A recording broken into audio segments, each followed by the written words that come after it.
Persian law, right? That's what the Pasuk, that's what the Persians do. So the Gemara says, Adraba, Basar, Adraba, Basar Arvazi. That's not true, by the way. Persian law actually says that you can always go after the guarantor.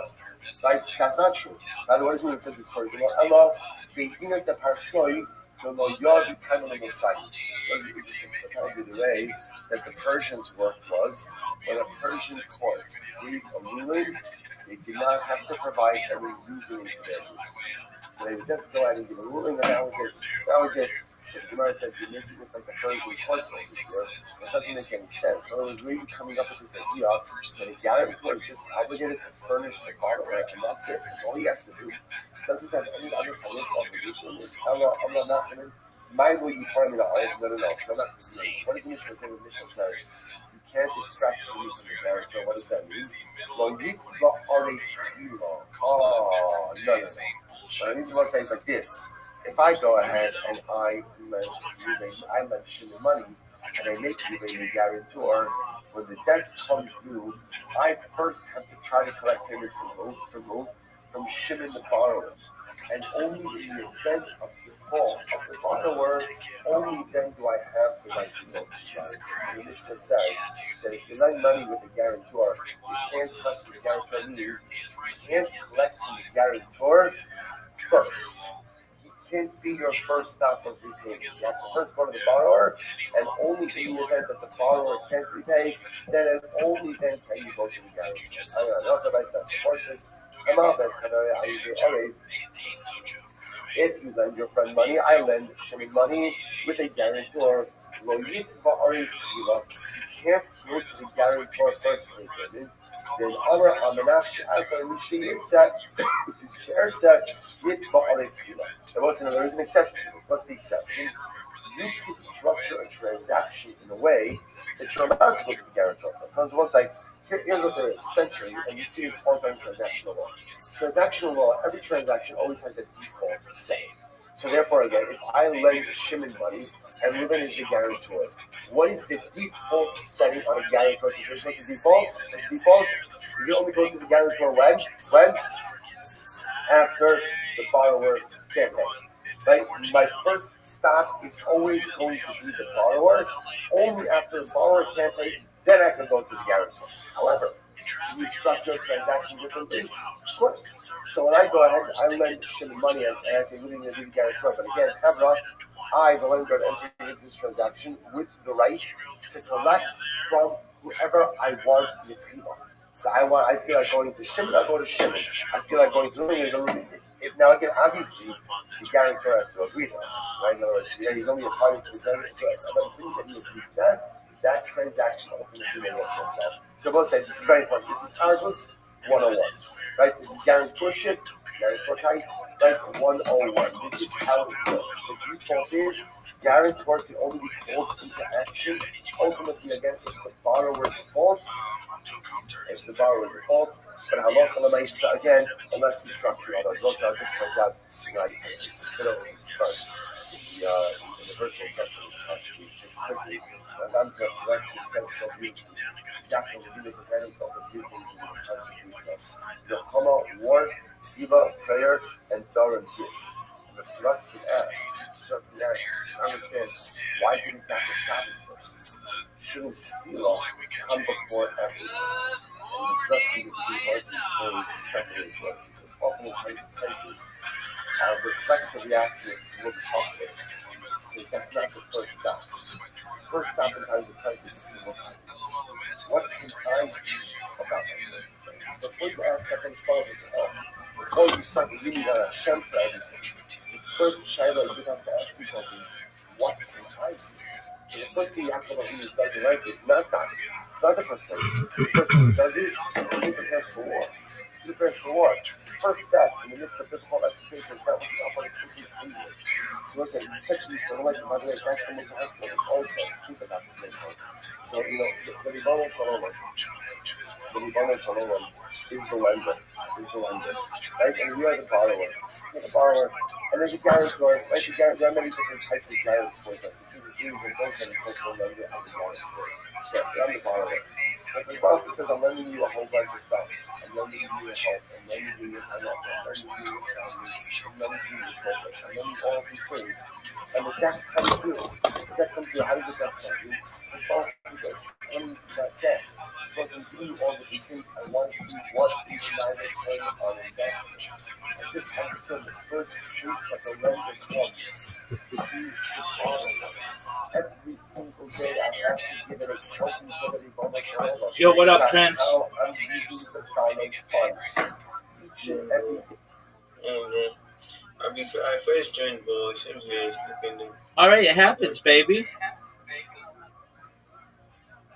What is it? It happens. It's part of life. All right. So I sent you message. That the second one, I don't just know. yeah, I answered you. Did you look? You didn't check. Yeah, Prince, you think that I'm not on the ball, baby? Even when I'm asleep, I'm giving you advice.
No, I've done it. I've done that. I've done it.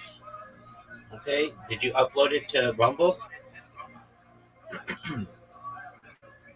Yes, yes, bro. Does it work? Yes, Did it work? yes, yes, yes. You can check it. Absolutely. Good for you. Okay. The next thing we're going to do is we're going to come up with your tag. So you're a Web3 enthusiast. All right. So just in simple English, I want you to look at your Twitter biography with me.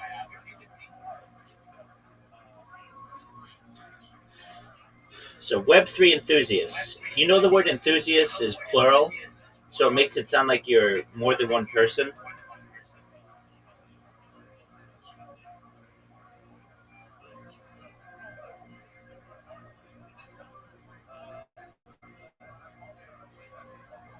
Prince.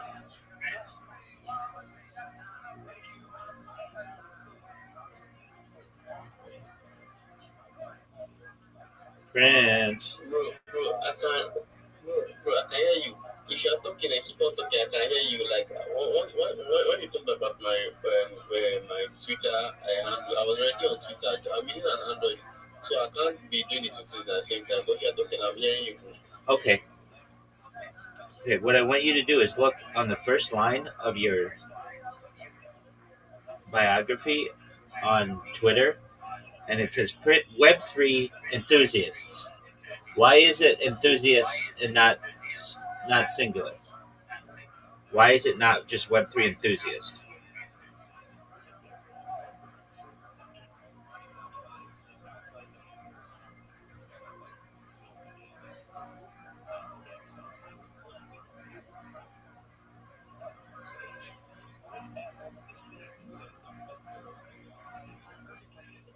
I've changed it. I've changed it, bro. Okay,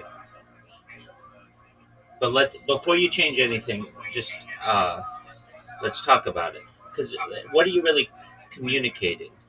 Web3 enthusiast. Okay, that's cool. Discord moderator. What Discords do you moderate?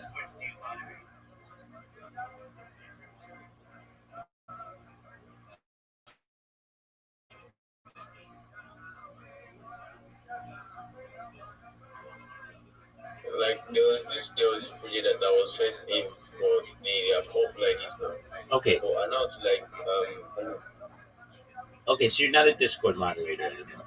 That's okay. Project promoter. That's what you are. yes, yes, That's what you are, but we're going to talk about that. Community manager, okay. big marketer, focus on growth only. Okay, so if I were you, I would get rid of most of this. And I would say, I am the best Web3 project promoter on social media. That tells me that you're the best, right? Don't you want to be the best? Yeah, I want to be best. Okay, so I'll write this out for you.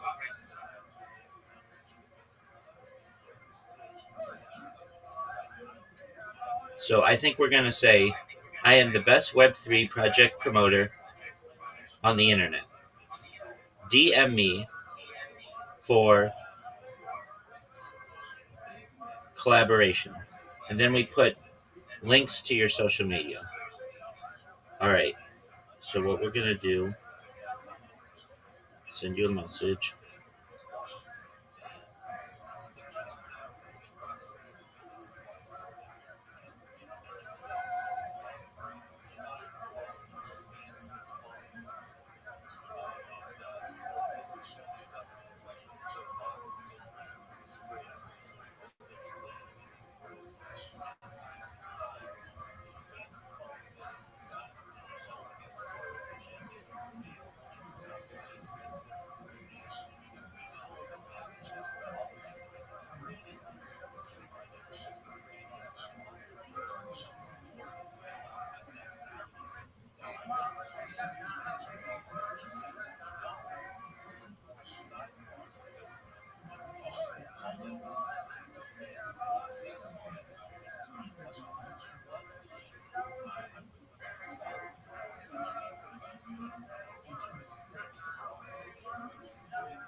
Okay, I sent it to you.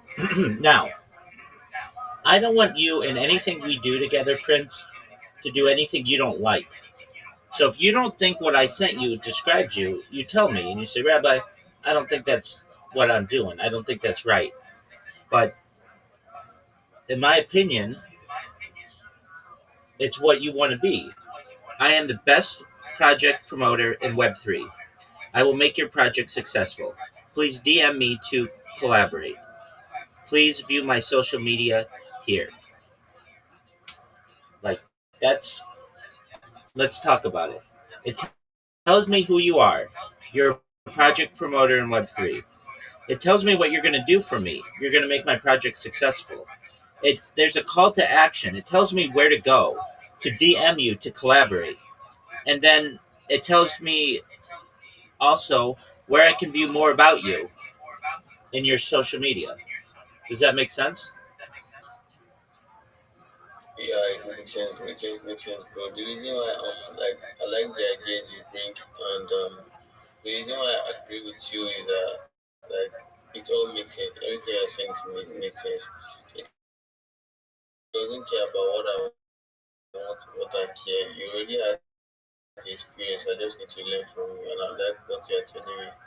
And from anything you see on my bio, it's from what I nobody taught me, nobody like I go through cryptocurrency as a go. I am like this. I learned everything by myself. So is when you go into this now, you have experience and I also learn from you. So I don't have much to say about. I can't object to what you're saying, and perhaps what you're saying is nice, and I really love the idea you're bringing. Oh, you're so So sweet. You're so sweet, Prince. Okay.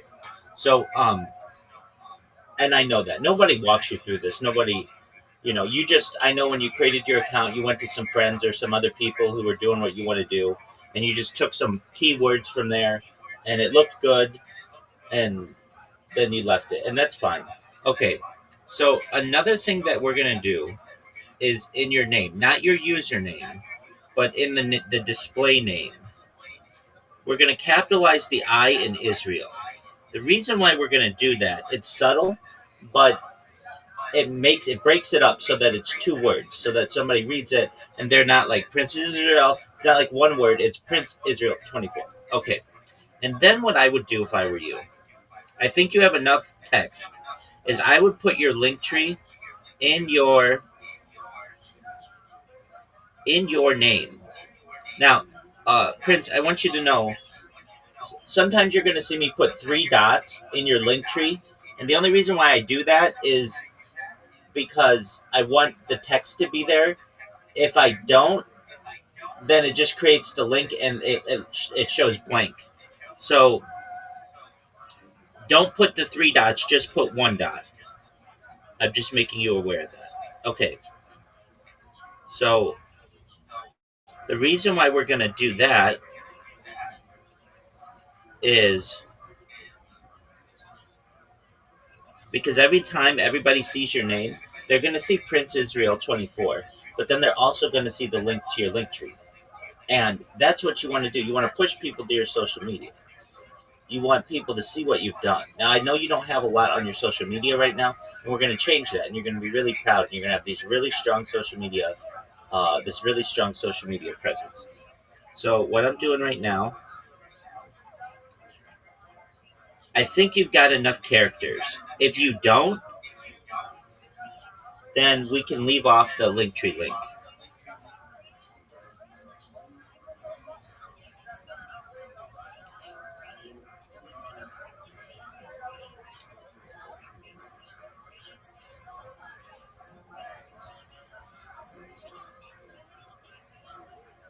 One other thing we're going to do, this is subtle, and not everybody does this, but if I were you, I'm going to put a red box before my name so that it catches people's attention. And so don't put what I put yet. Um,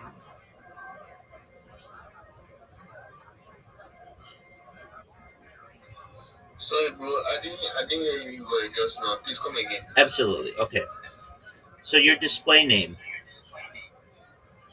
I'm going to send it to you. You're going to notice that there's a red box before your name.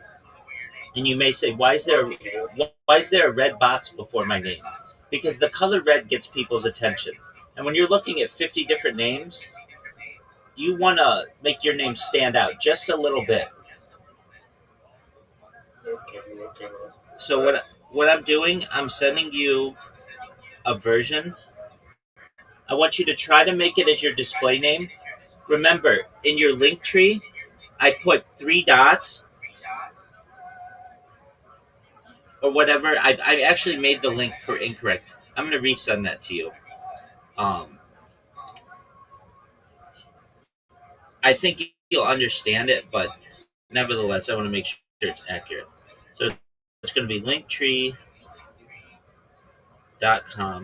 but I'm putting 3 dots in it. Yo, welcome, Michael. How are you?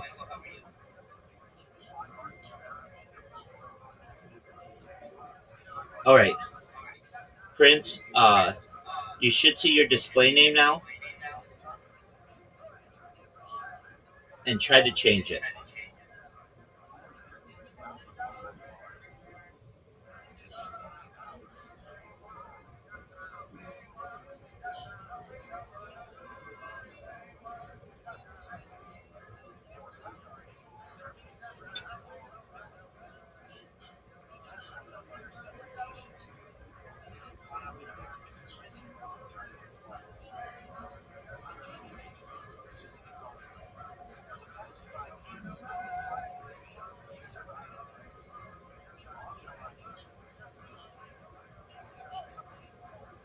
Bro, check it out, bro. Check it I'm out. looking right now.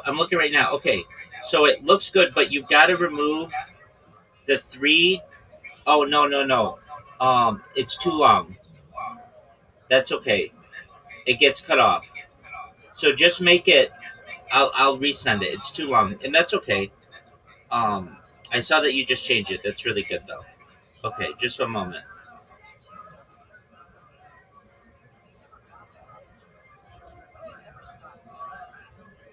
Okay, just I resent it to you.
Bro, I can't change this right now. Maybe it's because I don't know if it's my network or it's from there. But I'll do that. Once I refresh, I'll do that. I can still do that tomorrow. Okay, that's okay. We have to change another thing in your display. In your yeah, I think you can only change your name like once every 24 hours or something. So that's not a big deal. Um, we need to change so that your whole link in your profile, it's too long, and so I'm gonna change it so that it's shorter, and then it should all show. Okay, so I resent um, your biography, and it's gonna say the best project promoter in Web3. I will make your project successful. DM me to collaborate. View my social media here.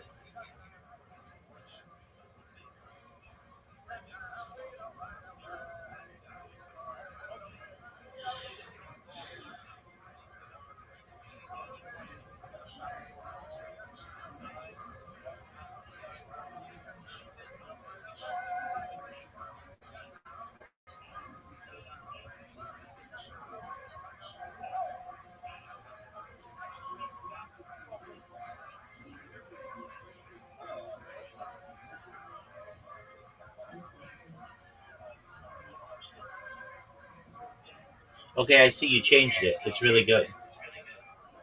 Okay, now let's talk about your banner. Your banner is a car.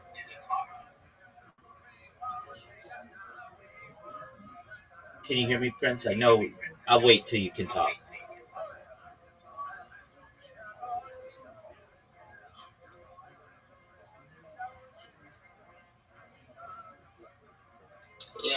Yeah, but just that my phone is kind of lagging.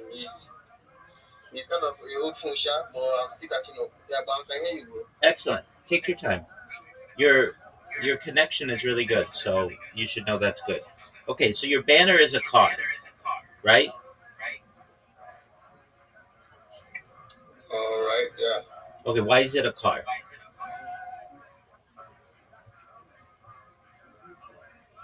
You need my banner. Yeah, there's a car, like the thing across the top of your profile. It's a car.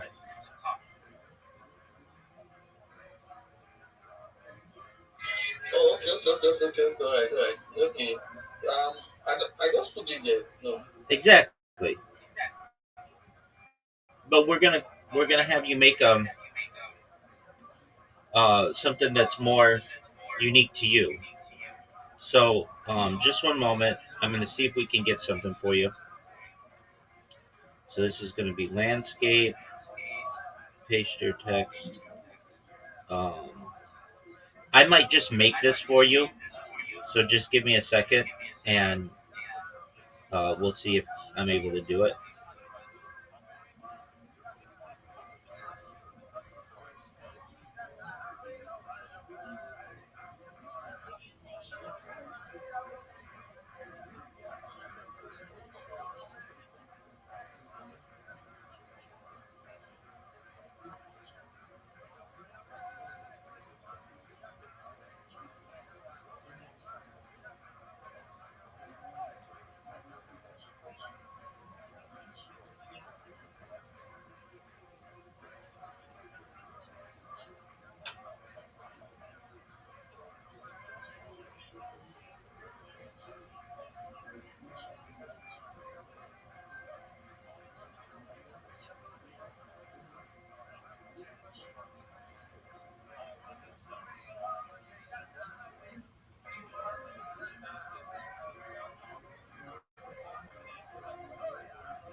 Okay, we're gonna hold off on the banner for right now. Your car is fine.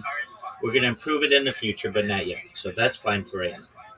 Okay, so now you've got your username, your display name, and your biography. Okay, now I'm gonna teach you how to make some videos. So um, I want you to download an app called Sora AI. I'll send it to you. I'll send you a link.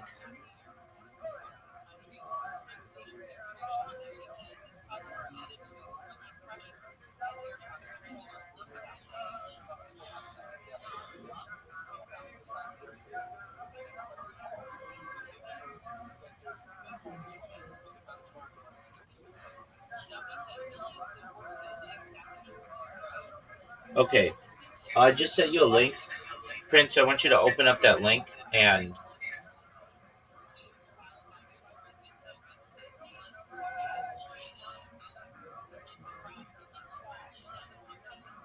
I want you to download that app.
Right. Yes, sir. I Oh, sent the picture. okay, I'm looking. I can't download it. It says not available in my country. Okay. Yes. Do you know how to use a VPN?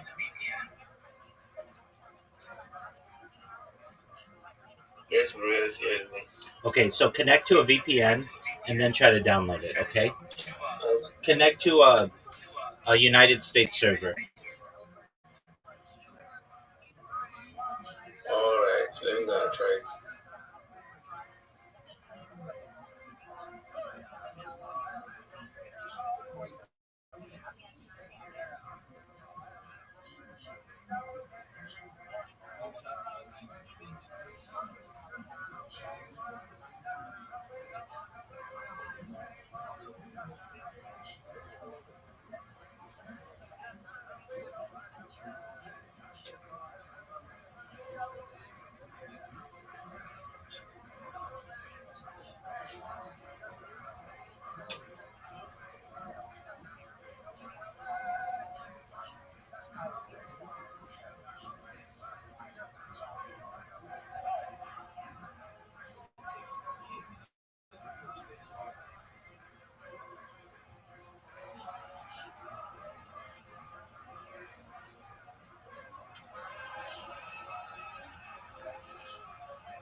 What'd you say, big man? Come here, come here.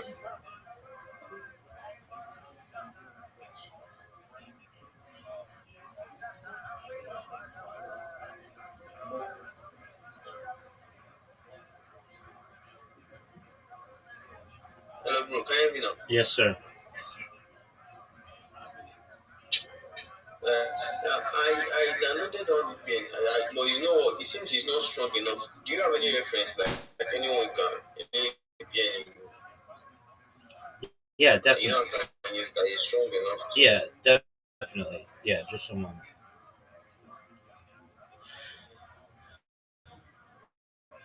Okay. The one I used, it seems it's not strong. It's not still okay. That's okay. I'll get you one.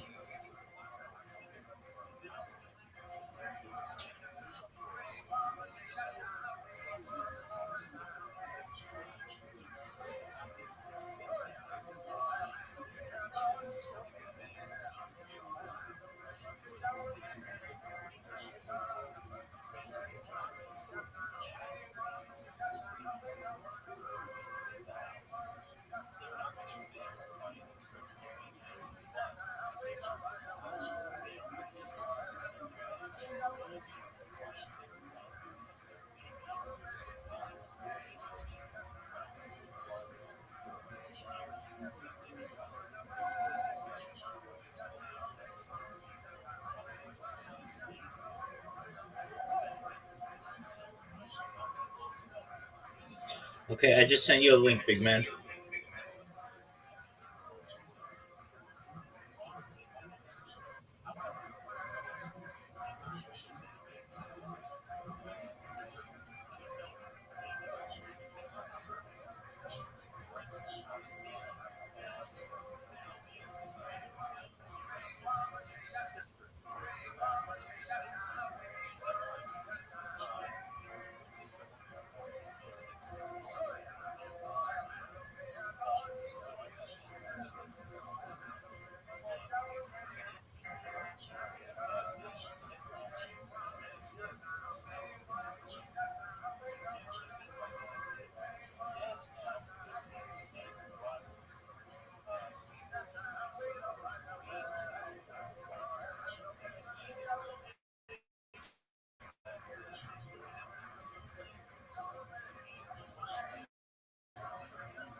Yo, how are you? Mrs. Armagus is entering the chat. Everything's floating. Okay. Can you hear me, Rabbi? Yes, ma'am. How are you? Good morning. Good We're morning. doing well. We're just catching up on what's going on. Excellent. How has the progress gone on your husband creating those accounts? Oh, our laptop just broke. Oh no. Okay, so uh, Well, and he likes to fact check and prove everything. You know, he's a mathematician. He has to prove out everything before he does it. So he spent the day after your conversation, pretty much, he was chatting with the chatbot about his method and crypto and catching up on what cryptocurrency entails now, because it used to be just prime chain mining. And basically, I have lived off grid mostly for the past decade, more or less, like work trading, living in the gift economy, and doing what we can to survive. So we haven't really been following up on the literature.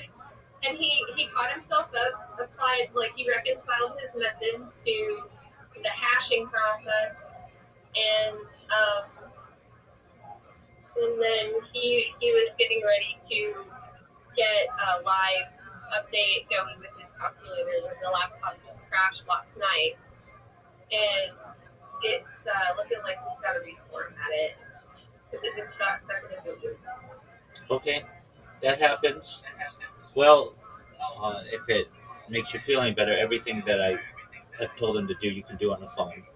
So you don't necessarily need a laptop Yeah, to do I'm that. probably going to be doing it. Yes. And it was what he was about to get started. So I see while I'm taking breaks today, I'm going to go ahead and get some skeleton accounts set up. And I did check. He checked for the screen name availability.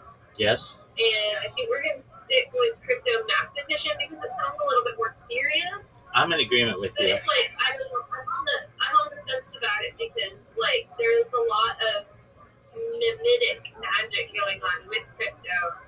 But I think we want to align with the more serious, like stable coin investors. Right. That feels like a more comfortable demographic for us. You can always use. Rather than go ahead. Apologies. You can always use that pun in your biography. I like it. It's creative. Right. Absolutely. And there will certainly be some connects. I mean, I have an X account. I don't know if you look over my profile at all. I wouldn't expect you to, but I've got a lot of posts about QAnon and various conspiracy topics. Like I mentioned, I've done a lot of research into the Rothschild family. But like I said, I don't really care about the substance so much as the form. I don't.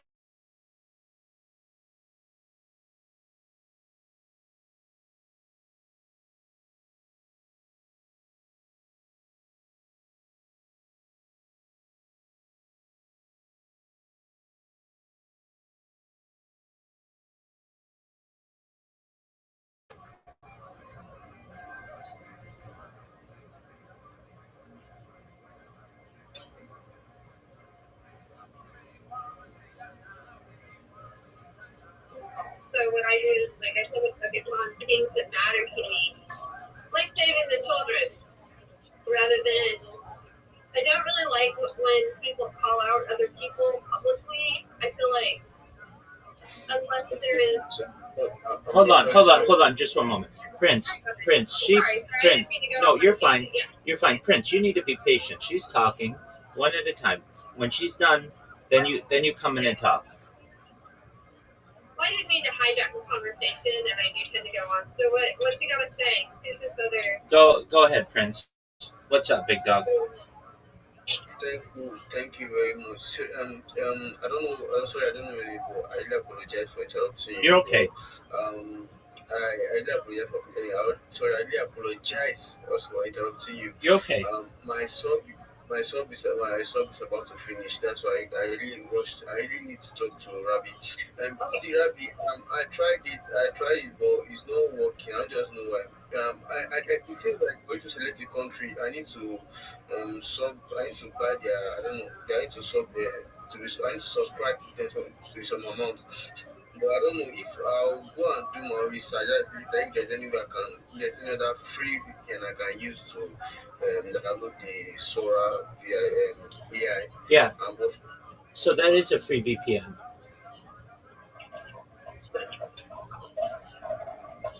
Prince, the one that I sent you is a free VPN.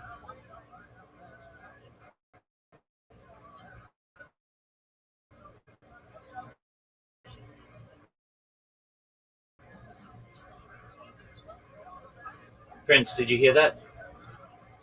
My computer now. Prince, are you there? Prince, can you hear me, big dog?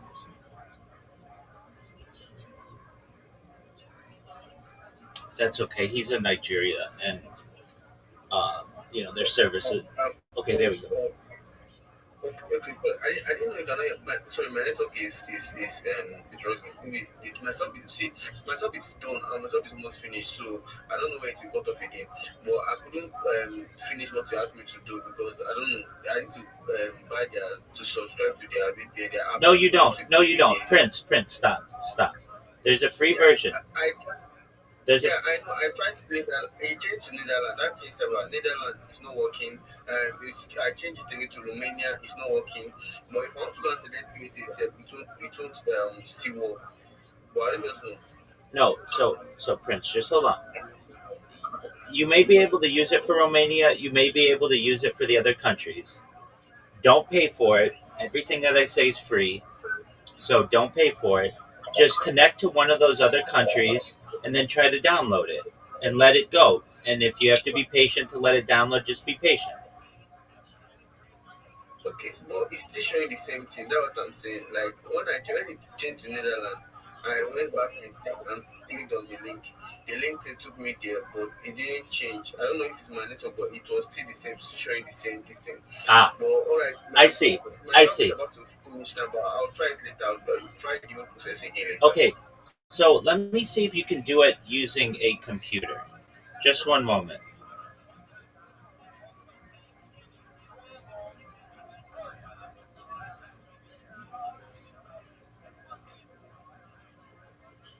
Sorry, I don't know your name, but sorry for interrupting you. But my sub is about to finish. That's why I need to talk with him. It's not finished, so sorry for interrupting you. GM, I don't know what the time currently there. You're good. You're good. Okay, Prince, I'm gonna send you another link. Just create an account if you can, and we'll try to figure it out. Okay.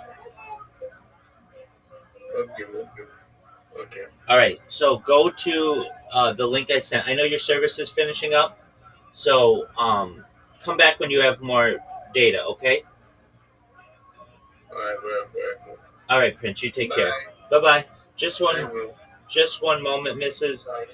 Brown. How are you, big dog? Brown.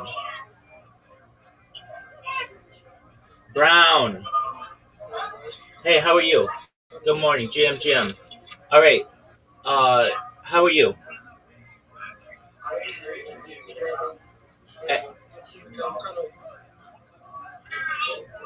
Excellent. Do you have any updates?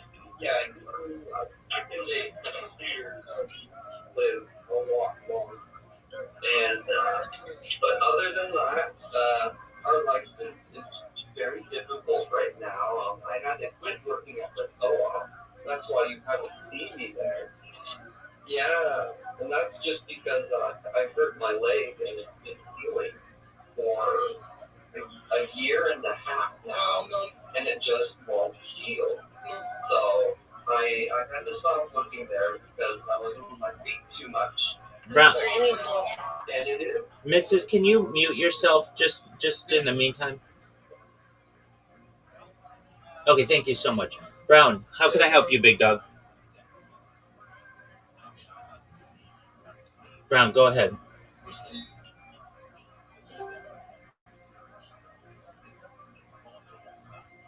Brown, Brown, you're cutting in and out. I can't hear you.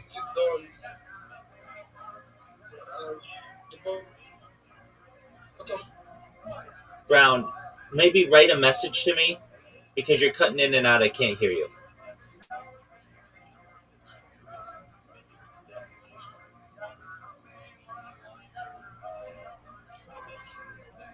Brown, can you hear me?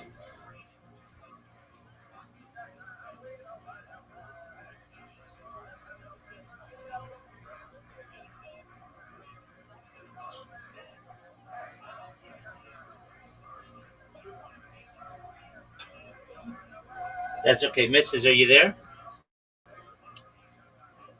Yes, I'm here. I went AFK and I forgot to mute my mic. No, you're no. So I apologize for that. No worries at all. No need to apologize. It happens to the best of us. Okay, so you were going to create the skeleton accounts, and that's great.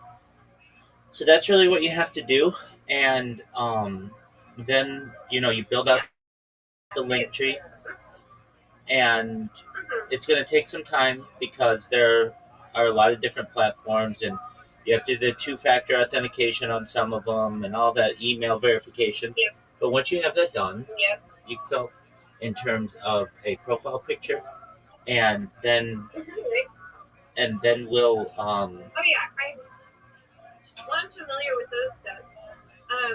And I just have a request before we continue. I can hop off the live stream if you're streaming the show, but I'm wondering if you might mind muting the show while you're talking to people, because I have a really hard time focusing on what I'm trying to say when there's the background noise.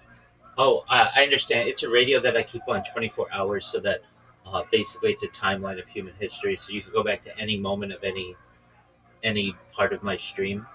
So if that is bothers, I see it. It's kind of like a watermark. Exactly. Yeah. Okay. I can work through that, and I can also focus I can keep that in mind for future conversations, so I kind of have what I'm about to say prepared. So, well, I'm gonna let you go then, and I want to just let you know I have extensive experience in sales, working with academic librarians for peer-reviewed journals. That was my career path before it got derailed by a combination of factors. Part of it was the housing bubble crash. I was working in Berkeley, so I relocated. But then shortly after that, I was disabled. But in any case, I've been running a sole proprietorship for years, and actually the bulk of my experience is self-promotion for tarot reading, and I've gone through the exercises to the best of my ability. So I'm very familiar. I'm just saying, I'm very familiar with the marketing. I've been flexing with Rock for getting a schedule set up for what are our next steps. And so it seems like where we're at is really networking and connecting with the people who are interested in what we're building as well, while we're developing the marketing strategy on the back end. And I've got plans for a pretty good marketing shot for Vista, for his profile. We've got that lined up, and then filling out with social media, no problem. Because we were on Telegram.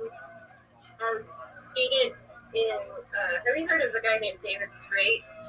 Name sounds familiar. Please enlighten me. So I don't really know how to describe him in summary. I want to say he's part of the sovereign citizen education movement, the sovereignty movement. I'm familiar. The sovereign citizen has a negative connotation now. I don't think so. It's about people protecting their own rights. I get it. Yeah, people reclaiming their rights from the corporate government. He has an affidavit of rescission for United States citizenship because the corporate citizenship.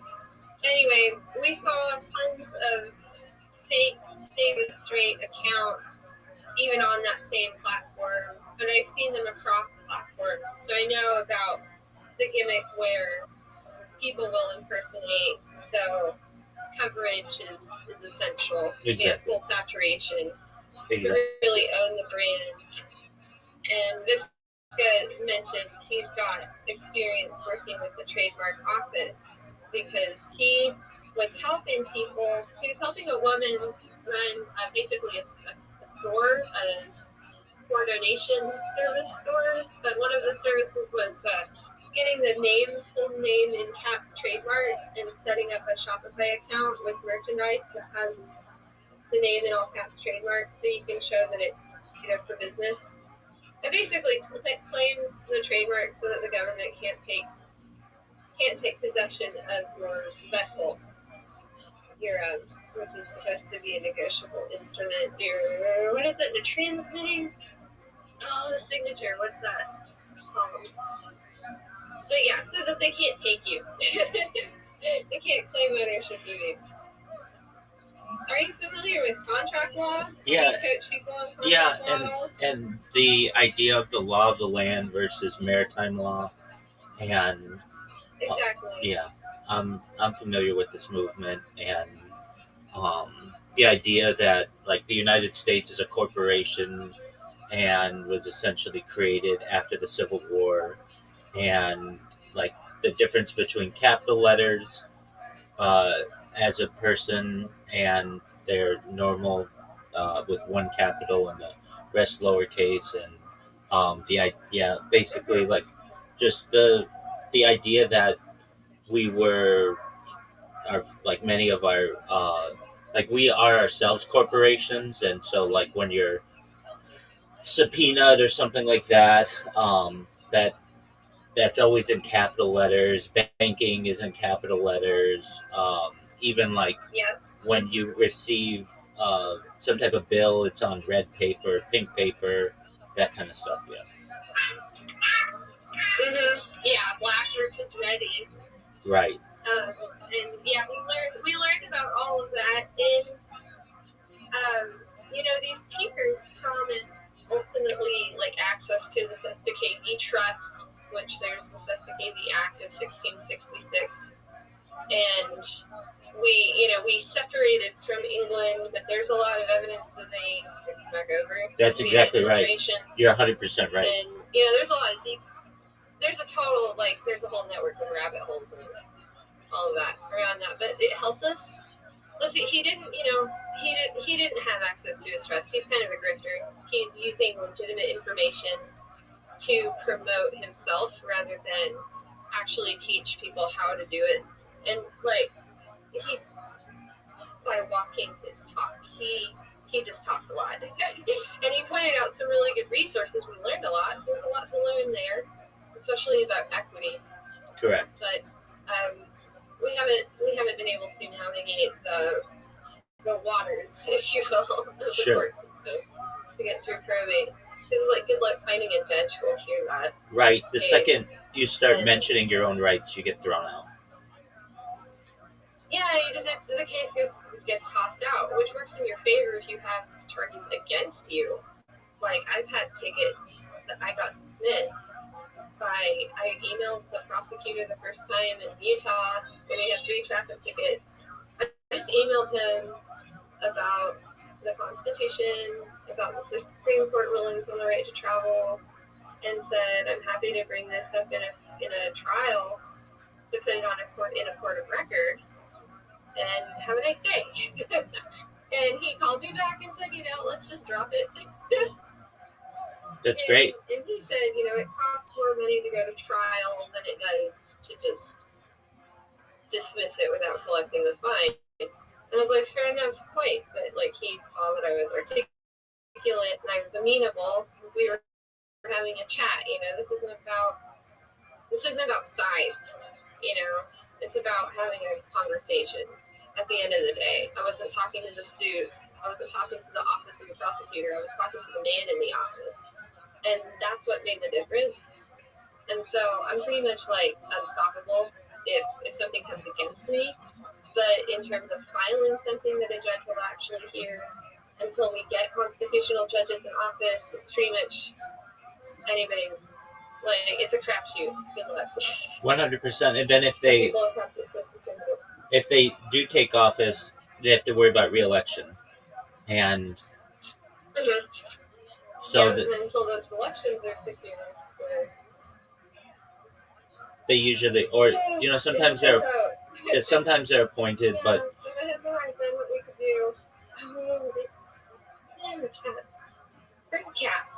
Sorry, they keep taking out my magazines for scrapbooking. Because we also have babies. absolutely. Okay, so your husband's Okay, sorry, go ahead. you're good. Your husband's going to be working on the laptops, and you're going to be working on the phone to create these accounts, and then when you're done and you've got them all developed the way that you want, you'll get your profile picture and your banner, and then you're gonna populate the profile accounts. Do you know what Sora is? I may have asked you this, but apologies if I have. Sorry, say again? Do you know what Sora is? SORA. Do I know what? SORA. No, but I'll look it up. Okay, so it's just an app that is put out by ChatGPT that allows you to create videos with a prompt, and they're really good. And so it's just, okay, it's ChatGPT's video tool. exactly. Okay. And what I recommend is just putting some content on your different social media, so that when someone goes there to kind of check you out, they're not just going to see blank pages. They see that there's actually something there, and you can have those be just images of your husband, or just AI images of your husband talking to people about the value of mathematics and crypto. They're 10 seconds long, but then it's like, okay, I get what they're doing. That's right. neat. Well, And we can embed. I can edit some with AI, but we can embed. Yeah, what I want to do is cut the talk. He gave a presentation last Monday, and got like almost 3 hours on before he started having technical difficulties, and then I want to cut those bits into bite-sized pieces and put those up on the various social media accounts. absolutely, We're using actively. YouTube's great for that. YouTube Shorts is great for that. If you could upload the whole 3 hours or whatever on YouTube, that's. I want to hit upload the whole 3 hours on YouTube, and then little blurbs on TikTok is where I was gonna go. That's great. And then there's also YouTube Shorts, which is like the TikTok blurbs. Yeah, absolutely. And then, do you use Reddit? No, but that should be on his list too because of Mac. Yeah. It should be on your list. On there. I think he hopped on there to post. I think he hopped on Reddit to post a guide of like a walkthrough for how to build an OP character in City Squad for strategy game. It should be on your list as well. It has people who have similar beliefs as you. Scrapbooking has a subreddit, a huge subreddit. I'm in it. There's homesteading that has a huge subreddit. Homeschooling that has a huge subreddit. Sovereign citizenry that has a huge subreddit. They have huge Reddits. Exactly. That's true. So I try to keep all that stuff just offline for now until later and focus on this work. I want to be on the back end. I recognize that, but I really just want to be tending the home and the kids all day. I don't want to have to manage his schedule. No. I recognize that, but you get good ideas from there. You don't even necessarily. Well, yeah, right. Well, Rabbi, I've got some good news. I've been thinking of you as the magical rabbi. Okay. Because you just kind of showed up in our lives out of nowhere, and I've been researching all this sort of stuff and redemption and karma and da-da-da. And I had the prompting to see what you're up to and just check in with you and see where you're at and get to know you better. And here Visca just got a call from some people he knows through the co-op where he was just working until recently when his leg got injured, and they have a computer to give him. Oh, that's So we have wonderful. a computer restored. Oh, phenomenal. Yes. When does he get it? Kids win. When? Tomorrow. Oh, phenomenal.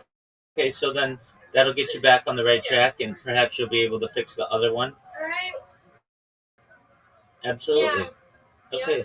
It will fix the other one if it's fixable, or just replace it if it's not. So yeah. Exactly. Well, that's phenomenal. Okay, so then. Well, I hope we are a lucky time for you as well, and that your day is blessed. Oh, most certainly, 100%. And I'm here when you need support. Okay.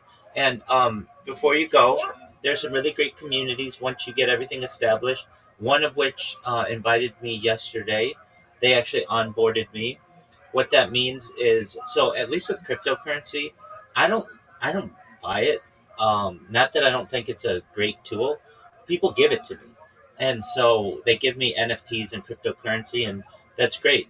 And so there was a project that brought me in, gave me cryptocurrency, gave me an NFT, and I'm sure we'll probably be able to get you in with them as well. Not to say that that's how you want to start off, basically, just yes, people giving. Yeah, that's what I have heard. Okay, so I'm descended from some. Have you heard of the lineage of Molina or Molino or Molinik? Yeah, I'm familiar to some extent. Okay, so we were Ashkenazi Jews, and then some of my ancestors converted, and now I'm a Messianic Jew on my father's, but it's on my father's side.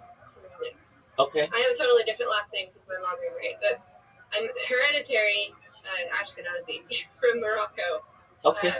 Molina. And Molina. So, anyway, I have a little bit of the eye, the vision for, smell a profit on the wind. Excellent. And what occurred to me is no, we need to be getting the people who are selling to buy our stuff, to give us money. Yeah, exactly. To buy what we've got. And yeah, so I get where you're coming from. And they will.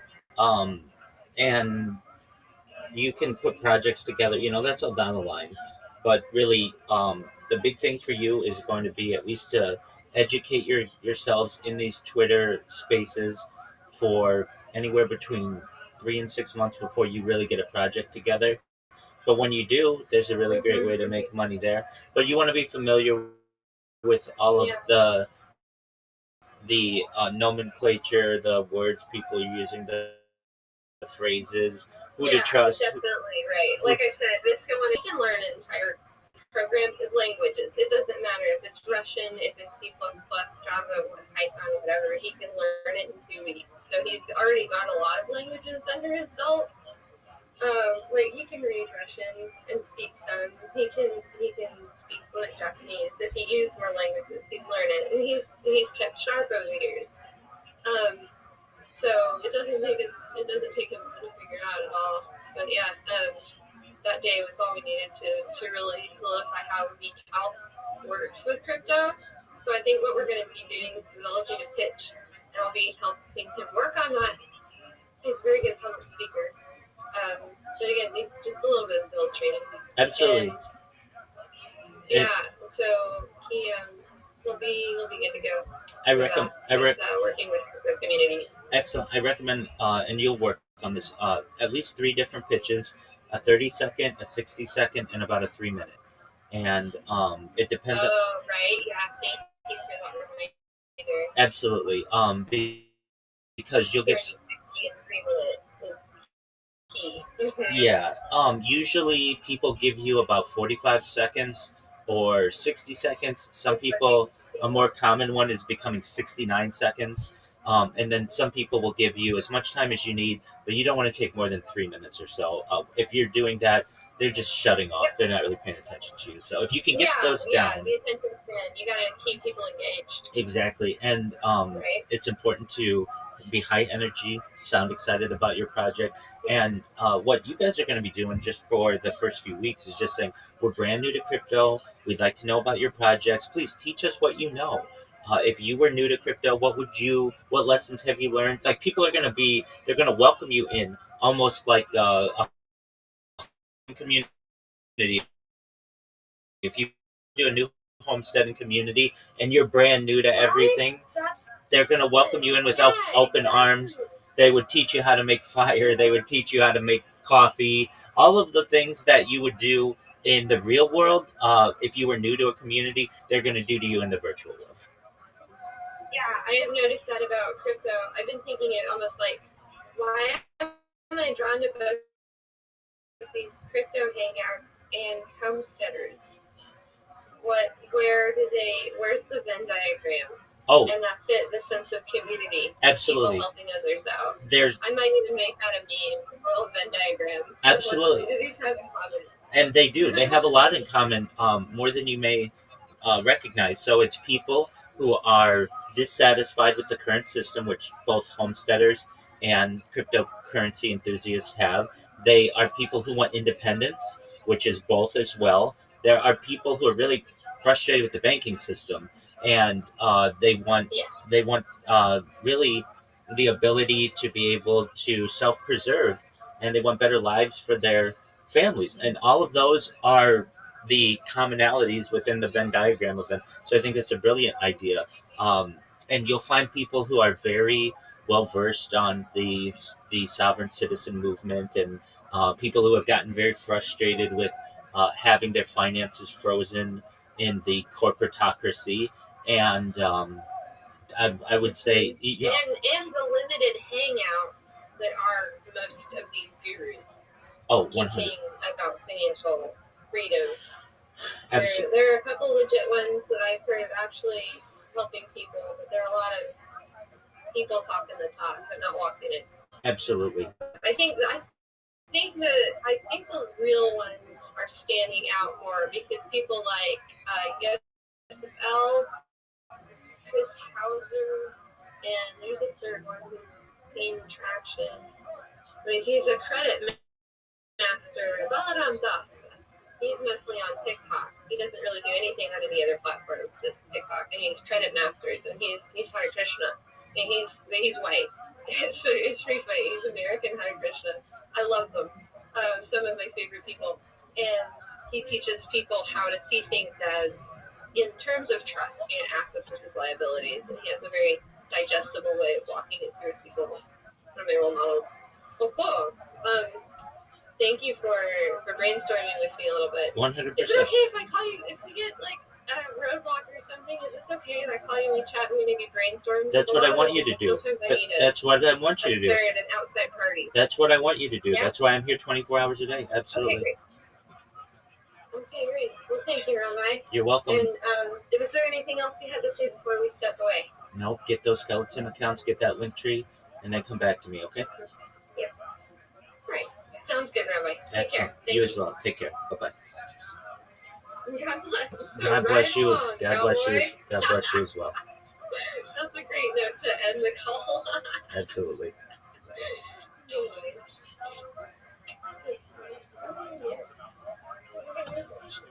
Oh, Rabbi, quick question before we go. Yes, ma'am.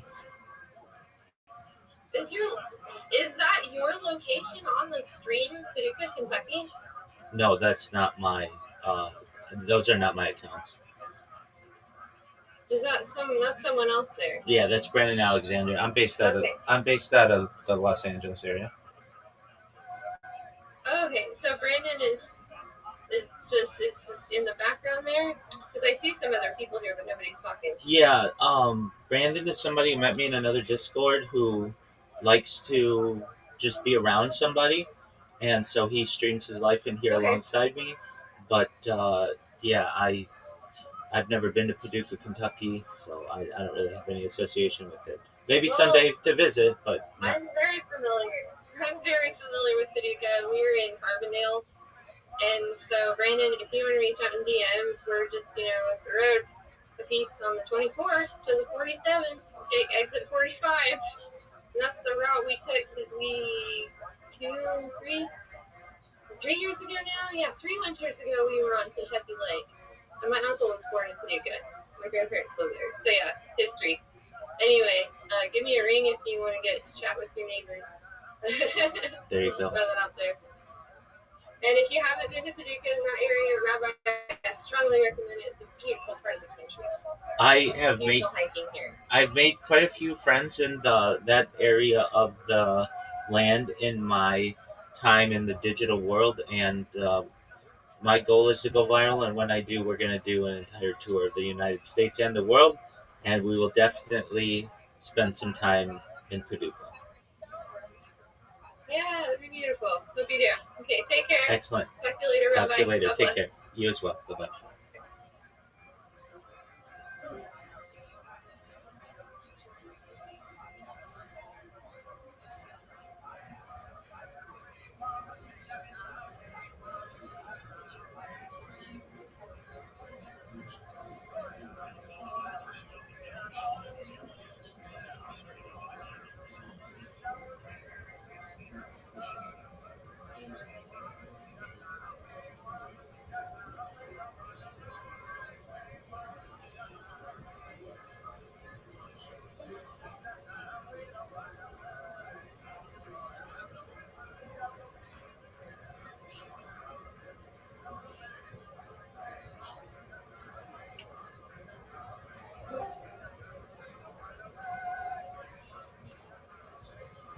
Hello, Rabbi. Hello, Brown. How are you? Good. Happy weekend, sir. You as well. What's going on, my friend? I was hearing a discussion. I didn't want to interrupt, but I, yeah, my network I, is better now. okay, excellent. Yeah, it is. I appreciate your, um, I appreciate your patience. Okay, how can I help you? Post much as getting context under the image has been giving me more issues than I expected. That's why it's looking for me. Still not able to get it done. It's just harder than I thought. Okay, so just one moment, and we'll take a look. Thank you. You're welcome, my friend. Okay, um,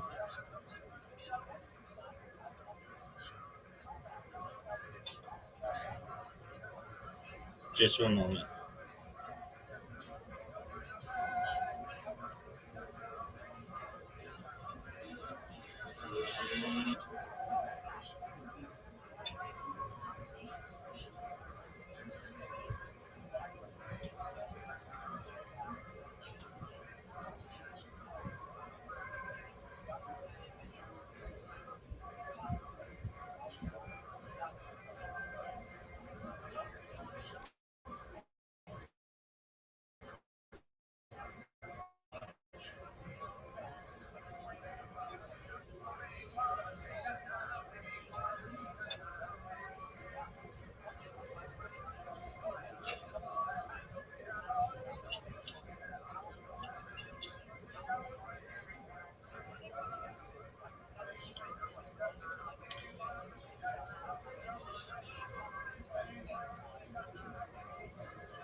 Okay, um, did you send me a message?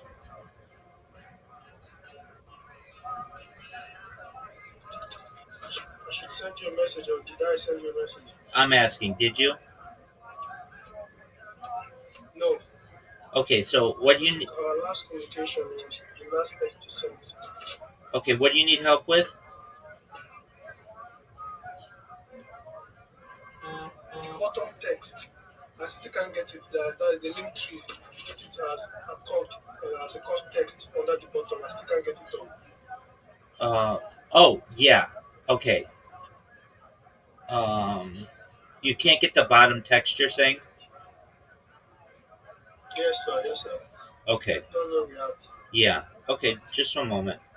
Wait, I sent you. Go to the web. Did you go to the website that I sent you? Yeah, I actually had the app before you sent the link to the website. I don't know if it's my phone, but I just can't get it done, even when I'm following the links you sent. Okay, well, we'll give you another one because I get a lot of people who come in here and they're able to do it.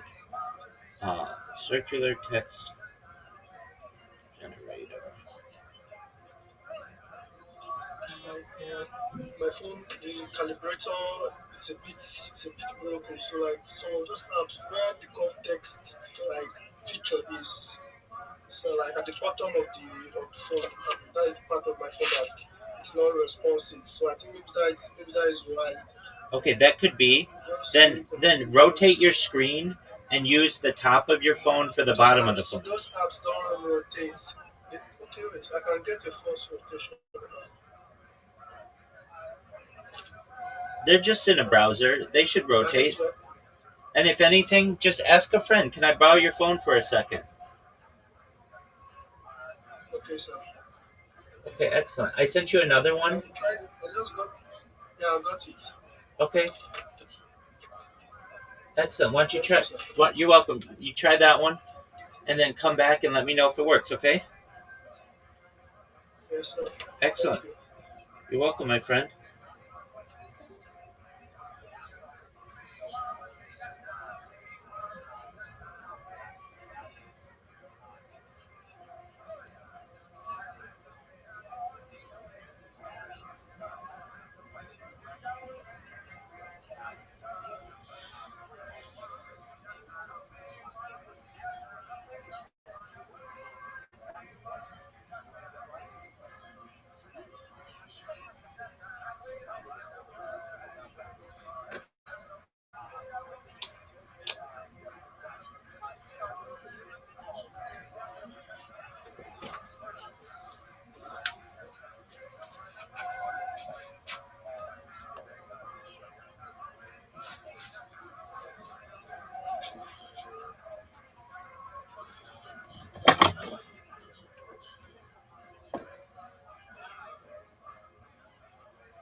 like, yeah, damn, bro, you shit, bro. The lore that we have together is crazy. We've played so much ROTHSCHILD together, it's unbelievable. And he's one of the only people on the internet that, like, I could not talk to for 6 months at a time, and we hit each other up, and it's just like, what's up, man? It's so good. Yeah, dude.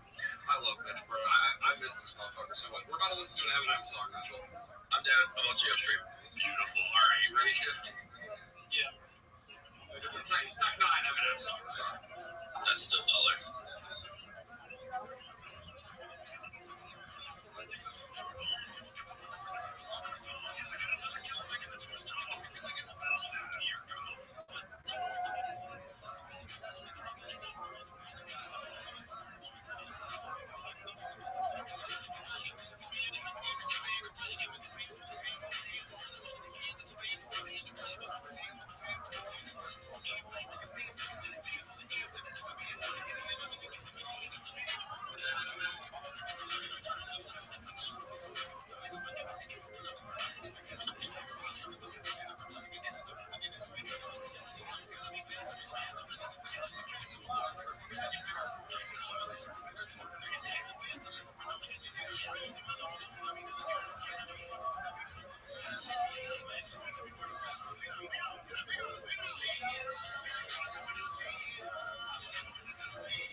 You see what I'm saying, Chef? Yeah, that is fine.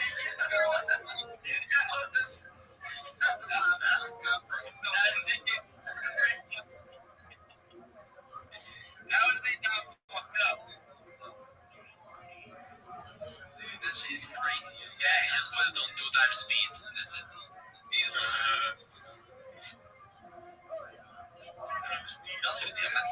yeah, bro, that guy literally kicked it in the fucking. He put the fucking turbo on him. That one into no, not gonna look at. Listen to Tech 9's verse after that.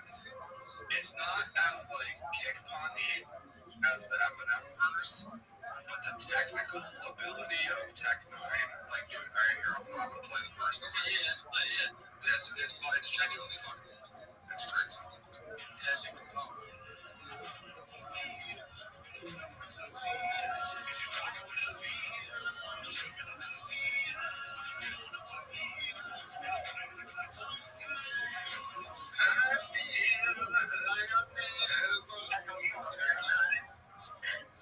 Dude, he's legit, bro. I fucking love Tech 9.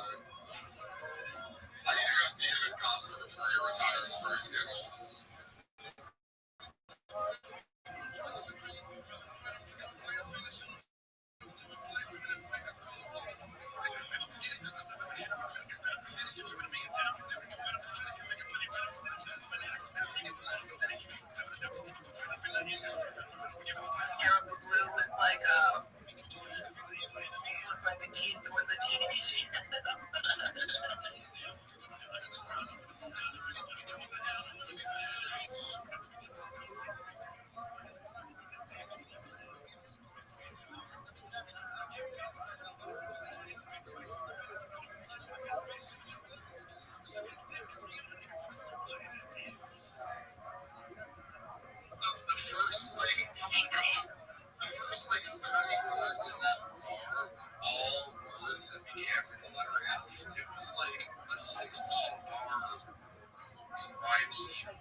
maybe not for release, but definitely have membership for.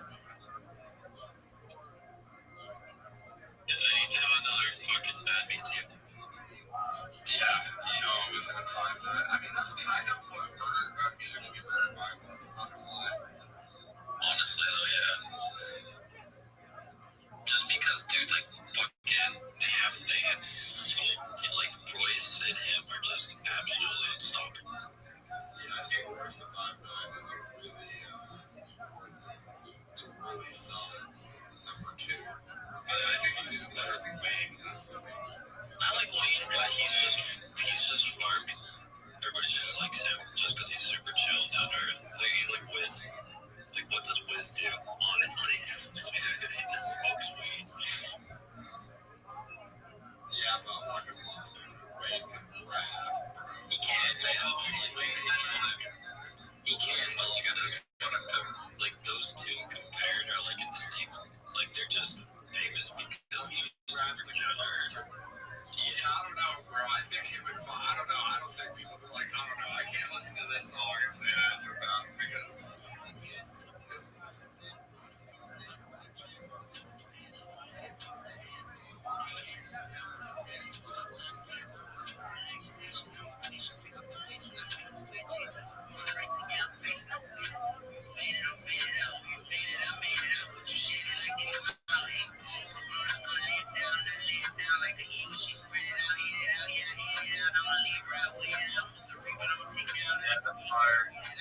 That is fire. That's well, it's not.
on McDonald's and when he did, like, straight up.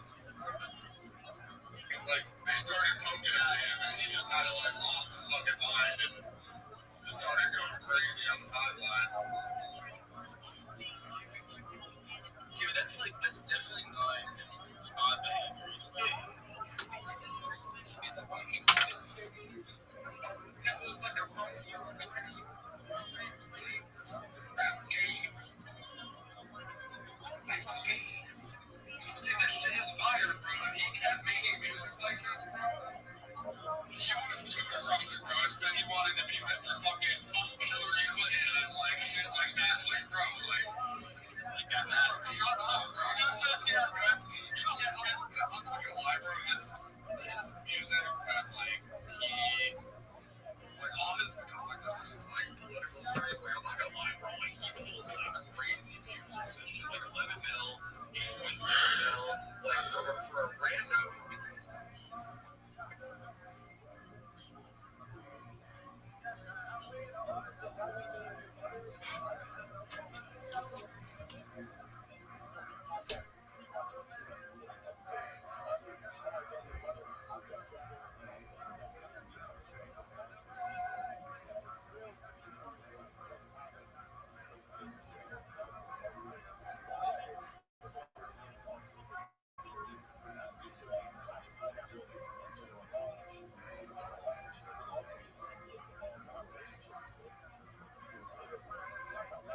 So,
that if you want to, yes, if you want to gain yams or any yams and plant the leader bush, you pay $20. $20. Yes. Honestly speaking, I swear that I was shocked. $20, is it per week or so, and they will maybe teach you how to earn yams and gain yams. Are you serious? They will teach you how to earn because of our security family. Why would you believe that somebody not going to like? Why would you? And some people are actually joining this group when they will teach them apparently how to earn yams, how to gain yams, how to please practice that move. Some people are falling scams and prey of a lot of things on the space because they don't know. Because they don't know. So I would implore everyone, I would pin it up soon enough. I would everyone to please do the needful by gaining from all these things we're speaking about. Mapema, I'll check again now. What's your is here? Can I pin it? Mapema, you are the host. You are the co-host. Please, you can pin anything you want to pin on my darling. Honestly, our fast is alpha. I'm going to share. It's going to help a lot. Please pin up. Please pin up. Thank you very much. Sorry, I'm struggling to phone right now, so I can't go to my game right now. Please, bossy minis, we have you to answer, especially your hands up. Please give us those answers. But Elvis, please don't go yet because I see people asking me questions like him. I want to ask Boss Elvis something. They will ask Boss Elvis something. I mean, I'm reading my DMs from my notifications. So please, guys, just hold on. We'll accept one mic. If you have any requests, I see requests coming already. Yeah, we'll accept one mic. So those on the speaker room, what we do here at Novice Collective, when you speak, you show yourself, tell us what you do. Everybody to connect to everybody. As far as you're in, you are paid.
Yo, what up, Swan? How you living, big dog? How are you? I'm awesome. Amazing. How'd you find out about me? I was actually in the ERTC. I was just waiting for you to talk for like 22 hours. Oh, yeah, I don't talk in there. Are you at least 18 years old? Yes. Okay, excellent. Well, do you mind if I tell you about myself? Sure. Excellent. I'm Rabbi ROTHSCHILD. I stream my life 24 hours a day, 7 days a week, 365 days a year for world peace. I've been doing so since the pandemic. We've seen the death of a queen, the birth of AI, the coronation of a king, and everything in between. This is a real life Truman Show or real life Big Brother. Have you ever seen the movies The Truman Show or the television show Big Brother? No. Okay, well, it's essentially a story of somebody whose entire life is on camera. I am someone who's creating a timeline or a time capsule of human development. In 2018, The Economist magazine stated that data had overtaken petroleum as Earth's number one resource, and I have more data archived on the internet than any person ever, which may make me an influential person. And when that happens, I want to make you, your friends, your family, all independently wealthy if you're not already. I want to make sure you have generational wealth if you don't already, and I want to make sure you can start charities and philanthropic organizations of your own. How does that sound, Swan? That sounds awesome. Excellent. I'm an advocate for ending world hunger through the use of technology such as agricultural drones, floating greenhouses, saltwater greenhouses, hydroponics, vertical farming, cloud seeding. I want to help end world thirst. I'm sponsored by a cryptocurrency that's worth about $100 million, and one of the things that we do is we build wells in developing nations such as Nigeria for the benefit of the less fortunate. Additionally, I'm an advocate for the Life Shark program and, most importantly, desalination technology, where we pump Earth's seawater on the land and make it drinkable. How do those things sound, Swan? That sounds awesome. Excellent. I'm a futurist. I like to study the future. Things like anti-gravity, antimatter, faster than light travel, faster than light communication. Things like space elevators, space tourism, terraforming of other planets, interstellar travel. Things like Santa Claus machines and invisibility cloaks, artificial narrow intelligence, artificial general intelligence, artificial super intelligence, quantum computing, cryptocurrency, de-extinction, people, the tyranny, and ibex, which is a goat located in northern Spain, southern France. Fast forward to the year 2021, a company out of Dallas, Texas, is founded known as Colossal Bioscientific. They've made it their goal that within the next 3 years, or by the year 2028, to reintroduce the woolly mammoth into the Arctic Circle, utilizing Asian elephant surrogates. I think this is a mind-blowing goal. Following the reintroduction of the woolly mammoth, they want to reintroduce the Tasmanian tiger, followed by the dodo bird. So these are some cool things that I discuss. Additionally, when you were born, the average life expectancy for you or someone like you is probably about age 80 years old. I'm going to increase that if you want, with your consent, through the use of technology such as oxygen therapy, human growth hormone, stem cells, cryonics, cryogenics, peptides, things like nootropics, cold shock therapy, red light therapy, ambrosia therapy, testosterone replacement therapy, and you may eventually be able to get to be more than 80, more than 100, more than 120 years old. You may say, Rabbi, back in 2025, everything that you said sounded like science fiction, but it's become science fact. My body's starting to break down, though. What's the next plan? And this is with your consent. If you want, you may be able to utilize a type of technology known as mind uploading technology, where we scan your brain into a computer like a CAT scan or an MRI, knowing where every atom is in your central nervous system and your peripheral nervous system for later download. As an android, an avatar, a cyborg, a cybernetic being, a clone of yourself, a robot, an ethereal being, whatever you want to be. But essentially what I'm saying to you, Swan, is you may have an opportunity at digital immortality. What are your thoughts? Sounds pretty fucking awesome. Word, dog. You get it. All right, Swan. In the upper left corner of this Discord, you're going to see a red circle that says 24/7 YouTube streams. I want you to go to that link, put it in your browser or click it or whatever, and you're going to see I'm live on more YouTube streams than you've ever seen. I want you to count them for me. That's too many to count. Have you ever seen someone who's online on more than one YouTube stream? No. And I'm live on like No. more than a dozen. But what's up? I'm archiving my life, so you can go back to any moment of any day essentially for the last 4 years and see not only what I was doing, but what was going on in the world. I keep a radio on in the background that basically creates timestamps of global events, and it's an important opportunity for the world to be able to learn what life was like on a day-to-day basis post pandemic and what human development has achieved thus far. Wow, that's pretty awesome. Thanks, big dog. So that's something about me. Talk to me about you. You like e-girls? Yeah, of course. Yeah, who doesn't? Excellent. All right, cool. You're not gonna find many e-girls in that space. Well, at least streaming. When you go in there, it sounds like it's gonna be some e-girl paradise, but it's just some rabbi in there. But I do know some e-girls who do stream in there. So you'll get them in there eventually. They've come in here. They're really cool people. Um, but yeah, not many people. Well, you do get a lot of people in there, but I don't ever pay attention to them just because uh, I don't want to talk with children, and they allow people under 18 in there. So I do my best to keep my conversations with adults. Not that I discuss anything that's necessarily inappropriate for children, but sometimes people, ask me about relationship advice and things like that, and I want to be able to answer as candidly as possible, and I don't want to have to, uh, you know, mince words or anything. So, yeah, you like e-girls. What games do you like? Okay, so like, I like Call of Duty, Black Ops 3. Okay, that's your game. I like Siege. Okay, are you a Grand Theft Auto fan? Pretty much it. Yeah, of course, Grand Theft Auto all the time. Okay, excellent. Did you hear it got delayed? Oh yeah, Grand Theft Auto 6. Yeah, it was going to release May 26, 2026, and it's been delayed to November 19th, 2026. Damn. Can't believe I have to wait another year. I know, isn't that crazy?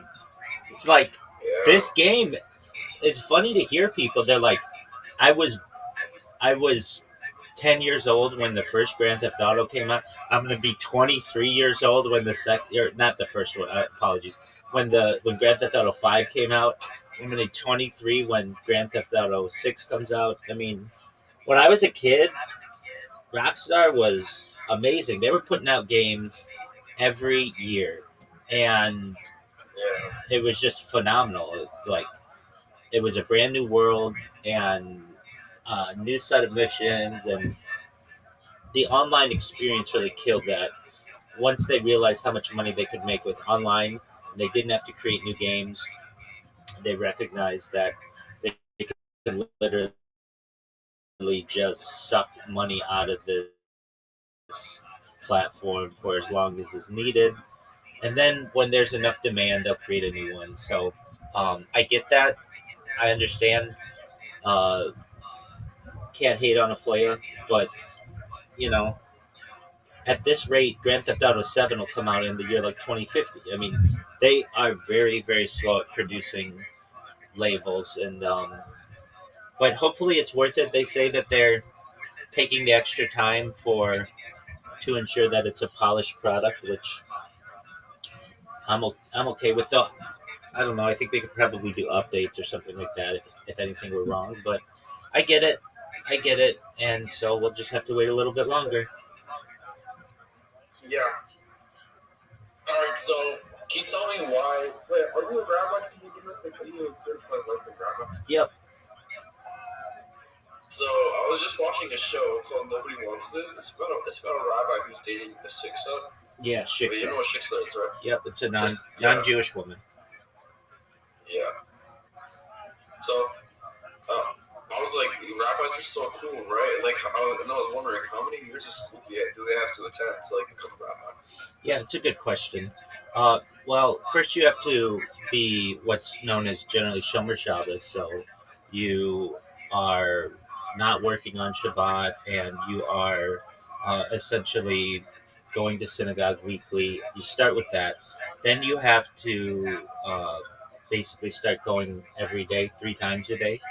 And then from there, you have to take Torah classes. So that's known as Chumash classes, and Talmud classes, which is known as Gemara classes. Generally, you can complete the process in about 2 years, at a minimum. However, you can do it other routes. There's no particularly standard route because Judaism is so diverse. There are two basic routes to go, though. There's attending yeshiva, which is essentially Jewish day school to some extent. Um, and usually in the mornings, you study uh, Torah, Gemara, or Torah and Talmud. And then in the afternoon, you have secular classes. And then once you complete that, usually at around age 18 or so, you can work with a rabbi. The way that happened in my case, I'm a member of several synagogues, and I just a very dedicated individual to my religion, and I had attended shul every single day for more than 2 years, without counting it, something like 600 plus days. And even before then, just always, uh, a member of the community, attending classes. So in my case, I attended classes for 4 years, and then that was weekly, so multiple classes a week. So my week usually looked like um, Chumash or Bible, Hebrew Bible, Torah classes on Tuesdays, Hebrew classes on Wednesdays, Gemara classes on Thursdays, all each one for at least several hours or so, um, and then we'd have class Friday night to some extent. Like there'd be a learning lesson of some sort, and at synagogue. Then Saturday, those were generally free of formal classes, but there are discussions and you're taking partaking in community. And then Sundays, I would do what's called Chavrusa studying, which is paired learning with another member of the yeshiva, or it doesn't have to be. It can just be a member of the community. And from there, we would study like rabbinical writings. And so, in answer to your question, it's usually about a 2 to 4 year process, though it depends on where you are and the type of background you're going to get. Now, that show that you mentioned, to my knowledge, that's a Reform rabbi. I don't believe that's an Orthodox rabbi. And Reform is really its own uh, world. I don't consider Judaism, and any Orthodox person does not consider it Judaism. That doesn't mean that Reform Jews are not Jews. We may consider them Jews, but what they teach is not Judaism. Same with conservative. The only thing that we consider to be Judaism is Orthodox Judaism. And this is more the Hasidic world that you may have seen, though we have more modern Orthodox as well. Um, and the reason why they have different requirements, um, they allow female rabbis, they allow um, essentially um, patrilineal uh, descent, at least since like 1982. And we as Orthodox Jews are heartfelt on the matrilineal descent. You can just a moment. Excuse me. You can trace my matrilineal bloodline to the Bible, and that's really important for us as Orthodox Jews. Uh, so that show isn't a good representation of what necessarily Orthodox life is.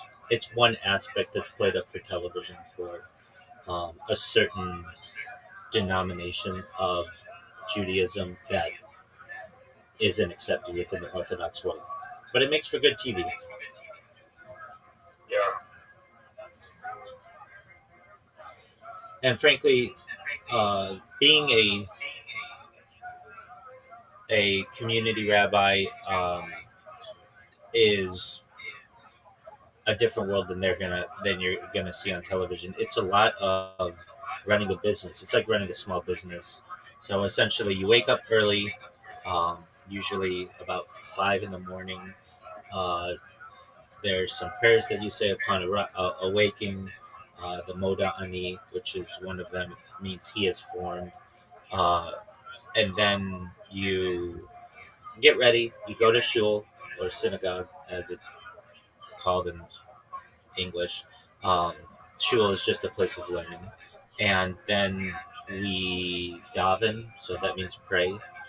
What we It's called davening shacharis, which are morning prayers. Usually, that takes place between anywhere 6:15 to 6:30, all the way to about 7:30, 7:45. Usually, so this is every single day, at least the weekdays. So it's at least an hour in the morning. Then we have Gemara class or Talmud class. It's called the Daf Yomi. It's the daily study. Usually that's anywhere between like an hour, hour and a half in the morning.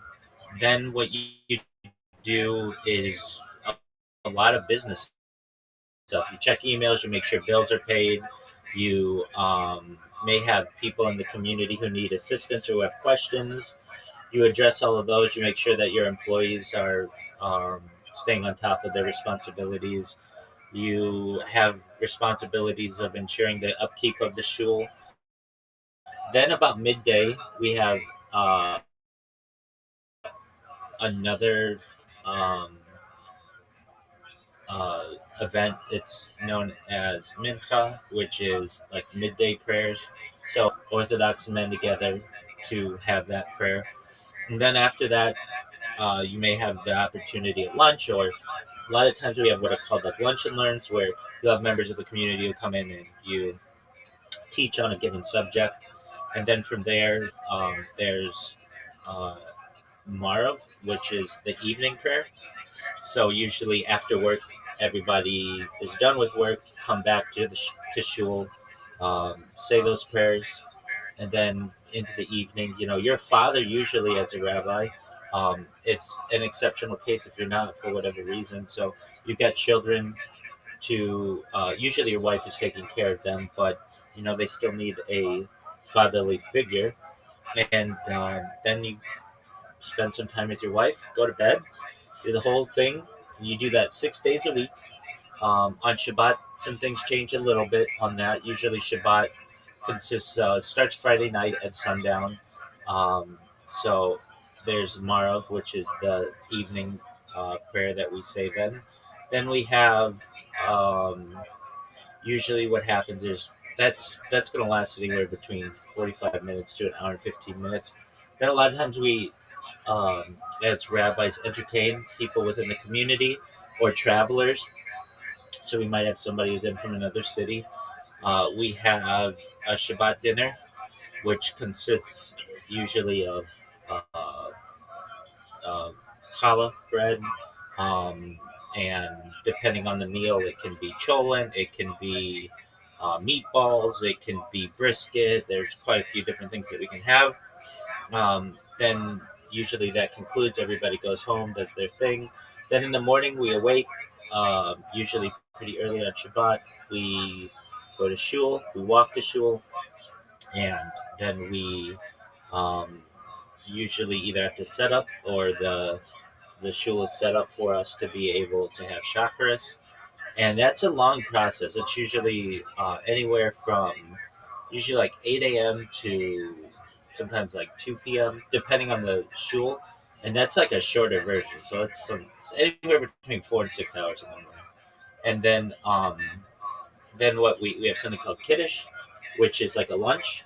And then um, that can last, depending on your environment, your community. It can last all day into everybody stays there until the evening prayers, or you can um, go home, get a nap. Usually, a lot of people like to take a Shabbos nap. Just it's a day of rest essentially, and then at night on Shabbat we have the evening prayers. So that's Marav again, and then there are some things that we do on Saturday night. Basically, there's a celebration known as Havdalah, which means separation. Basically, allows us to start the week. So that consists of a kiddush, basically just a blessing over wine, and we'll have the opportunity to then perhaps have, if we have guests, they can partake in it, and then there's another, if you want, this isn't necessarily um, practiced by all in Orthodoxy every week, but generally, if you have the time, there's something where we greet the there's essentially the idea of some time with what we call the Shabbat bride, where we have another dinner. There's like another meal on Saturday night, and we can, we can use, we can have combustion, and we can wash clothes and do all kinds of other things that we normally refrain from during Shabbat, and then wake up Sunday morning and do it all again. So our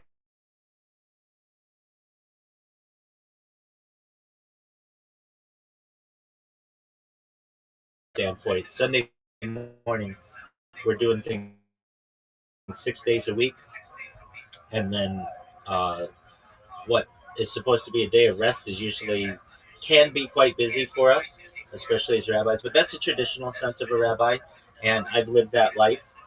It is a beautiful life. Some of my happiest times of my life were when I was living my life as orthodox as I could, not live streaming my life.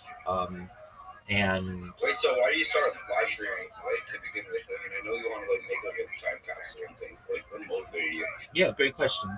So I was living my Orthodox life, but many rabbis, I included, have a career. So I'm a certified project management professional. I've launched apps on the App Store and Google Play. Been very successful at that. Has allowed me some financial independence. Additionally, Wait, how much money you got? Like, I don't know. I'm That's- not trying to make it seem like a yeah, present or no, anything, that's okay, and it's not an appropriate question. You don't ask that question to people. I understand it's a great question to want to ask, but enough to live. I can tell you that. So enough to the point where I don't have to work. We have the opportunity. I had the opportunity to work for a Fortune 100 company, basically as a project manager, scrum master, if you know what that is, and my position was remote. So after work, people weren't doing um, the normal things. Even in synagogue, many of our classes went remote, and so I had some free time after work, and I would go to Tiger Woods' golf course in Anaheim, California, and hit golf balls after work just to pass the time. And I always wanted to see what my golf swing looked like on camera. So I started recording myself, recording my golf swing on camera just to see and improve. And I would make some jokes to myself, whether I sliced the ball to the right or hooked the ball to the left or topped the ball or whatever it would may be. And I wanted to preserve the jokes that I made for my future family. So I started uploading that content after work to my Google Drive and just recognized that it was taking me too long to record it and then upload it. And it would probably be in my best interest to just start streaming it. And so over the course of that summer into the fall, I began streaming my life. I created the YouTube account and bought a bunch of different laptops and Chromebooks and such because I felt if I'm going to stream, I want to stream better than anybody has ever done it.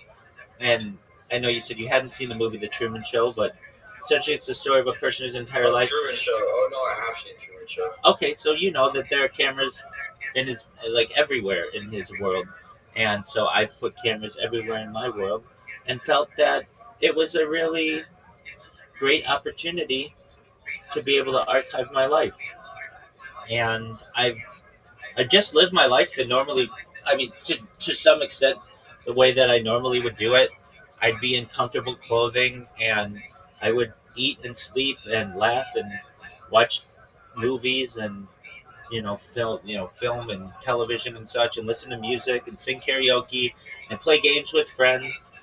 I do all the same things that I did prior to live streaming, but I just felt like, hey, I'm already pretty comfortable being on camera from my job. I was already on camera anywhere up to between 8 and 12 hours, and then my classes, which from for my studying would be anywhere between 2 or 3 hours a night. So I'd already been very comfortable on camera, though I wasn't perhaps before, and recognized that I'm already streaming my life more than half my day.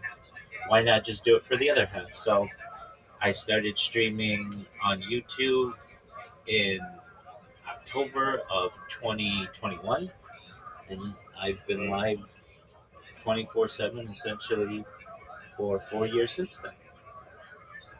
Whoa. Yeah, it's a So lot. you wait. So what's the day in your life look like right now? Yeah, so I awake. First thing I do is pray. Um, and I could awake. It depends because I get friends all over the world, and a lot of times they'll mess with my sleep schedule a little bit. But um, usually I wake about, let's say, 4 a.m. Pacific Standard Time, and then I pray immediately upon awaking, and then I wash my face, maybe shower, brush my teeth, do all the hygiene things that I have to do. Um, then about 5 a.m. Pacific time, I daven chakras, which means laying of tefillin. If you've ever seen Orthodox Jews with the black straps on their arm, that's what we Yeah. do. Um, After that, usually, and it depends. I mean, over the course of the last 4 years, what my day looks like. But I was doing a lot of robot programming. So basically, just bots that I create on different social media to be able to promote myself, um, which is Yeah. good. Which is good. It works well. Um, and but what I've been doing more recently, I've been promoting myself in Twitter Spaces. So what that means is I search a Twitter space. Pardon me. Search a Twitter space. Find people who are open to hearing about new projects. I tell them about what I do. I must say, people are absolutely fascinated by what I do. They find it to be really exciting. They want to connect with me. They follow me. They join. I promote the Discord. I've got like 2,400 people in here. That's been very difficult. It's hard to get people in a Discord. I don't know if you have a Discord, but try getting somebody in it who's not your friend. Try getting a total stranger into your Discord. It's extremely difficult. And then from there, I'll promote myself, make some breakfast, then promote myself later in the day. Throughout all of this, I'm usually watching Daf Yomi, which is our daily Talmud study. So that's what you can see on that other screen. And so I listen to other rabbis and yeshiva students, what they feel, what the daily teachings are. Um, then from there, I might watch a podcast or two while I'm promoting, basically simultaneously. We've got midday prayers and then afternoon, so basically afternoon and then evening prayers. May make lunch, may have dinner, usually about 6 Pacific and something like that, just depending. Then into the evening, I have some friends who come in every night and we play games together. And we like to play like mini games and nothing too powerful. Usually ones you can play on your phone or on Discord or something. And we'll do that into the evening, into the night. So usually about like 10, 11 midnight or so, which is um, then allows me to usually go to bed pretty late into the night. I say prayers before I go to bed. I do the whole thing the next day. Um, there are some changes to that schedule. I may have laundry that I do, go to the mailbox, I get my groceries delivered and things like that. So, given on any given day, I may have different things that occur, but that's a basic given day for what I do. And guess what? That's a basic given day of any person on earth. Generally, they're going to be taking care of their hygiene. They're going to be eating. They're going to be sleeping. That's really, but basically everybody does. All right, well, I have to go run. All right. Um, Are you a distance runner? oh yeah, All right. What are your events? my events, just cross country meets pretty much. Excellent. Maybe like 5K. 5Ks. What's your personal best? What's your PR? First one back. Probably 12 minutes, 14. 12 minutes, 14 seconds. I'm kidding. It's definitely 22 minutes. I'm sorry. No, you're good. No worries. I've spent a lot of time with cross country runners, and I was going to say that's like better than the world record. Okay. All right. Well, you go on your run. How many miles a day do you run? How many miles a day? That's 4 miles. All right. Very well. Enjoy yourself. Take care, my man. Too. Thank you.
Let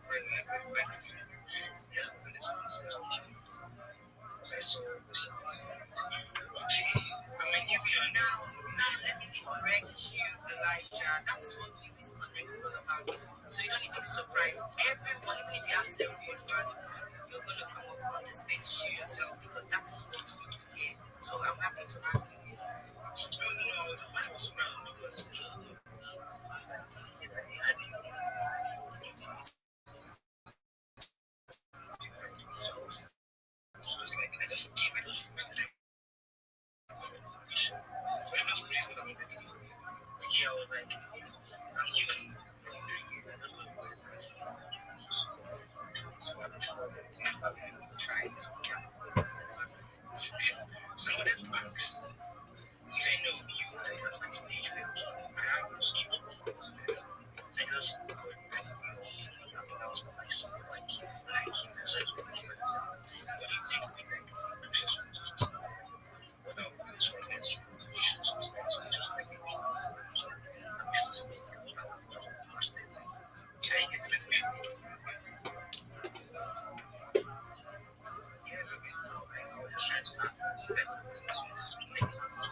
going to eat over and then also, by the way, on Sundays also. It's not just Monday through Friday. Right? It applies literally again every day of the week. How is the football game today? Good, excellent, right answer. Right? Jose, you just understand. Just understand. There's going to be hours of time. There's going to be hours of time. Hours for you to just mindless engagement with overpaid men in tight pants. Just understand, you got to account for it. Now again, there is a way, I'll be honest, there's a way to account for it. Everyone needs to. Everyone needs to, and that's fine. So that's fine. That's fine. But just know what it is. Just account for it in your mind. It can't be accounted as football. It can be accounted as, I'm going to do it. I'm relaxed. This is my recharging time.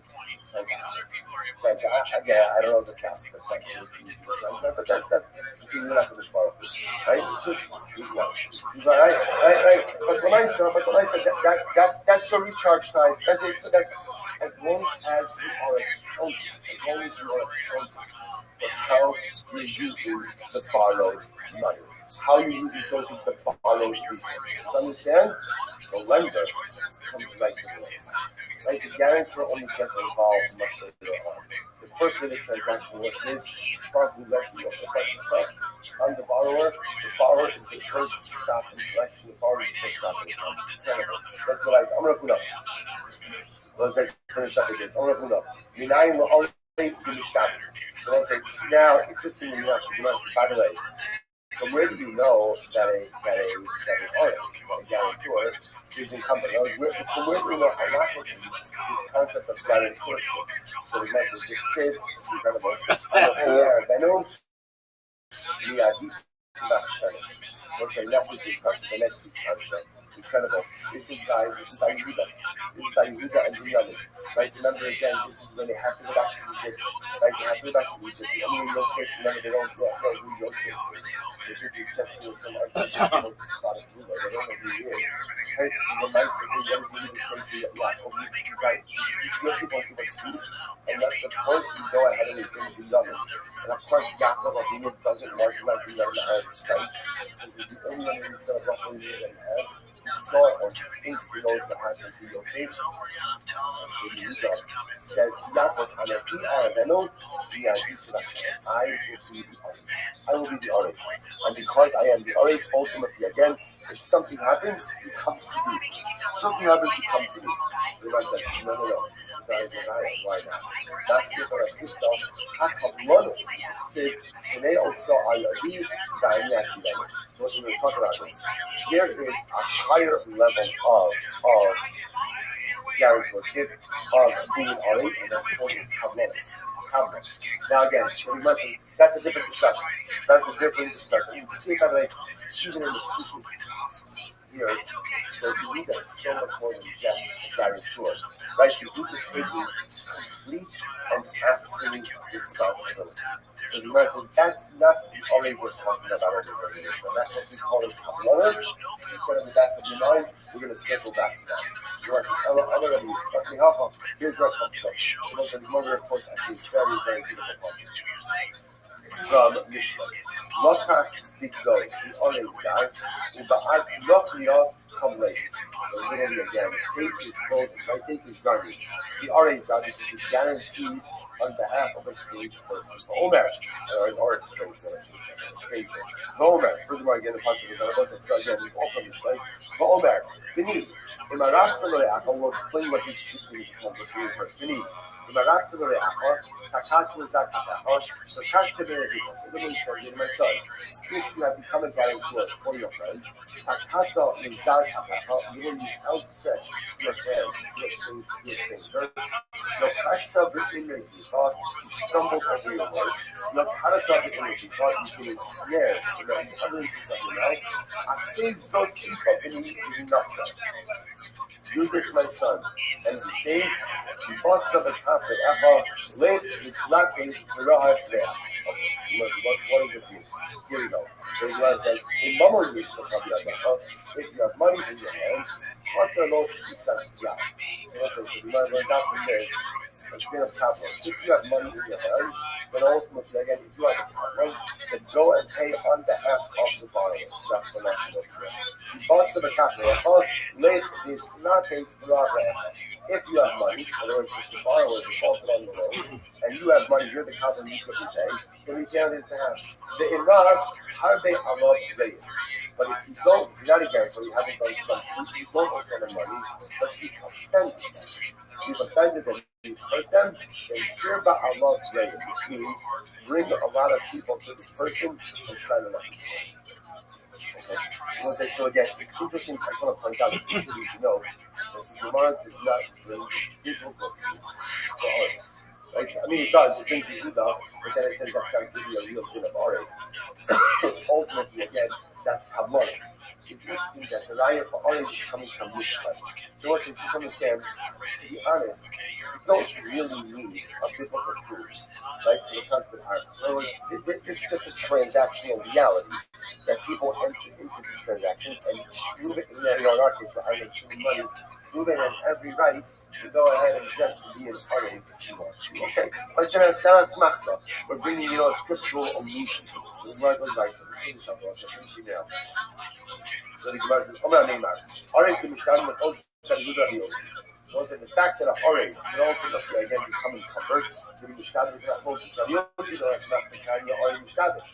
very interesting. So the Gemara wants to make this about Asmachta. Let's remember again, Asmachta, we had this. What's Asmachta? The hyperbolic statements create binding halachic realities. So let's play this out. Right? I lend money to Shimon. I lend $1,000 to Shimon. Right? So Reuben says, okay, I'll be the Arab. So let's say, it's interesting. The Gemara says, what's going through Reuben's mind when he becomes the guarantor? What's going through his mind? Right? Reuben's going to be fine. He's going to be back. This is just like Ashkenaz. It's good. It's chizik. It's hamas. It's beautiful. It's fantastic. Right? But I'm not going to. I have no idea how because Reuben's got this. So essentially, the commitment of an Arif is an Asmachta. So watch this. But the Yossi Asmachta Tanya, Arif is David. It's going to be Yossi Oz, Asmachta Tanya. That's when the Arif is obligated. The Yehudi Dam Asmachta Lo Tanya, Arif Lo Mishtabit. But according to Rabbi Yehudi says Asmachta Lo Tanya, then ultimately again, the Arif is not obligated. Actually, that name, 1 second. How am I saying the Choyom Asmachta Lo Tanya? But Arif Mishtabit. It's not true. Let's say, we pass in Asmachta Lo Tanya. We pass in that hyperbolic statement does not take halakhic reality. But yet, we do hold it as a concept of an audience of a guarantor. So how do you reconcile that? I'm Rashi, those things are kind of old. They call the Emeryeh, Grammar Mushabi Nashem. So what's the most asking is as follows. In general, what is it? It's mostly asking this. What is it that makes a guarantor obligated? So they're both saying, normally, how do you create obligation? Kinyan, right? I can be makabel kinyan and guarantee myself things. So for example, right? When a man gets married, he has to take upon himself the obligation as outlined in the Ksuba. How does he do that? Right? He's not married. So, right, what do you do? You have all this kinyan. Right, the chassid picks up a parrot, picks up a handkerchief, something. That kinyan obligates him in the obligation that it's the law. Because again, in general, in halacha, if you're going to become really obligated to something, there has to be a nice kinyan. So really what the Gemara is asking over here is, okay, so now I have a scriptural proof, so to speak, in the concept of an Arif. But what obligates an Arif? I'm lending $1,000 to Shimon. Reuben says he's the guarantor. Well, what guarantor, right? But what obligates him in that guarantorship, right? There's no, if we do a kinyan, great. By the way, he's definitely fine, right? We can do a kinyan together. You do and Shimon, we can do that. But in the absence of a kinyan, what obligates him? The most says you know what obligates him? The Gemara says, Bahia no. From the hano that he gets, become a hemorrhage, that he is believed. What does that mean? The Rabbi said, what's the incredible thing about this case? I'm lending $1,000 and Shimon is guaranteed. So what's the concept here? Right? Why, at the end of the day, why am I lending you the money? Why am I lending you money? Let's boil this down. Why am I lending you the money? Why?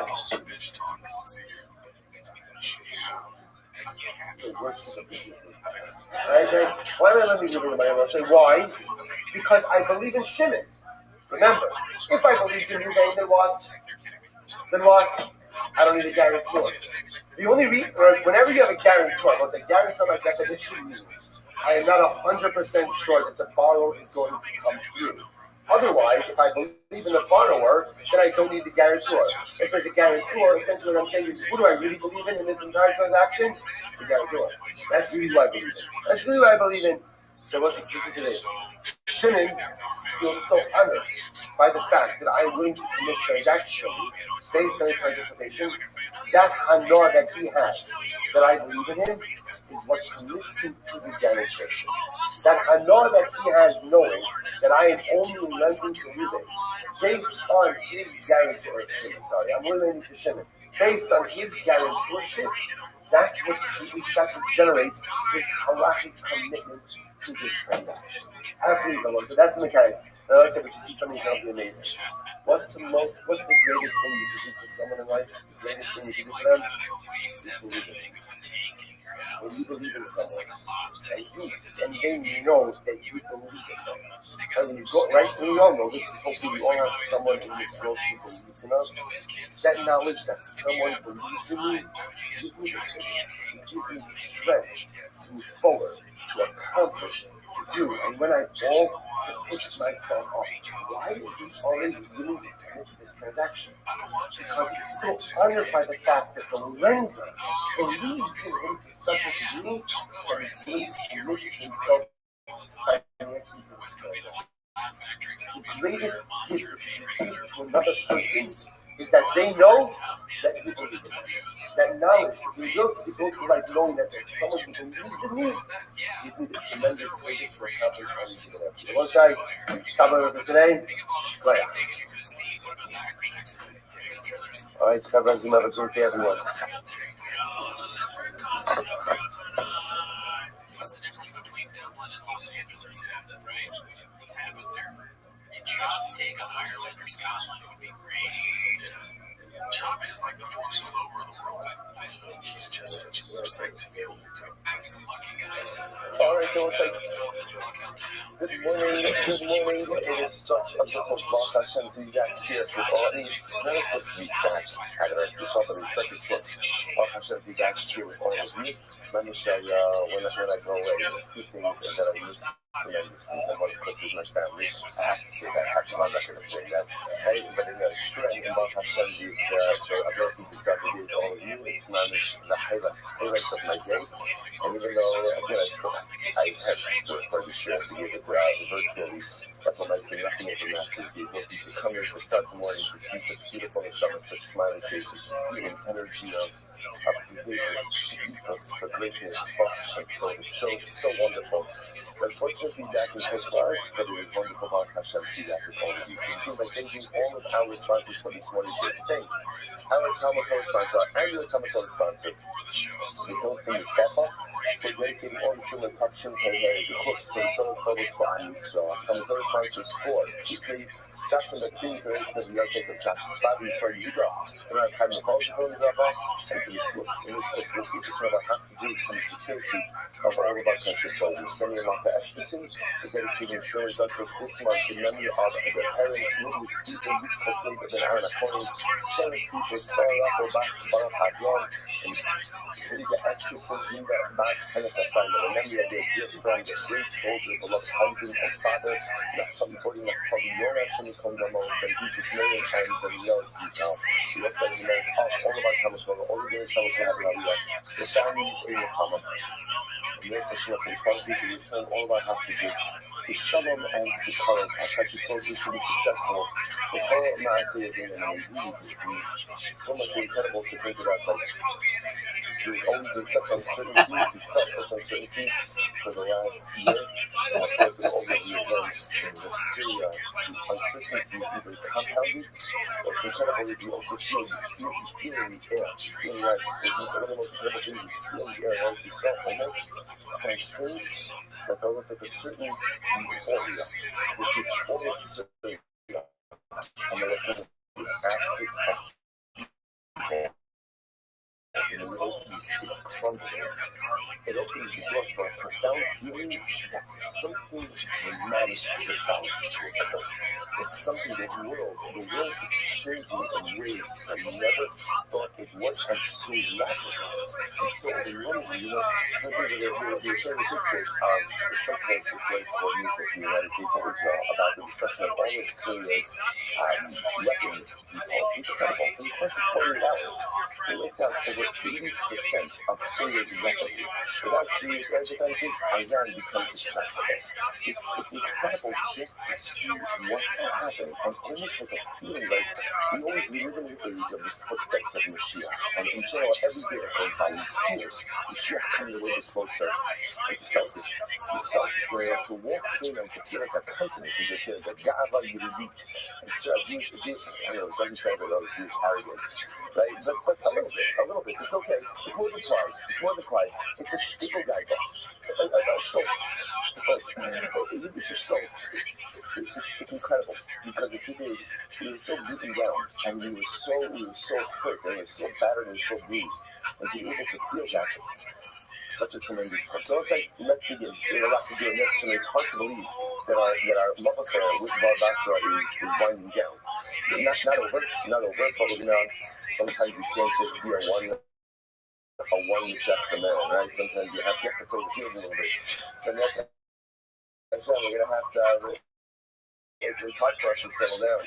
So we're gonna be able to, but it is incredible to see that the be a really great Gemara today, really great Gemara. Nice right stuff. So we are picking up Kuf Ayin Aleph, Kuf 171A. 2-4-6 lines down from the top. My brisa. So we quoted the brisa on Kuf Ayin on the base. Remember, just to reorient this a little bit. In our Mishnah, we had a very interesting three-way machlokes. Well, as a Mishnah and Gemara, we had a three-way machlokes. All the machlokes. You paid Shimon $1,000. Shimon paid back $500. Now we have a problem. What's our problem? So what do you do with the star? In other words, we have a star that is inaccurate, because the star says that Shimon owes you $1,000, but in fact Shimon only owes you $500. So what do you do? So we have three machlokes. Rabbi and they said, no problem. Tear up the first star and light up the new star. Who's allowed to tear it up and light it up? Even witnesses. Rabbi says no. Leave the first star intact. Rabbi, what do? Let it show that. Right? The receipt. Shimon gets a receipt that he paid back $500. And that's it. Then he came to a shura in the name of Rad in Gemara, and Rad essentially agreed with Rabbi Yehuda in principle. Namely, he tear up the star and write a new one. What was the machlokes? The machlokes was that Rabbi Yehuda in Mishnah says even to do it, Rad said this can only be done in Beis Din. Only done in Beis Din. The Gemara says if Rad had heard of Raisa, would he have still held his position? Now the Gemara says, what's the Raisa? My Raisa? Bisanya. Here we go, Bisanya.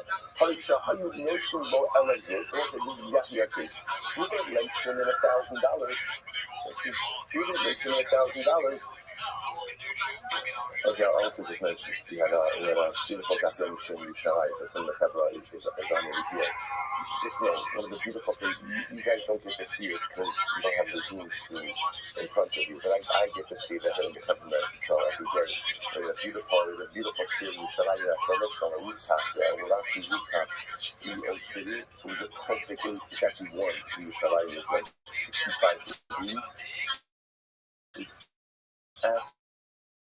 beautiful. You should just know. You don't see them, but we have a beautiful time with Mary Israel who's talked about shir every single day, and are dedicated. Of course, I'm not gonna lie, it's not easy to be dedicated at 1 o'clock in the afternoon. No offense, guys. I'm just saying, one of my things, it's beautiful. Like we're part of something so much bigger that manage spans the world. It spans the world and goes into every cell as well. Great support. Okay, and then the Mishnah says, the Bible says as follows: Reuben mentioned $1,000. Right, and what happened? Shimon, you take back $500 apartment. How much mails is yours? So what do you do? So now what do you do with the star? So even the kindness of star, the cultural star, after the Zman, you can be ready to go. So he says, no problem. What this is, tear up the first star and write a brand new star. We'll say, now, there's a very important point. You might make this point 30 years ago, but it's important to reinforce it again, what do? What's the date of the new document? What's the date of the new document?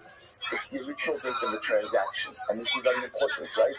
Why? Because remember again, the date of the document creates what? Creates the lien and encumbrance on the properties of the borrower. So you don't want to redate that based on today, because then you just effectively leave the lien to the present day. So you rewrite a new document. Now, what does the new document say? What does the new document say? Ruben lent Shimon what? $500.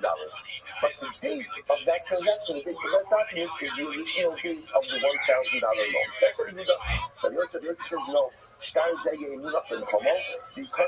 you showed up. Yosef says no. Don't touch the original star. Don't touch the star. Alright, so what do? You write a receipt.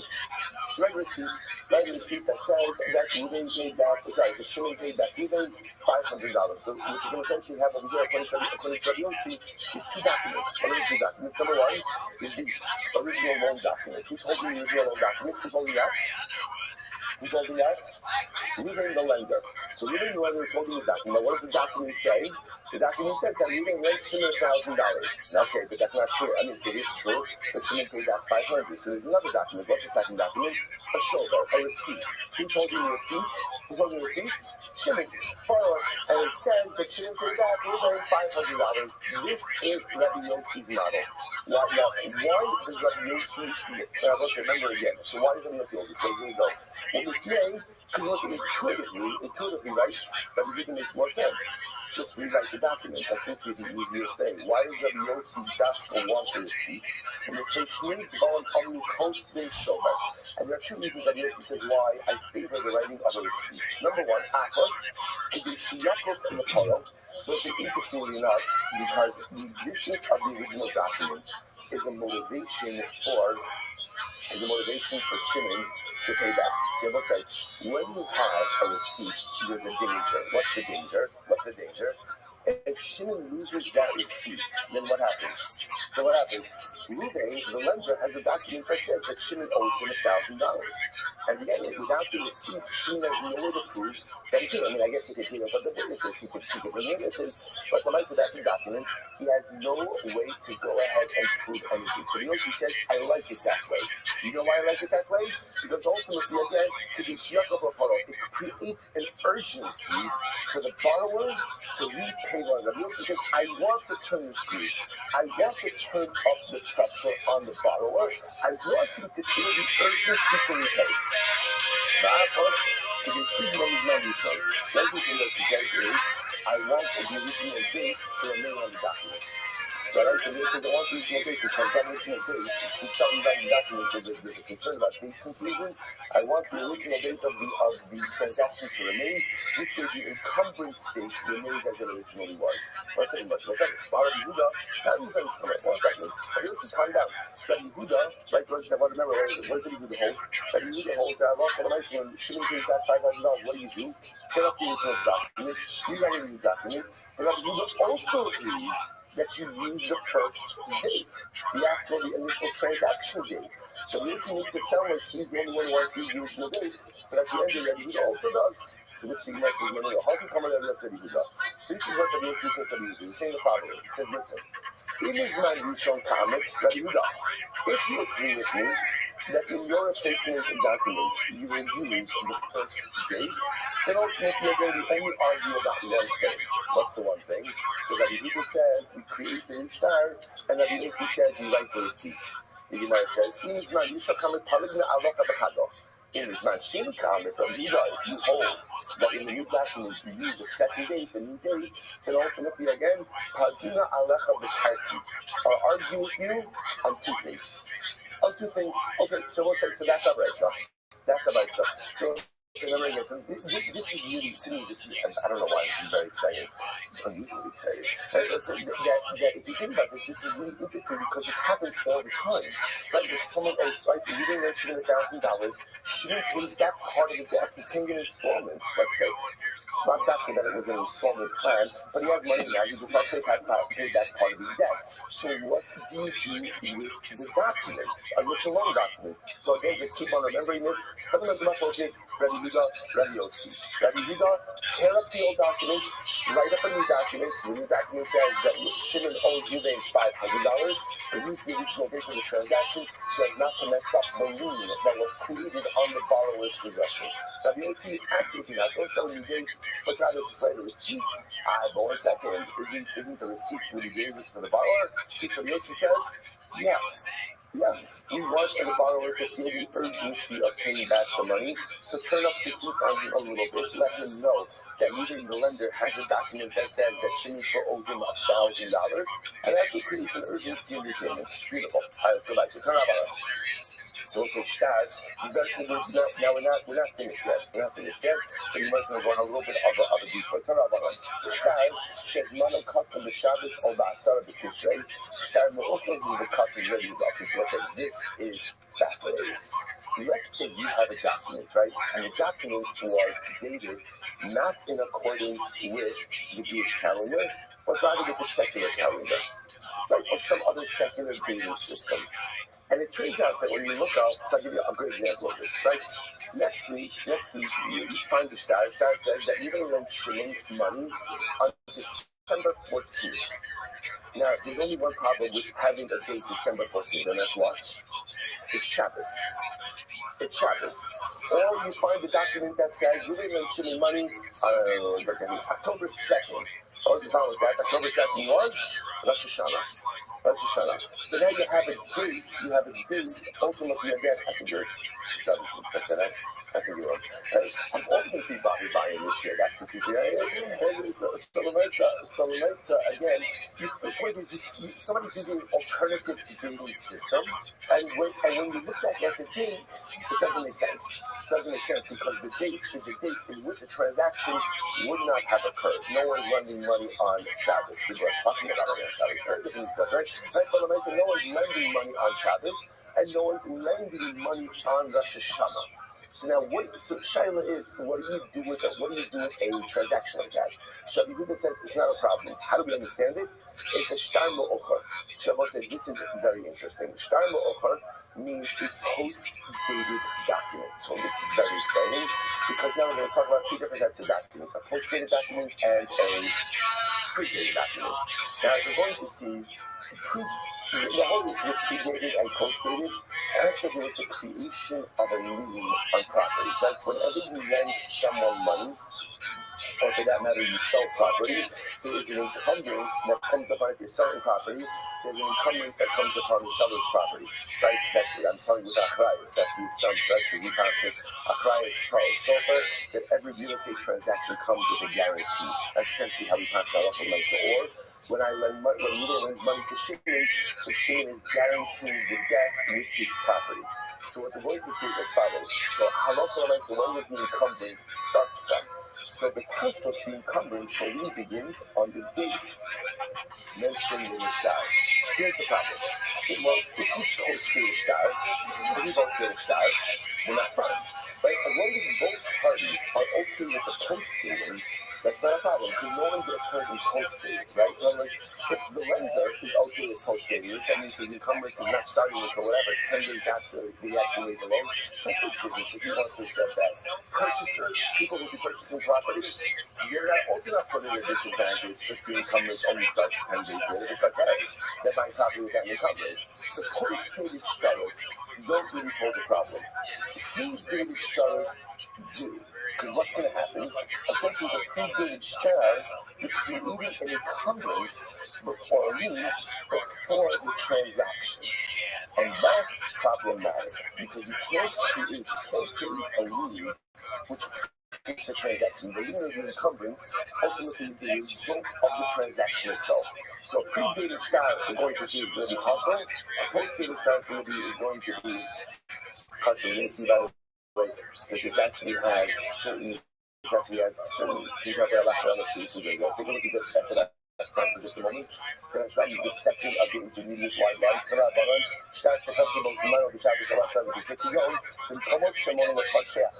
for example, in places where they date their documents and according to the solar calendar, because of the Shtad test of the the document was dated the 15th of December, if you're saying Katin Makadin, Masa Yom Test Masa also Kodash, means also the on Shabbos of Yom Asir Tishrei, and then when we check out the line up, the secular date, again, the Hebrew date, it turns out that it was Shabbos, or the Rosh Hashanah, or the Yom Kippurim, or the Yom Kippur, or Yodesh, or Yaakov, no, the Shabbos, Yom Kippurim, the Mitzvah, no, Yaakov, the Osiyim, Hamofiach, the Shtar, Ella, O Muktamu, O Kasol, and the Okar, the Kasol. So let's say, so again, whenever you find a document, ultimately, again, that does not line up, the date that's used, does not line up with a feasible date that this document could have actually been done, there's one of two possibilities. Either predated or post-dated. So interestingly enough, Rabbi says, I choose to understand that it's a post-dated document in the first place. Rabbi Yossi post-out. Rabbi Yossi says, no, it's possible. Why? Because apparently Rabbi Yossi assumes that it is a predated stuff, and therefore I'm also going to be possible. So let's analyze this. So we read this as Rabbi Yossi, so here's Rabbi Yossi. This case came up before you in Chipotle. It was a case like this. I'll give you $1,000. The document said the 14th of December. The document said the 14th of December was a Shabbos. And the transaction definitely did not happen on a Shabbos. And yet Rabbi Yossi Kashmi that the star was kosher, which obviously meant that Rabbi Yossi understood it to be a star or a post-dated document, and that it could be a document. So the Gemara says, Amalo, get Sharti, Bazeh Sharti. Amalo, get Sharti, Bazeh Sharti. She says, no. At the end of the day, she looked at us, Amalo, get Sharti, Bazeh. It's about 7 lines at the bottom. שכתוב בנו בשעת ודיבור שרת כשמתוקו מופיע שנכתב בזמנו שרים מספר כל מספר בשעת יום כיפורים והכל יבין שמאוחר ולא תקמינים כל בכדי כמון אבל במאוחר בעלמא שזמנו קוסם יום לילה מקסימו ולא יודע מאוחר הוא so Yossi says like this. There are two cases I will say. Very interesting. Yossi says there's two cases of date ambiguity. When the star has a date, you know for sure the star did not happen on this date. It did not happen on this date. When Yossi says, in that kind of case, I'm okay with saying that the star is a post-dated star. Does that make sense? If I'm doing a transaction now, they want to post-date it. So what do? They choose a date. Without recognizing that the date, let's say the secular date that they're choosing, lines up with the Shabbos, or lines up with the Yom Kippur. So again, when it's clear that the date used in the star is not a date on which the transaction could have occurred, that Yossi holds, I hold that is kosher. But when it is a regular post-dated document, Rabbi Yossi says that that's possible. Now, we're going to see Rabbi Yossi clearly has a concern about a post-dated document, which he has not fully articulated, which we're going to see in the Gemara to come. Okay, so actually, just finish up the Rashbam, the Rashbam says as follows. He says, you did that, you've done it, you should custom the actually know this goes fine. So we know is that Rabbi Yossi has an objection to a post-dated document. We don't know what is post-dated document. We don't know what his objection is, but we do know as follows. That when it's post-dated in a way that's clear that it's post-dated, even Rabbi Yossi will say that it's kosher. What's an example of a star that was post-dated in a way that's clear that it's post-dated? When the date used is a date in which the transaction can occur. So with the Shabbos, as a Rosh Hashanah, there's a difference that we also would agree that such a star is going to be kosher. Again, we don't understand why yet. That's just the shita. That's what I said. Rabbi Yehuda Nami Bazeh Kamas. Rabbi Yehuda holds that even in that kind of case. Yo, what up, Kabbalah? Can you hear me? Yo, Kabbalah, go fuck yourself. Nobody want to talk to you anyway. Loser douche. Oh, look at this athleticism. And we lined it up through December 14th. And what happened? The new case on us only presented to Shabbos for Ba'asar B'Tishrei. And it turned out that December 14th was a Shabbos. And so it's clear that the date that was recorded in the star is not the actual date of the transaction. Everyone agrees Shishtan Everyone agrees that it's supposed to be the document, the Because I will say, let's just play this out.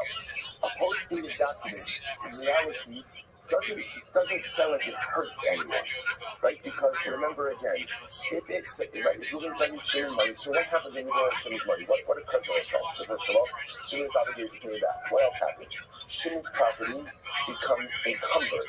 Now again, what does post-dating do? It delays the encumbrance. Who does that hurt? Right? Really, the only person who hurts is the lender. And if the lender is willing to do that, fine. That's his choice. So because there's no foul, right? No one's hurt. Therefore, how long from the light says, when is it clear that it was post-dated? How do you have the case that's clear that it's post-dated? The date that was used is clearly not the date in which the transaction occurred. Everyone will agree that it's kosher. Okay, other days. L'nechleku and l'ishtainu u'kam ba'alma. Okay, here we go. So it's like, where does the problem come up? The problem comes up when it's called ishtainu u'kam ba'alma, which means a post-dated document where it's not clear from the document that it's posted. That's an example. That's a really good example. So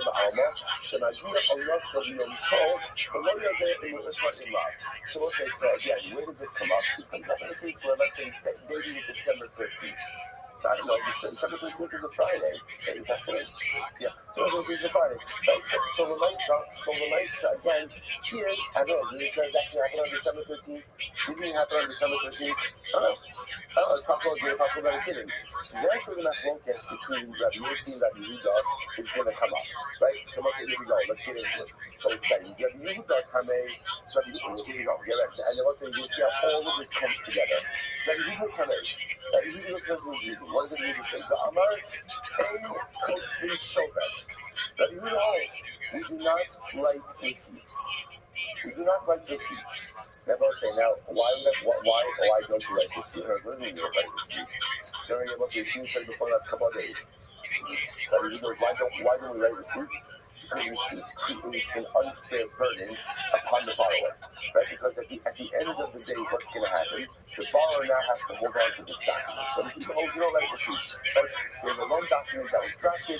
That's the document that we pay attention to, and we do not write receipts. Therefore, what? The law and therefore, again, there's no concern. So now watch this. Play this out. If you don't write receipts, then what happens when you go ahead and you repay your loan? What happens? Right? You didn't have $30,000. Right? You have to work to pay back. Shouldn't not pay back until what? To get that document. Right? In other words, if I'm Shimon, I'm not paying anything back until Ruben gives me back that loan document. What happens if Shimon wants to pay half? She wants to pay half? The doctor is not going to pay half, right? Why? Because paying half leaves him exposed. Because if he pays half, he's not getting a receipt. The document is still there. So it's not that Shimon's best interest to go to pay half. Therefore, again, that Yehuda essentially says, there's no chicanery, right? There's no trickery over here. Because at the end of the day, even if the document is posted, so what? What are you concerned about? We're not writing receipts, which means that if Ruben has the document, it means that Shimon has paid him back, right? And therefore, again, at the end of the day, there's nothing bad that could come out of all of this. But Yossi, here we go. And Yossi holds, Kosim show that. And Yossi says, we do write receipts, do nothing in the favor. I know this could be exploited. This could absolutely be exploited. I'm also get ready for this. Now, we don't yet know, so I don't get what could be exploited and how could a star could be exploited. Just wait, because it is about to get crazy. Let's say, so again, now, what the Gemara is doing is, this is where these Gemara employs different styles at different times. The Gemara is doing over here is something that, on one hand, is very methodical, but on the other hand, a little bit mystifying. Meaning what? The Gemara is outlining the positions, telling us that everyone holds their respective positions, but we don't understand why they hold their respective positions. Here's what I know. Right? So let's just review what I know. What I know is everyone agrees that a post-dated document that has a date that is clearly a date in which the transaction could not have occurred. Everyone agrees it's kosher. Nothing bad is going to happen as a result of that. What happens? But the date could have been a date in which the transaction occurred. It was dated Friday, December 13th. So what could maybe could have happened today? So the Yehuda says it's not a problem. Why? Because we don't write receipts. Therefore, Shtaim Ochar cannot cause a problem. Rabbi Yossi says we do write receipts, and therefore Shtaim Ochar can cause a problem. Now, again, I've also said the connection between receipts and Shtaim Ochar, the Gemara still has not explained. Hold on. I'm going to bring down Yeshua. So here we go. After the Amar post to the Shover, even according to the opinion that says that we write a Shover, that we write a receipt, tiny a palva. Furthermore, again, that's only a problem if you write receipts on part of the loan. About a kulo, no. But for the entire amount, no. For all these questions, that's not true. We write receipts even for the entire amount of repayment. But apparently, in the world of receipts, there's machlokas. Do you write receipts only for partial payments, or do you write receipts for entire payments? Since that's apparently another machlokas. The Gemara says, according to the thing that says you write receipts, you can write receipts for the entire payment. Okay, hold on.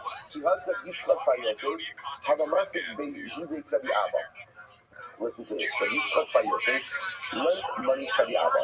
Also here that we're telling about Papi, so we came to telling about Papi, Amalei, Havli Zizoi. So Yitzchak by Abba said to the Abba, give me my money. Amalei, Havli Shtaloi, the shakos is up. So again, what happened? So Rabbi Abba was very smart. Rabbi Abba said, sure, I'll pay you, give me the loan documents. In other words, you give me the document, I'll give you payment, because without the document, ultimately again, the borrower is exposed. So Amalei, Shtar plus your custody. So Yitzchak said, I lost the Shtar. Everything looked like tablet, but don't worry, I'll write for you a receipt. Amalei, Hayat Yishmor Gamitarbayu, in Kostin Shover. So he said, 1 second, so Rabbi Yitzchak said that, Rabbi Abba said that, but there's Rabbi Shmuel, and Rabbi Shmuel both hold that we do not write receipts. We don't write receipts. So this is incredible. So Rabbi Yitzchak responded and he said, first right line,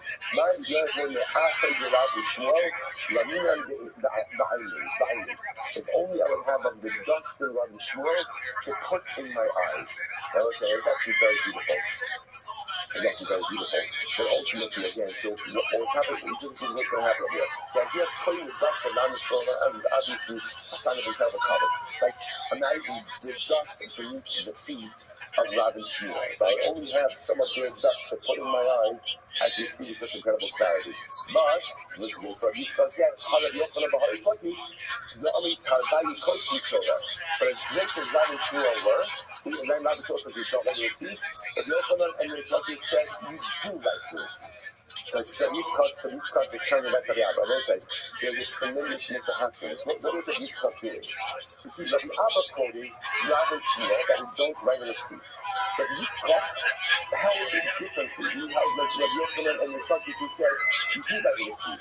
But what did Rabbi Yitzchak do before he disagreed with the positions of Rabbi Shmuel? What did he do?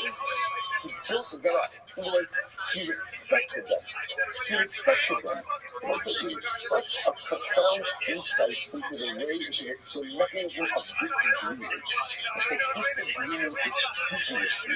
It's the ability to hold opposing views without diminishing the person's really disagreeing. Like it's like the utilities. One of the greatest things that we have left as a contemporary society is the ability to disagree agreeably or to disagree with dignity. Humanity has always had different opinions, and that's beautiful. Let's see, one beautiful thing. Gemara. We learn Gemara every single day. And what is Gemara? Can you imagine Gemara without disagreement? Gemara without disagreement? Like that's a lot. Like it's 3 minutes. You do keep showing up. That's the shulach, right? It's interesting. Again, listen, all of us love learning keep shulach. It's fantastic. But you have to admit, the geshmak that you get from Gemara, you cannot replicate. You absolutely cannot replicate. And what's the excitement of it?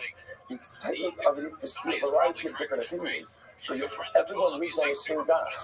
Everyone lives on the same space. Everyone occupies the same Dawud Amos, the same block Gemara. Because one of the most important things in Yiddishkeit is the ability to disagree with dignity. And here, it's incredible. Rabbi Yitzchak, this is money, not things taking your key around money. Rabbi Yitzchak is disagreeing with his borrower, with Rabbi Abba, right? And Rabbi Yitzchak is saying, I want to write you a receipt. Rabbi Abba says, no, Rabbi Shmuel says you can't write a receipt. So again, when sometimes you disagree with someone, there's such a yitzhara to attack their principles.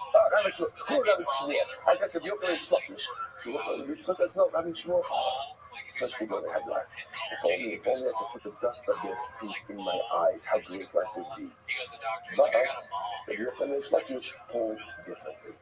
See, that's how you disagree. That's how he disagrees. With dignity, with covet, with the recognition that the other person is entitled to their point of view, even if they are absolutely wrong. Right? But laments are always with the dignity. Incredible. The thing we write the seeds in the Bible, the close each other. What's that here? That laments we write the seeds. The inside of that close each other. Because here's the problem. If you don't write the seeds, then other fellows so that's a little bit issue, right? Imagine if you don't write the receipt. So I don't understand. So we don't write the receipt. Then halot for the next again.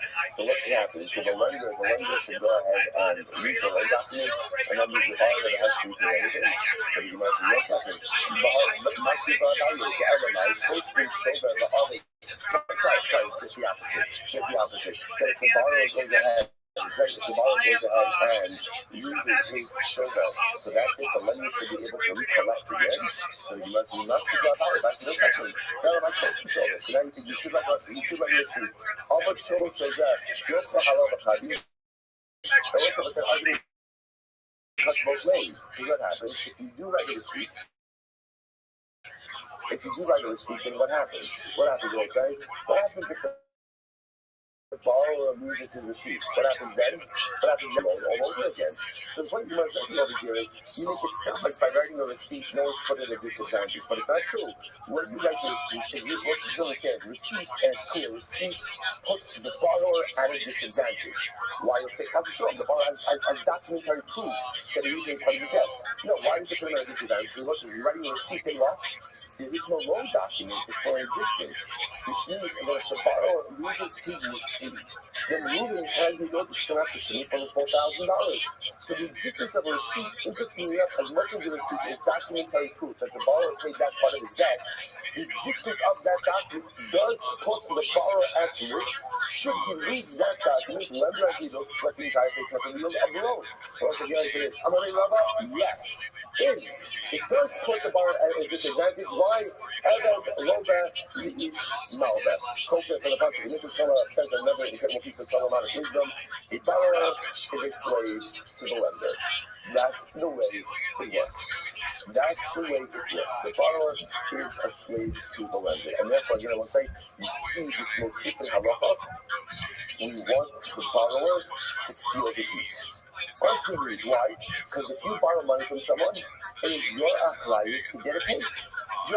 And you should feel an urgency, and you should feel the pressure. But Sharaf was saying a little bit differently. Sharaf was saying, Adam over the Ishmael means that literally when you borrow money from someone, you absolutely are beholden to them. That's really what Sharaf was saying. But people like Sharaf was also saying, we want the borrower to feel an urgency. We want the borrower to feel a pressure. We want him to feel a pressure. And we want him to go ahead and ultimately feel compelled that he's got to pay this back no matter what. So we're going to write a receipt. For 1 second. But you have the receipt never off. The borrower has to be careful not to lose it. Yeah, that's called being an adult. Be careful not to lose your stuff. Be careful not to lose your stuff. And if you do lose your stuff, something that recovers. That's it.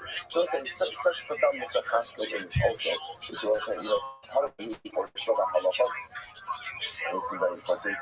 Halacha is not a system that is designed to make people feel good. Like, this is not the halacha is a system. Halacha is a system that is designed for the proper function of society. And in any society, what do you have? You have haves and you have nots. Right? You have people who have more, people who have less. And people who have less, what up, Chi boy? People who have more. And that's incredible. And the people who have more have a moral and legal obligation to help the people who have less. But the people who have less and are taking the people who have more have to feel an urgency to come through on their commitments. I have also been making feel like religious stuff. We don't. That's not the goal here, right?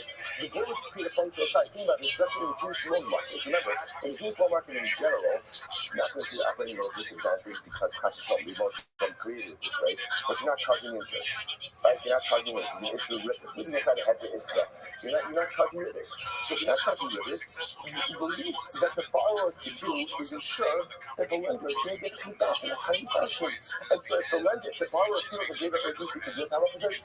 Yeah, that's what we want. That's what we want. We want the urgency to do this. Not necessarily there are times when it is about making people feel good, but in general, in the legal system, the idea is creating a functional society where everybody is there for each other and everybody is honoring their commitments. In order to do that, sometimes people have to feel the pressure to come through on the obligation. Hey, what up, big dog? The borrower to feel an obligation to come through to the lender. It's like just the downside stuff. Yeah, what's new? Who's the greatest borrower? That's one of us. I'm amazing. How are you? Everything I have is unloaded from the shalom. I open my eyesight. You as well. My arms working, my heart is pumping, and all of these things. These are mine. I don't earn these things. It's not like I did something to somehow acquire all of these gifts from HaKadosh Baruch Hu. They are unloaded from the Ribono Shel Olam. And says the Gemara, it says Shalom Melech. What is the relationship between the borrower and the lender? Shalom says it's very simple. A borrower is a slave to the lender. Because the borrower owes everything to the lender. Without the lender, right? Without the lender, I wouldn't have my house, right? And without the lender, without a Kodesh Baruch to the lender, I would not have my life. And I would say it's such an important hashkafic nuance for us to consider when we look at everything we have is a loan. Everything is a loan. And just like in any loan situation, Hold on, dog. No, hold on. What's up, big dog? How can I help you? I'm good. Okay, yeah, so I was asking, how can I get to meet projects like that need my services? Because I've been grinding since I'm not seeing those projects and stuff like that. Maybe the ones I will see, they'll be like, they don't actually need service and stuff like that. I gotcha. Okay, I'll help you. All right. Stuff like that. Do you have a link tree? Yeah, I'm almost done with that, Shannon. All right, well, get your shit together. Get that done, and then come back to me. Okay. That's what you want to do. We can't market you if you can't market yourself.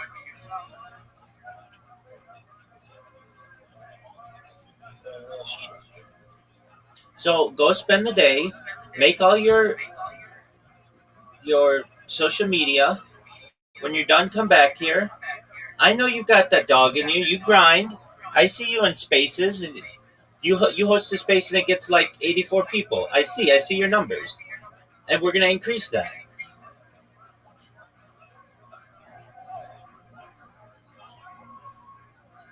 Yeah, I can hear you. Good. So you say, okay, I'm going to go make all of the social media accounts for my link tree. And when I'm done, I'll come back here and I'll have you take a look at it. And I'm going to go do that right now. That's what you have to do.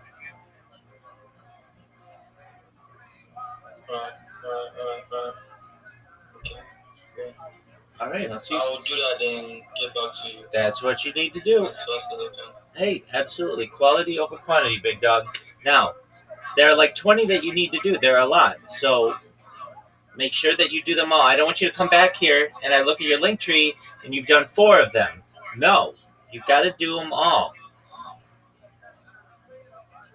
The reason why is if you don't, somebody's going to sweep in and they're going to steal your username and then they're going to impersonate you.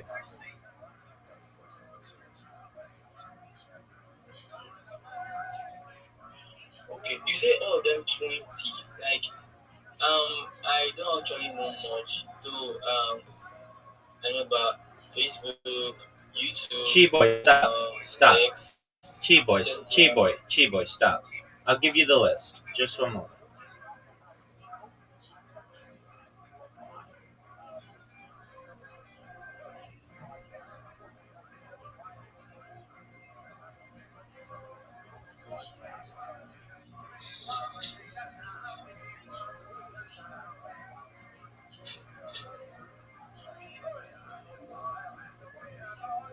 Okay, Chi boy, I want you to check your direct messages in Discord.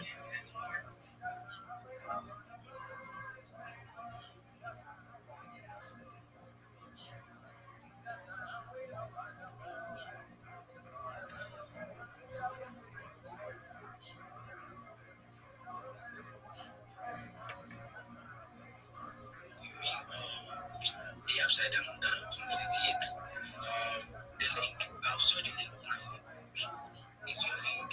So just add that here. I should go and try to download it right. I should download almost everything that is here. I should download everything and give feedback. I should download it and add them to my link, right?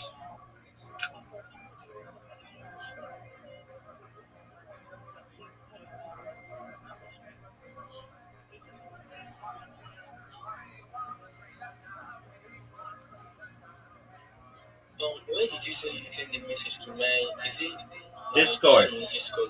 Your Discord. Check your Discord.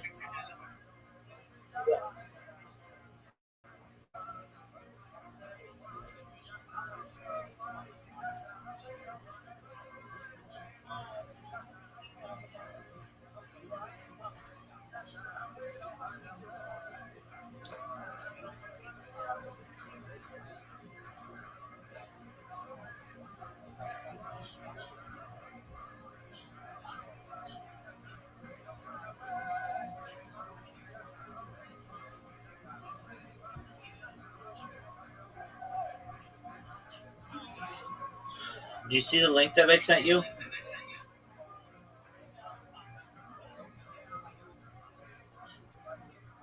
No, I can't see it. All right. Okay, yeah, I saw one link. Yeah. Okay, so put that in and look at it, and that'll give you the list of all the social media that you need.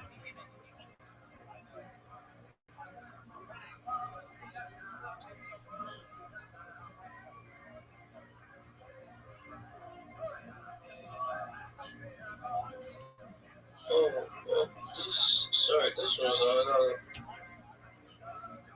What'd you say?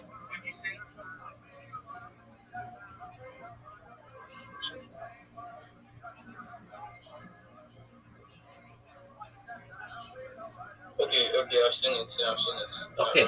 I've seen it. Excellent. So you don't need to know all the social media. Just go to those ones. Those are the big ones, and go create your account. And then when you're done, come back here, and we'll help you with the next step.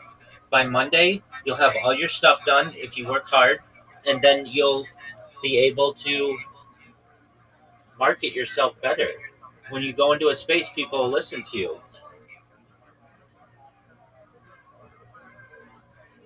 Okay, Okay?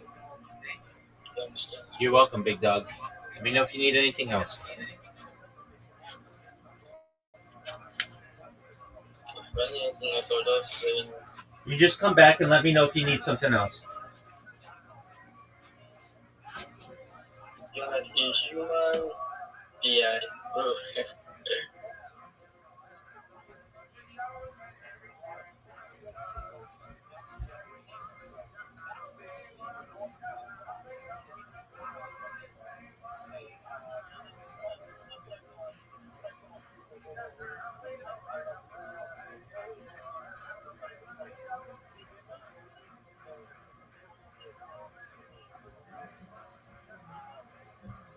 Okay. Thank you very much, man. I will be.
Riley Auto Parts and Progressive, both car things.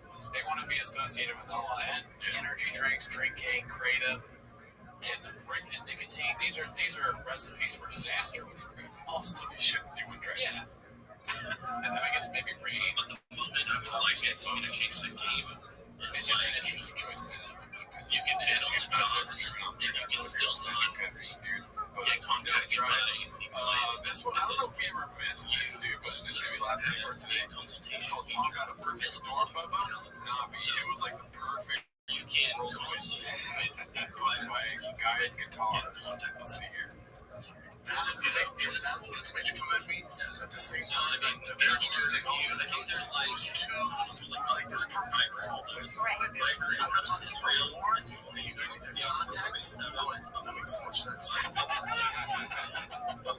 Yeah, man, we've all been there, dude. We've all had like stuff coming, little ways coming. You got your lab top, you know, and you're thinking you're safe, but you're not, because all of a sudden, a tornado, like, or a fucking earthquake, cyclone, a cyclone, yeah, fucking, what's another, fucking, a volcano, straight out of the sky.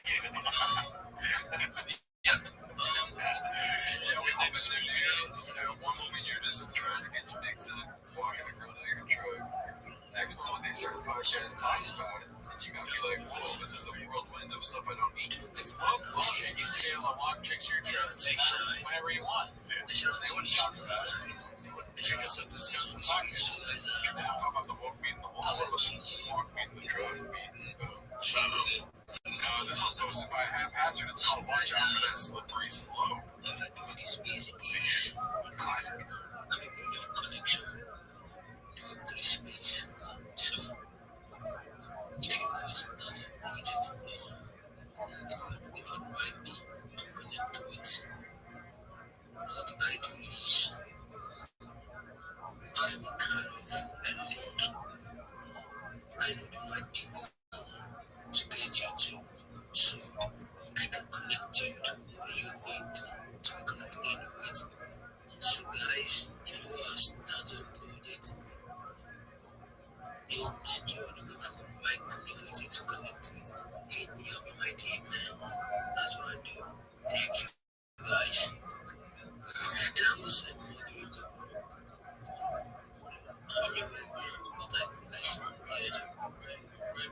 Everybody out here, my brothers CJ and Wild's gang, can I do you guys about it? Actually, no. Yo, Chili Guy. Yes, sir, yes, sir. Yo, the most recent replies in space. Again. Big what we got over here. These are the people that show up every day, guys. So if you hear these things, make sure you guys get them followed. You got the Rabbi guys who go if you're at the project, these are the people you guys need a team effort. We got Kelvin, we got James, we got Wizard, OGM, we got Tender Market Research, Honor the Jaguar, Mr. Digit, BTX, FYI, Base Ethereum. Go add these people up and you guys are active every day. Space it. You're gonna need to get your project out there. Yes, bro, 100%, 100%. Yeah, everybody should be,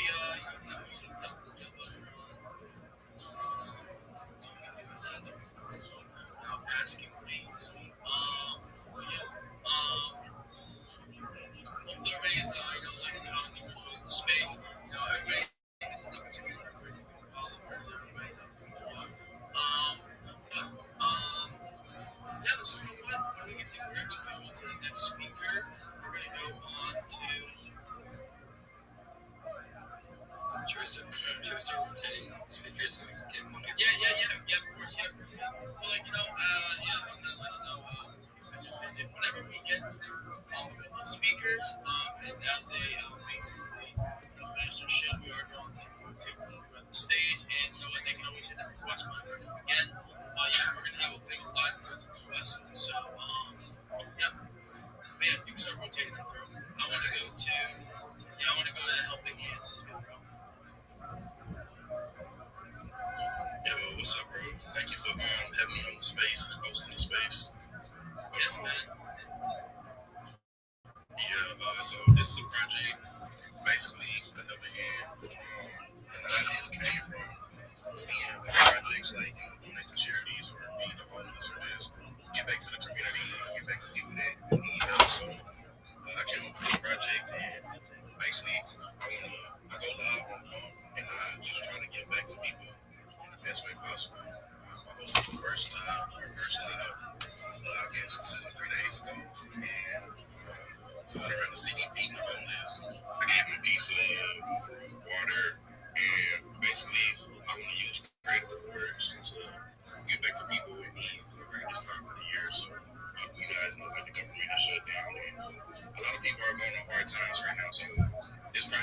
stuff. We're probably gonna make the food this time, whether it's sandwiches or we come up with a food we're gonna make. But it's getting cold outside, so we're gonna keep feeding them.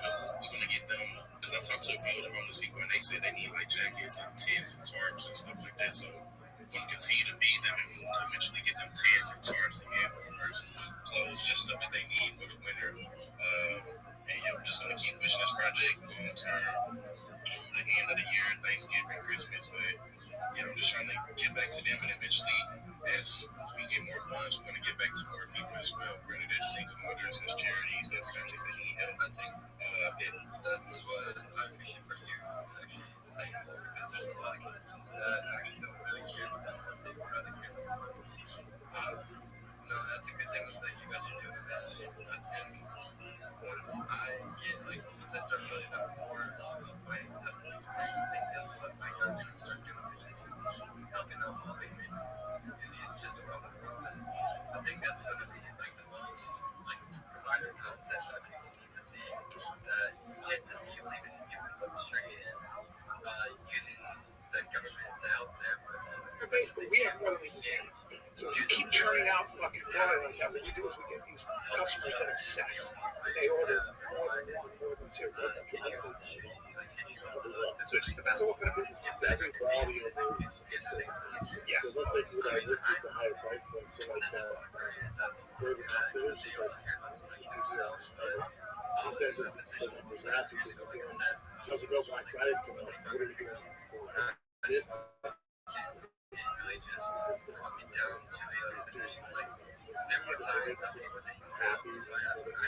You don't discount. We got some otherwise.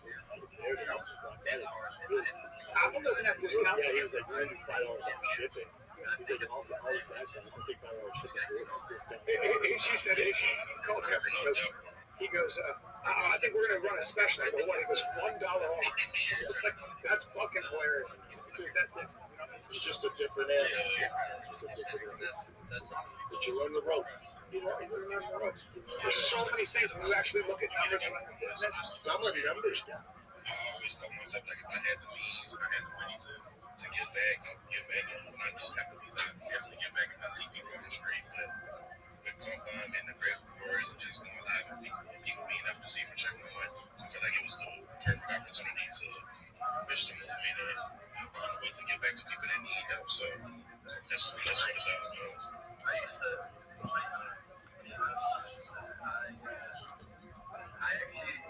used to go out if I see like a homeless person, if I see just take it. Just take it it's gonna remember you, even if it's something that it's not even in your system. It doesn't matter what it is.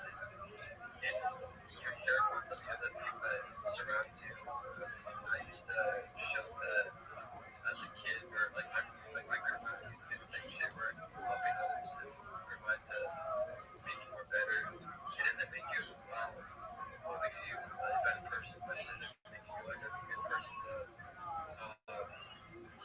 cherish with. But it is what it is. When you're showing yourself to others, that it's always been people like I understand that airs and travels, and you can't do nothing about that. So it is what it is. So I just wanted to get up here and let everybody know what I was doing, what I'm planning to continue to do. Like I said, I went live 2 days ago on bad people. We had like 18 people watch the live and 3 people go. But we're just gonna keep pushing forward and keep going. I'm not gonna give up on the project. So yeah, man, we just wanna keep doing that, and hopefully you guys tune in to the next live. I'll make announcements on the next page, so we'll definitely be going live again. Like I said, we're probably gonna make the food this time and give it out to them again. And as the funds go up, we'll be able to buy them tents and tarps that they need and get them jackets and clothes. So we definitely want to take care of them for the winter and keep on going and eventually be able to help more people that need help. I have a question. How long is this project?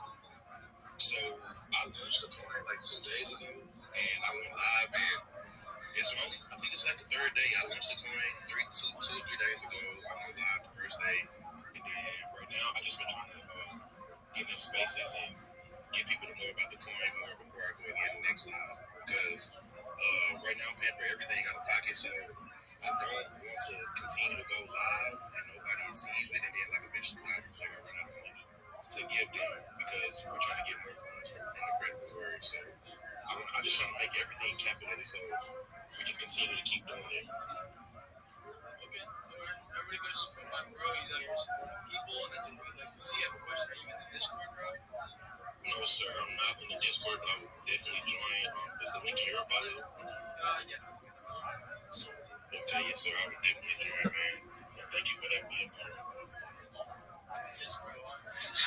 Just take. But that's not your AI. It's not. AI's the real danger. And even shit as stupid as like the self-driving cars. And like people are like, oh, it's so convenient, and it's like, yeah, well, wait till you get in that motherfucker one and it takes you to the courthouse for something you didn't even know you did. Or they decide you did. Correct. Go to the courthouse. And they're saying that they make the car that drives itself just take you like you don't want to go. So you get arrested, or they arrest you, they just take over your car and drive you to court. That would be something someone with an entire face tattoo would be worried about. Jelly Roll's cousin. Jelly Roll's cousin. This is Anthony, whichever his name is. He's got an arm around somewhere. So, this is my cousin named Mike Stan. Three of the smartest guys in ever in this system are in a room together right now. My brother, camera tripod. That's it. Argentinians can't drive to get out of the hospital. Exactly. Or can't take your fucking money out of your account with the your money expires, or they have an expiration. There's also another way to control you. Like electric cars is not the vibe for a million fucking reasons. I think a rare instance of everyone hitting a C-clamp there for a second. Oh shit, C-clamp. And then Shaw was like, oh, we're doing C-clamps, dude. You know what I mean? These guys really hate electric car shops. Always talking about how, like, if you pull up in a Tesla, they're like, not this guy. Yeah. They want a TRX, Raptor. They want you to flip it. It just makes more sense. Another way, you don't want to drive anymore. You don't have any control. You want to set the speed limit. You just want to get in and not drive. Right? You be a big bitch. You can't drive. I drive a Tesla. He drives me nuts. He's like, you're not allowed in my truck though because you're a god. And my truck won't start. My truck won't start. And you're probably it's the facts to the facts. It's that culture that subscribes to electrics, whatever, but the culture surrounding it, it's the same culture that wants to get vaxxed, and the alpha males are the enemy. It's not right. It is. Cars are pretty awesome. They're not though. Any facet. What do you mean? Highly awesome. They're fat. He's gaining a narrative here. And the electric car guys are I don't know if that's true. I don't think it is. Isn't electric cars like Elon, right? Is Elon anti that whole like alpha male thing? I don't think so. Joe. I think what he's more commenting on is when you buy an electric car, before you sign up everything, they tell you they might shoot scenario. I didn't know that. Do they? I wonder if you have an electric car, you no longer allowed to trade your magic. Oh, phenomenal. So you got to read the contract, right? You sign if you are buying an electric car, just make sure you can still do all the same things. You might be in your driving your electric car to work, and you're fucking operating your car, then all of a sudden, and then the car drives you right to the police station. They arrest you. What is this guy here for? Why are you guys in your car?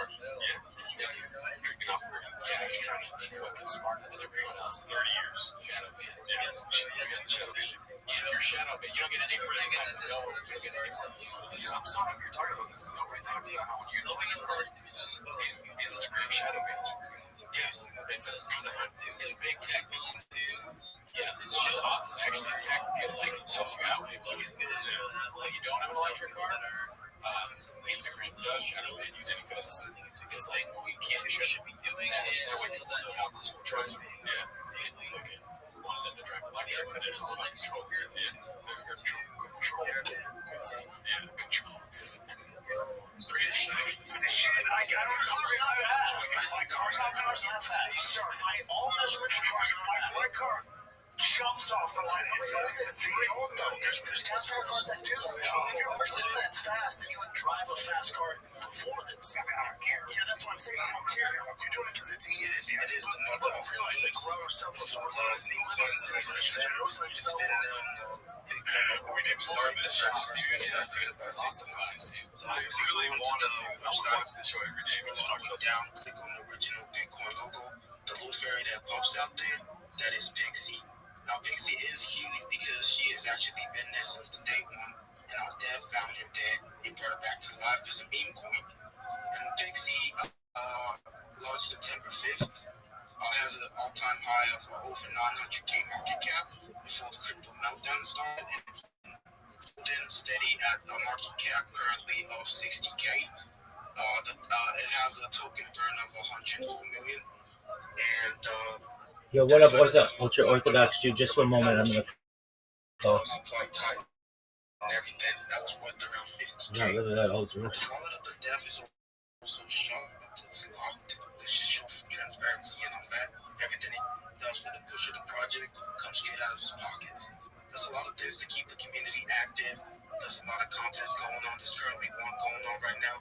So if anybody has any creativity and ideas on that, go into the meme contest on my bio and get up into it. And we also got NFTs coming out. We're about to sign a contract with Soul on Chain, some of their NFT artists, and it's going to be lit. We're not just out here to be some of the trended token. We're actually providing a piece of hidden crypto history, and that's what set us apart. So we actually believe that Pixie is going to be something great. It's a long-term project, of course. We've been pushing it for 2 months, and we continue to push it and add up more utilities as time goes on. And yeah, so you guys check out the website, check out the project, vibe with the project and all that. And yeah, that's it. And I'm in the Big Steppers. Everybody out here, go join up the Big Steppers. These guys are cooking for it. You don't want to miss any updates on there.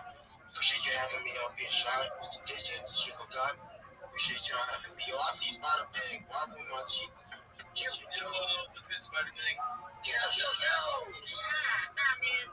I love your voice, man. It's so sexy. It's sexy like mine. Oh, thanks, man. Appreciate it. What do you got for us, though? No, man, his voice is not sexy. It's like that. It's the DJ chill out, guys. Wow, man. I can't believe how you live your. I'm a little bit sad, though, you know. My girlfriend left me last night. You know, my girlfriend, she's famous, Miss Piggy. Yeah. Yeah, she left me last night, man. Because she said I do crypto too much. What the fuck is this crypto shit? I said, leave me alone, man. I'm doing crypto. I'm gonna be famous, man. And I got my boys everywhere. I'm coming here. I don't care. You leave. You come back. Did you? Miss Piggy messaged me a couple days ago. I told her I'm not interested. Oh, really? Yes, sir.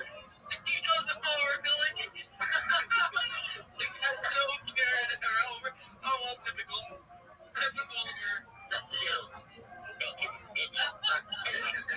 then I said to her, like, here, take some sun chips, you fat ass. Oh, my God. You know, that doesn't surprise me. But anyway, look, I'm here. I appreciate y'all. Like I said, I'm cooking something on me and me. I can't wait to share with everybody. I know I've been connecting with everybody. You know, thank you so much, guys. I can't wait. The next few days, we're going to be dropping some major alpha on Spidey Kid. So follow me. We got some huge contests going on at the moment. We got so much money being given away. I can't fart it out enough. And you guys are not following Spidey Kid. You are basically a caveman living underneath a rock, and you're basically nobody. So make sure you go follow Spider Pig. Make sure you give him some love. Tell him that Mr. Digit sent you saying Mr. Digit is better than Miss Piggy, and just say that I'm the newer one. Like I said,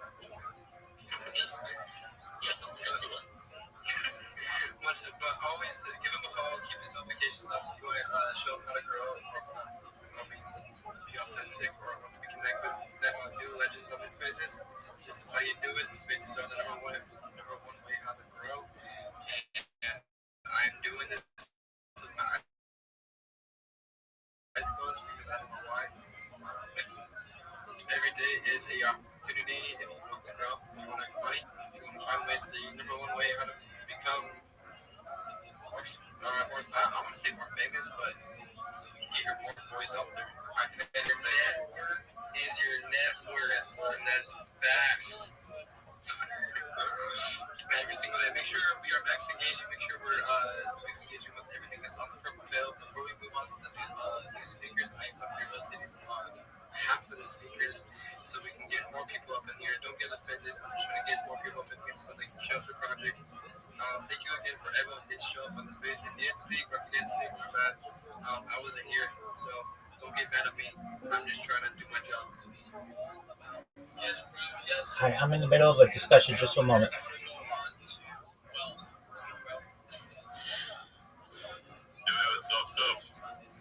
I'll be there in a second, Tilly. I'm fine. What about you, man?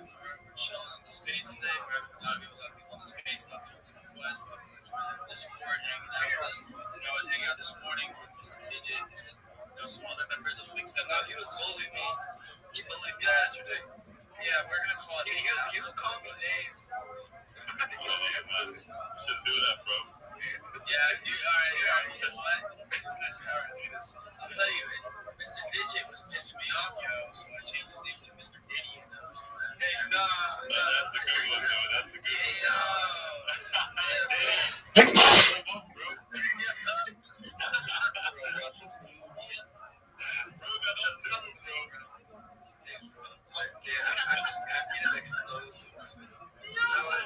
You know what? I'm leaving. Goodbye. Oh, no, Digit, stay here, Diddy. Yeah. Diddy wants to stay.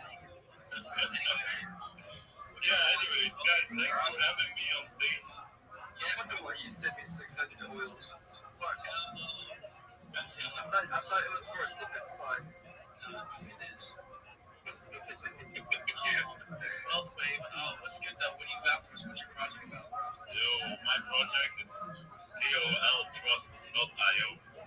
It's a website that I built. It's an app where you actually can vote on KOLs, because right now there are a lot of KOLs who just use their followers as exit liquidity, and we want to make sure that the community of KOL Trust can vote on all KOLs that are listed on the app.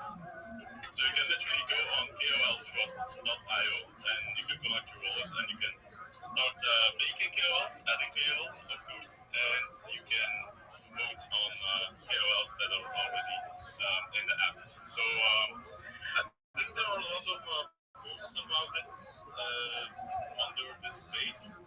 I'm not sure if you can highlight it. Yeah, if you can highlight one of the replies on this on the space. Oh yeah. I said yeah. Put it. Yeah, I think it's the one that Cold Trust has commented under this one. It's read KOLs, earn rewards. I got it. This one. Yeah, let me see. Maybe it's not refreshing. It'll give it a second. Okay. I'll wait a couple of seconds. Oh shit, I was just talking. Yeah, so the main idea is, while it's loading, I'll talk a bit more about the project. So the main idea is, everything is so crowded and people share rug pulls and they rug their own followers, etc. One of those ones where, no, we're not rugging anyone. The thing is, do you know Kit Kat, the cat that has died? I do know that. Yeah, so they made a coin about that, and suddenly it went up to 1 mil or 2 mil, and a couple of big KOLs, they were left out, and suddenly they started vamping. So they made a derivative of that coin, and they were like, yo, that's a scam, we're gonna run our own coin. And that was altcoin Gordon, and James Wynn, and Crypto Bitlord, and they slow rocked that new vamped coin. And we want to expose that a bit, we want to expose those bad KOLs, So you can go on the app, calltrust.io, and you can vote, scam, or trust on all these KOLs, and if there are any KOLs missing, you can make KOLs by pressing add KOL. If you connect your wallet, you can also earn rewards that we will airdrop later on. Okay. I do like the concept though. How does the leaderboard? So just on votes, or is it it's like every single. Yeah. So it's like every single interaction. Like if you make a KOL, you get 100 points. If you vote on a KOL, it's 10 points. If you reply on one, it's 5 points. And if you like or dislike a comment, that's just 10 points or something. No, 5 points. It's actually 5 points if you dislike or like. So it's actually, the more interaction, the more rewards you get.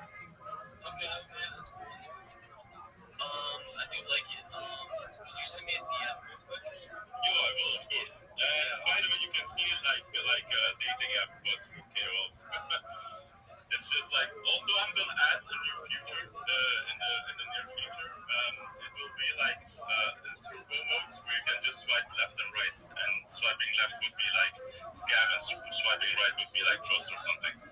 That's coming. Still working on that one. Okay, that's cool. That's cool. Yeah, I'm gonna DM you right away though. No worries. Definitely DM me, bro. Yeah. All right. Yeah, I want to go into Rabbi Rothschild. What's good, bro? You have a question? I do not. I'd like to shield myself if I can. Okay. Thank you, stage, bro. Yo, thank you very much for having me, man. Yeah, bro. Yo, everything goes bro. Well, space, bro. I'm going to Rabbi Rothschild. All right. See you guys. Yep, see ya. Thank you for the opportunity. If you haven't done so, make sure to join the Big Steppers Discord right now. You can see me shill myself in the Discord live, unlike any other Twitter space. I'm Rabbi Rothschild. I stream my life 24 hours a day, 7 days a week, 365 days a year for world peace. I've been doing so for more than 4 years, going back to the pandemic. We've seen the death of a queen, the birth of AI, the coronation of a king, and everything in between. This is a real life Truman Show, a real life Big Brother. This is a timeline or a time capsule of human development. If you weren't aware, in 2018, the Economist magazine stated that data had overtaken petroleum as Earth's #1 resource. And I have more human data archived on the internet than any person in global history, which means I'm going to be a very important person, a very influential person. And with that influence, I want to make every single person in here, especially all the people in the Big Steppers Discord, independently wealthy if you're not already. I want to make sure your friends, your family, and you have generational wealth, and I want to make sure that you have the opportunity to start charities and philanthropic organizations of your own. In the 1990s, Bill Gates coined the phrase content is king, and I'm making it true today. I'm live on over 20 simultaneous YouTubes. You don't know anybody who streams on more than one YouTube simultaneously. I'm on over 20. I'm king of the internet. With my influence, I not only want to help promote world peace, but I want to help promote ending of world hunger through the use of technology such as agricultural drones, floating greenhouses, saltwater greenhouses, hydroponics, vertical farming, cloud seeding. I want to help end world thirst. I'm sponsored by a cryptocurrency. It's known as Harry Potter Obama Sonic 10 Inu. It's one of the OG meme coins, and one of the things that we do is we build wells and water towers in developing nations such as Nigeria for the benefit of the less fortunate. Additionally, I'm an advocate for the Life Straw program, and most importantly, desalination technology, where we pump Earth's seawater onto land to make it drinkable. Please look at my pinned post for a 1-minute video on what I do. I dare you to look at my link tree. Nobody else is going to dare you to look at their social media. I dare you to. I have the longest, largest link tree that you're ever going to see. I have more content on the internet than any person ever. I want you to know that you can join me in my Discord 24 hours a day. The link is in my profiles. It's also discord.me/rabbi. You can always connect with me in the Big Steppers Discord. More than anything, though, of making you rich and helping the world, I want you to know that I'm here to help support you in your personal and your professional goals. If you're a reply guy, if you're a raider, if you want help with your social media marketing strategy, come to my Discord. Let's chop it up. I'd love to give you any advice I have and be a mentor. All this is free. I don't want anything from you. I never will ask you for money. I want to help you, and I want to give you money in the future. I want to be a positive person in your life.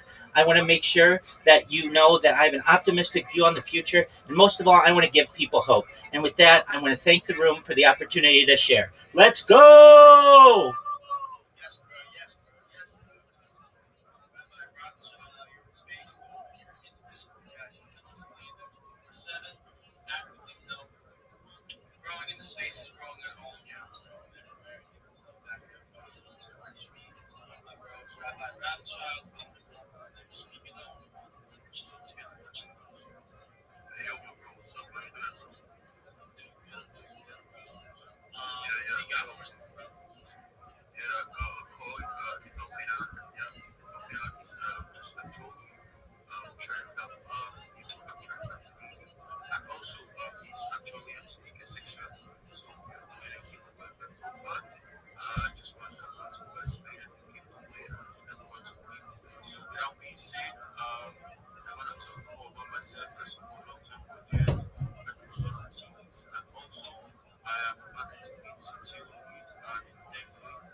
chase long-term projects and not just chase short-term.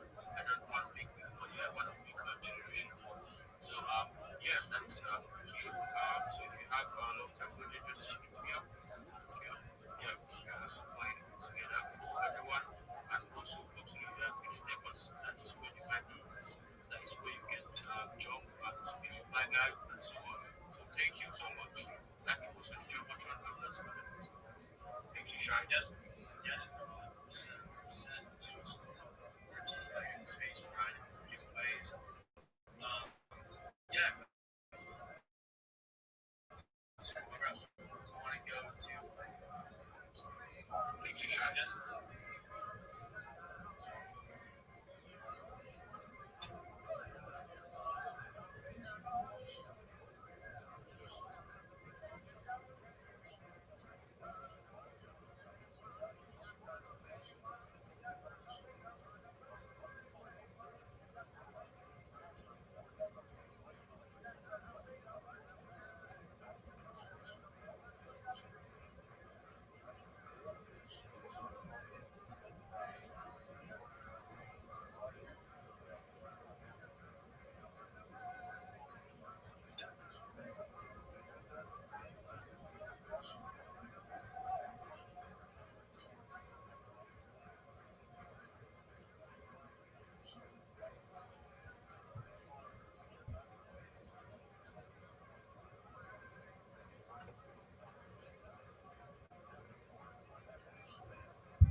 You did not do it, period. Look at the example that I gave you, period. Where's your YouTube? Question mark. Where's your Flickr? Question mark. Where's your Pinterest? Question mark. You are missing a lot of the social media on the example.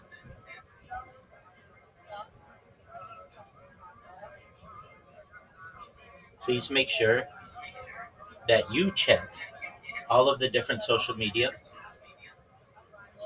from the example that I gave you to make sure that you have all the accounts, period, and add them to your link tree, period.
Yo, what up, Gustavo?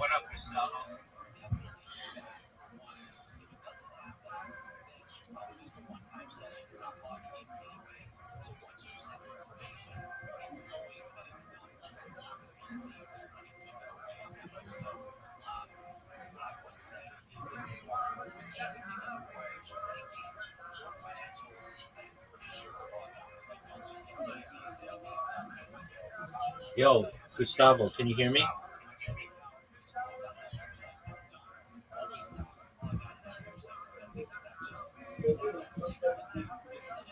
Which? Okay, can you speak into the microphone? You are barely audible.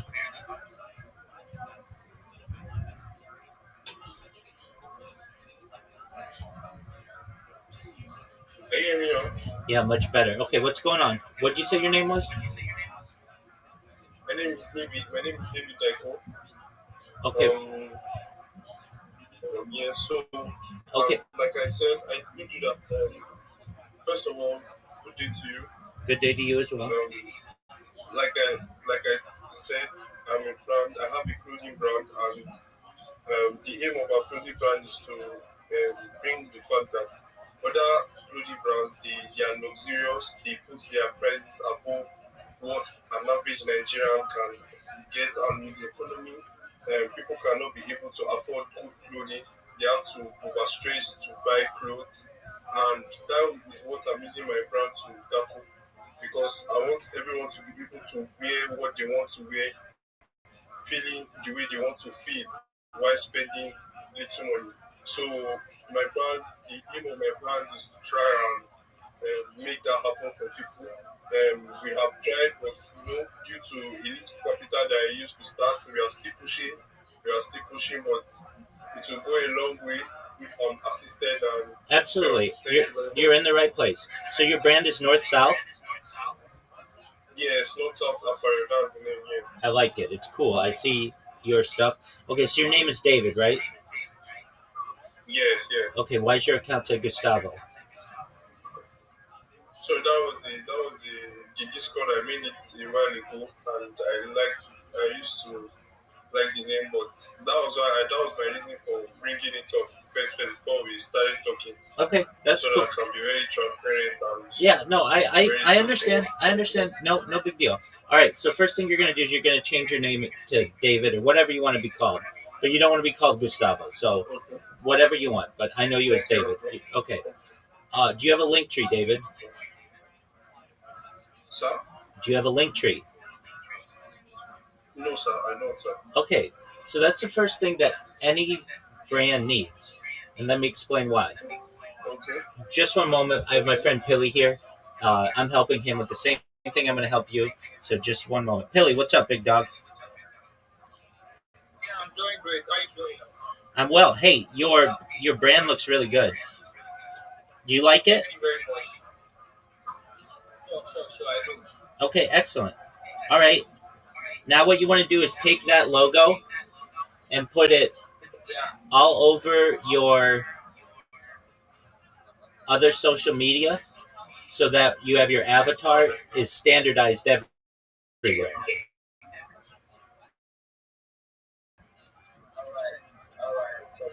Excellent. And then when you're done with that, I'm going to send you a link right now. I want you to download an app. Download an app. You might have to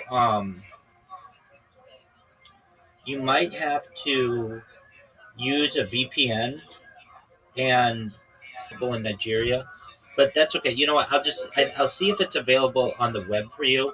Just one moment. All right, no problem. Okay. Okay, so Tilly, I'm gonna send you a link. Okay, so once you upload it to all your stuff, I want you to create a link with that Sora app, or create an account with that Sora app. And when you're done, come back to me, okay? All right. So you've got So two. I send it the link. Yeah, I sent it to you in Twitter. So you've got two things you've got to do. You've got to put your profile picture everywhere, and then you need to create a Sora account. and then come back. Okay. All right, all right. Excellent. We'll see you soon, Pilly. This won't take you that long. All right. Excellent. Cool. All right. To my friend David. So you're Yeah, I can hear you. absolutely, and you've got good communication skills. We're going to make sure that you're very successful. So you have a clothing brand, but nobody's buying your clothes, Yeah. and that's because nobody knows about it. Actually, so great. Yes, sir. Yeah, people actually go by. It's just that I started with a very low capital. My capital was like 20 years old. I started when I was 18, so it was just passion for me. I was trying to be creative, trying to bring out myself. I actually studied medical laboratory science, and I just graduated last week. Oh, And congratulations! introduced me to this platform, and Congratulations! I'm really happy to be here. All opportunities Absolutely. that I'll be able to take. We're going to help you. We're going to help you with everything. Okay, so firstly, congratulations on your graduation. That's wonderful. Thank you very much. You're welcome, my friend. So you should know that I should have said not enough people are buying your clothes. So you do have some people buying your clothes, and that's wonderful. We need more people to buy your clothes. So here's what we're going to do. Yes. This is like a few steps that you're going to do. So the first thing you do is you're going to create a Linktree account. And if you're like, okay, well, what's that? It's basically everything, by the way, David, that you're going to do is free. So you're never going to have to pay anything with me. Everything's free. I'm never going to ask you for money. So, and I'm never going to send you to a place where you have to pay for anything. So just in case you're like, how much is this going to cost me? $0. Okay, so here's the plan. You're going to create a Linktree account. They have paid accounts and they have a free account. You want the free account. What you're going to do is you're going to put your social media on there.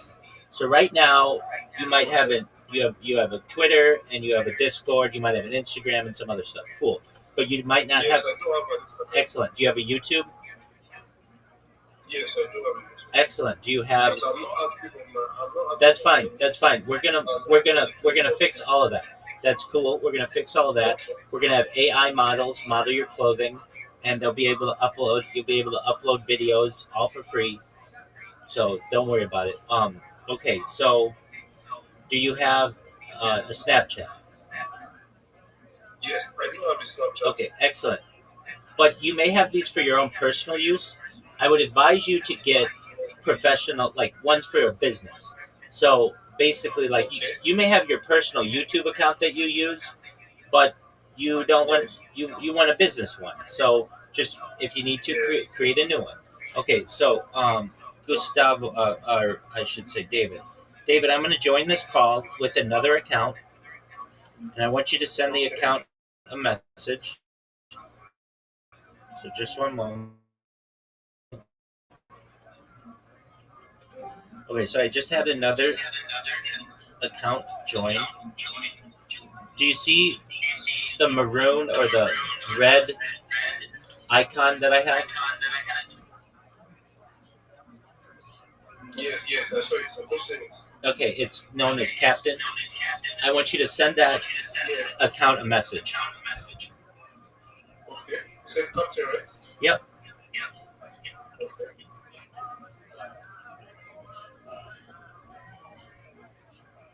Sorry, my phone is a little too cheap. My phone has a little stupid problem. Sorry. You're good. Take your time.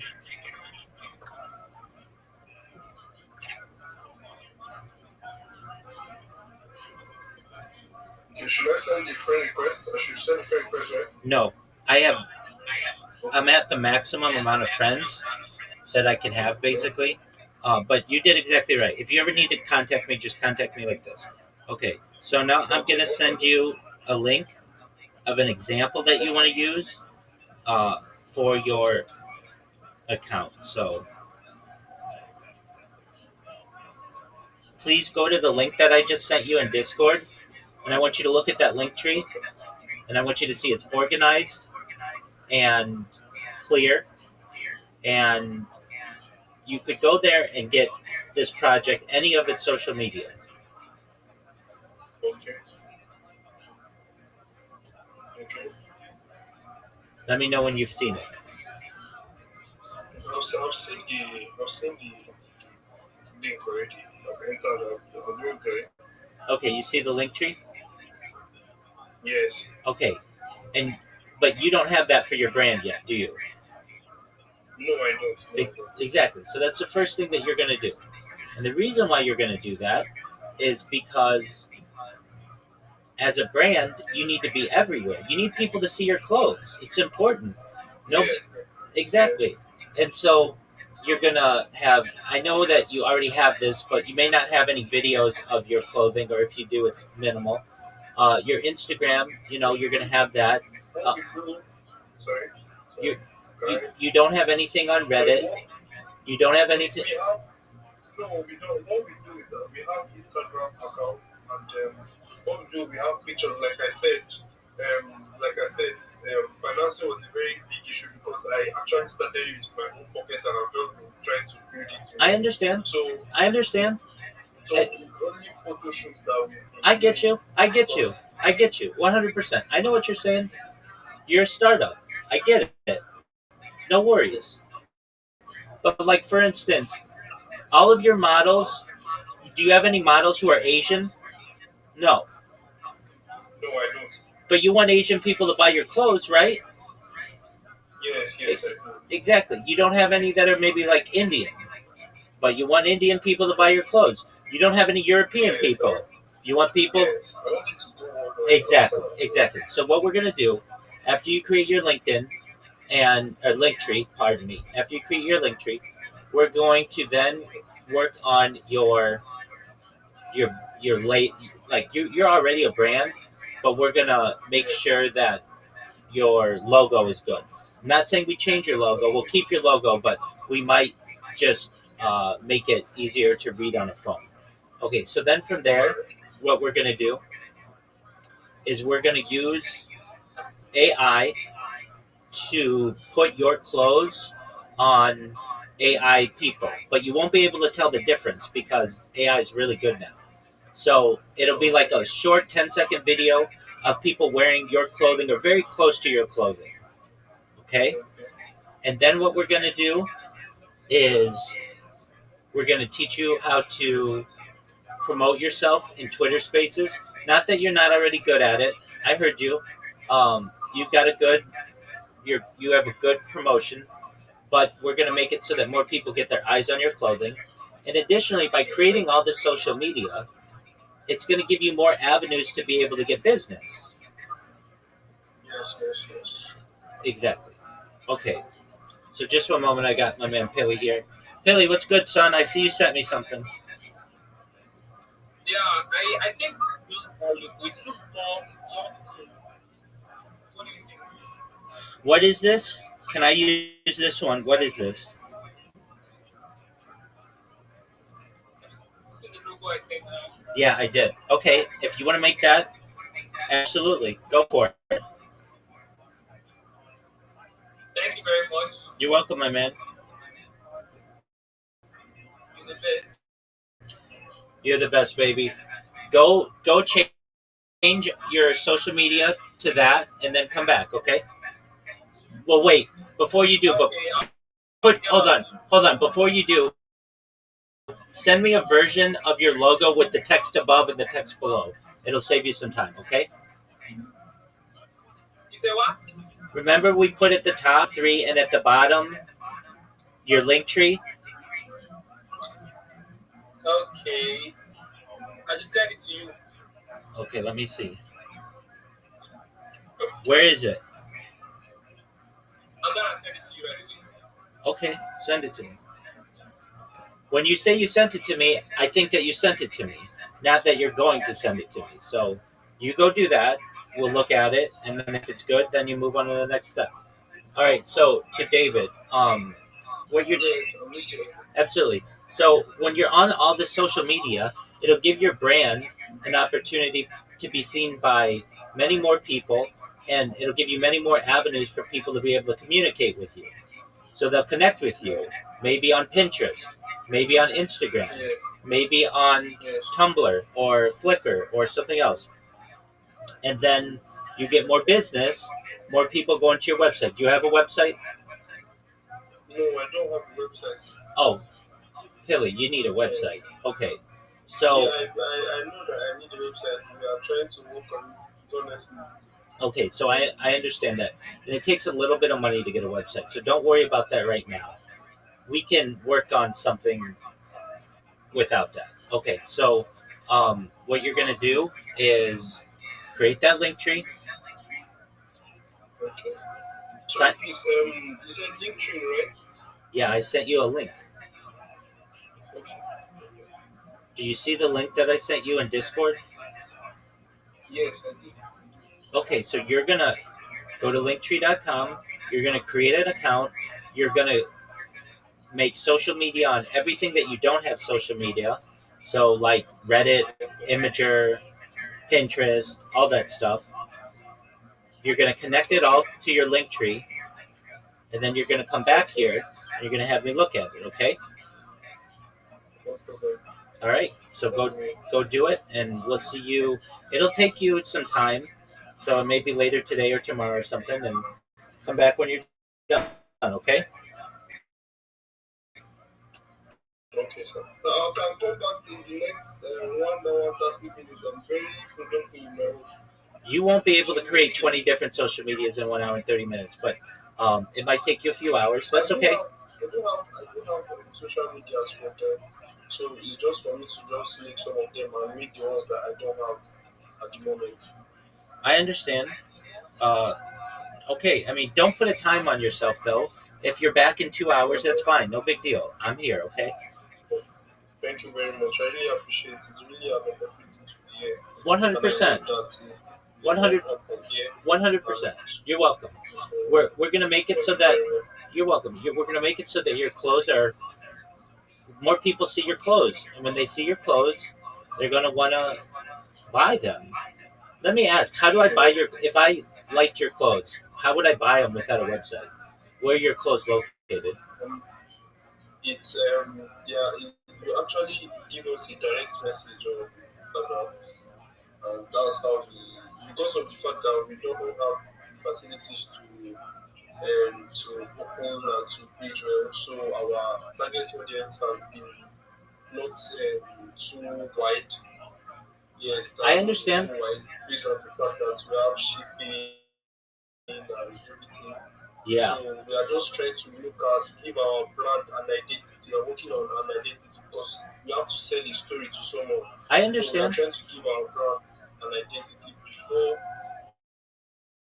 we open all those streams. I So I'm understand. really I happy understand. that Absolutely, to be helped here. 100%. So the goal is for you to eventually have your own website and be on Amazon, right? Yeah. Okay, great. I just wanted to know your vision. All right, go get your link tree and then come back when you're done.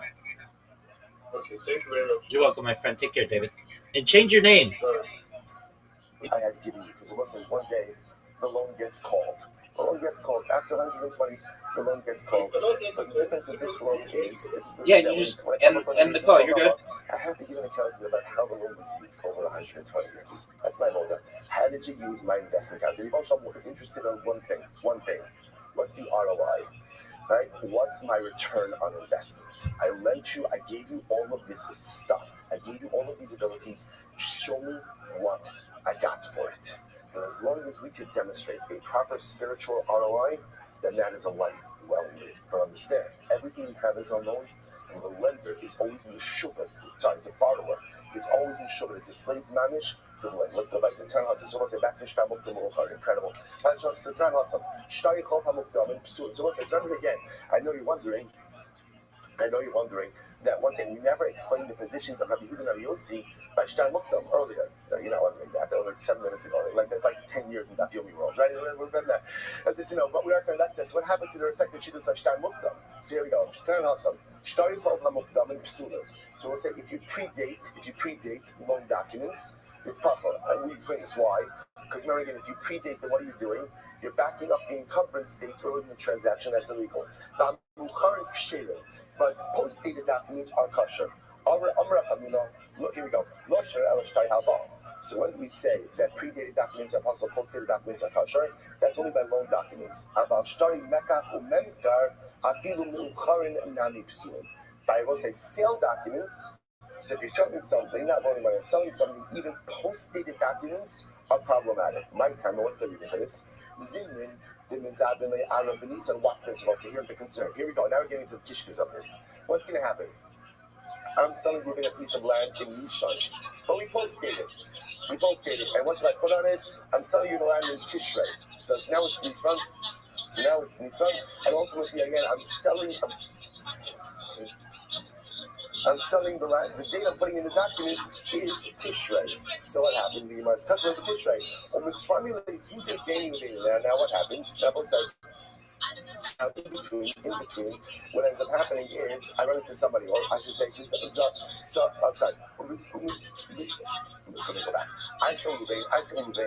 sell Ruvain property in Nissan, but we dated Tishrei. And I want to say, remember again, from the Gemara's perspective, there's only one reason you're selling the land, and that's why. Why do they sell real estate back to the Gemara?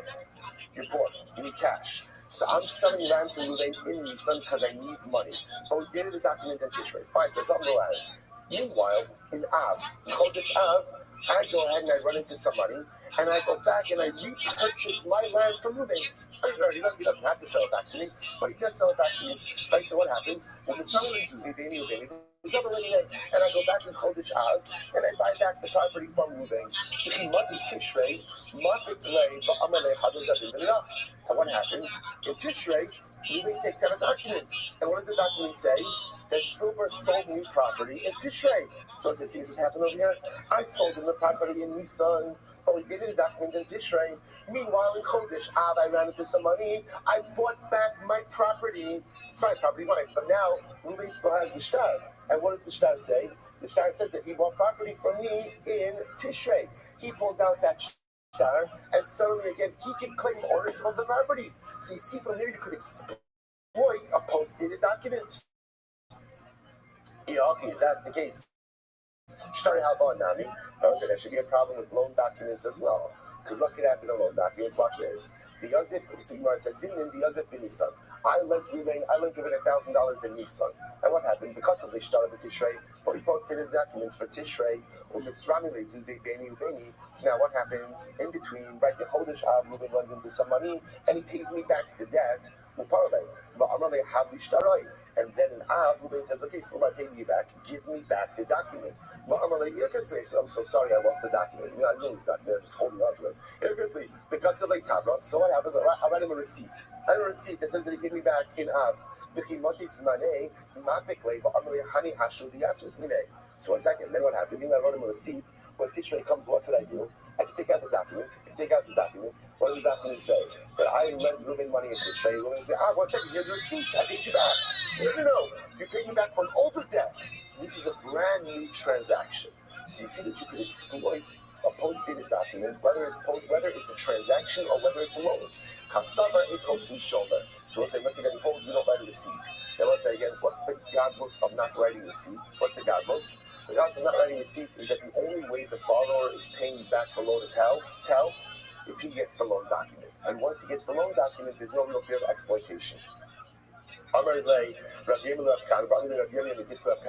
though the Kasvina starting Luchari, the Kasvina Tavra, so we'll say, but nowadays, we do write a Shtar Moachar, as you might just point out, we do write Shtar Moachar, and we do write receipts. So how do we do this? So, Ki Kasvinu Shtar Moachar, Kasvu Hafi, Shtar Dinan, Lo is Mani Kasvinu, El Afila Kasvinu. So we'll say, this is incredible, because listen to this. So Rabbi would instruct it's simple. Rabbi would instruct the scribes. Whenever a document is being post-dated, what do? Write that in the document. Just write it. Write in the document. This is a post-dated document. That's all. So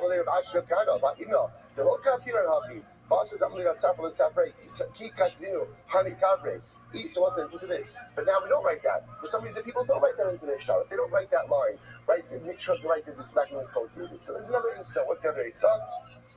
Like ROTHSCHILD would say to his scribes, when you write receipts for people, so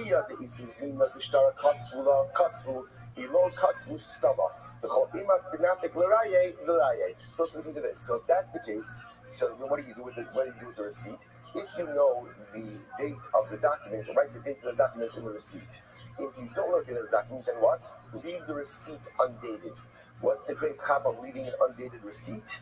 That can be shown as proof of payment for whenever. One more piece, so I'll say we'll stop. I'm going to be on Rabashi, but I'm going to be Rabashi Kana, top of Kufine days. The loka of dinar hachi. But even contemporarily, so I'll say, so what happens? We don't end up writing in the document that this is supposed to be the document, and we don't leave the date off. We don't leave the date off the receipts so that it can be used whenever. So the Gemara says, so Dogavina hachi. Amali Rabbanon, Takuni Takine, Man the Ovid, Mandalo Ovid Iu the Afsida Nafshe. So essentially the Gemara says, but we don't avail ourselves of these opportunities now. So what should we do about Shtam Ofer?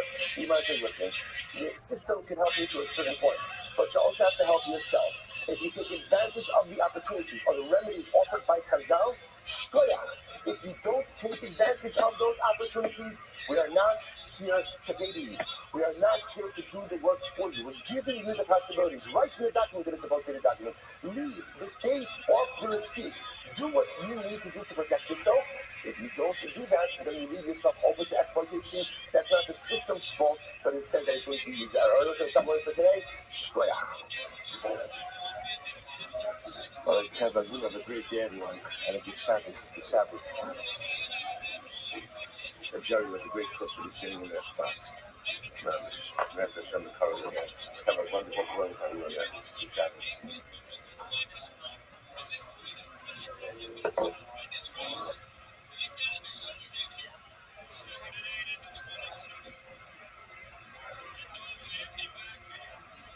All right, Shabbos, good morning. Let's begin. So today's daf is Kufine days 172. We are actually picking up on the last line of Kuf Ayin Aleph on the page 171b. Amalei Ravina Viravashi. So we'll say our shir this morning is dedicated by the only family in memory of Michael's maternal grandfather, Emin Koal Chaim Usher Ben Naphtali, on the occasion of his 55th yahrzeit. Also we'll say by the Lerner family, Ilu Yushma's great-grandpa Joe Lerner, Yosef Ben Yitzchak HaKohen, whose yahrzeit is today. Hope that we merit Torah Shalom Aliyah and the family and our family. So let's begin. What a beautiful Gemara. So I'm going to do Ravashi. From Ravashi, Rav Kahana, top of Kopayin days. Vaha is no. The Lo Ka'afinan Ha. Now today that we don't do this. Now I will say, what's the this? So remember again, we spoke about yesterday how there are certain ways that a person can go at certain steps that can be taken in order to avoid the shtar, especially a shtar mochuchar, opposed to the shtar from being used inappropriately.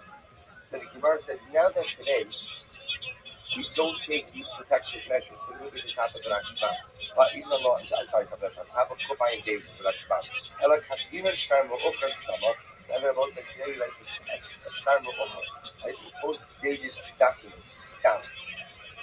The low cost of Echrinu Bakasvinu, the Kasvina Tavra Alayhi, the Shaspino, the Kasvina Zman Bishoga, low Kasvina Listama, Ulu Forward Radiosi Lokasha. Remember again, we discussed the idea that some of the ways that one can protect themselves is in the Shtar Mo'ochar. You explicitly write that this shtar was written not on the date that it possesses, but rather again it was dated at a later date. He also said that one of the ways you can protect yourself is to go ahead and on the receipt, go ahead and write the date of the shtar itself. So the Gemara says we don't do any of these things. He says to protect ourselves. So Amalei, so let's listen to this. So the Gemara says, Amalei, second line, Kopai Amazing Dollar, Rabbonon Takune Takine. So we'll say, here's what we know. The rabbis set up measures, created systems through which a person could protect themselves from inappropriate usage of shtaros. Mandalo Ovid, Mandalo Ovid, Ihu, who the Afsid Anashe. Was a very profound statement. Here's the reality. There are opponents created mechanisms through which you can protect yourself from the inappropriate use of the shtar mo'ochar. If you choose to use those systems, great. If you choose not to use those systems, then you have brought losses upon yourself. If you brought losses upon yourself, then that's your problem, not the halachas problem. also is a very profound statement. That at some point in time, all the halacha could do is create for you the mechanisms through which you could protect yourself from loss. But also is a very profound use of you have to take responsibility for the nature and trajectory of your life. Sometimes the things happen that we don't like. It's easy to blame anyone and everyone, especially Chazal. It's a Chazal said, listen, we're giving you the mechanisms to protect yourself. If you choose to avail yourself of them, great. If you choose not to, then you take responsibility for any subsequent losses. Amaluhu Rabbanan, Amaluhu Rabba Barashila, Lahano Kasi Shtara Naisa.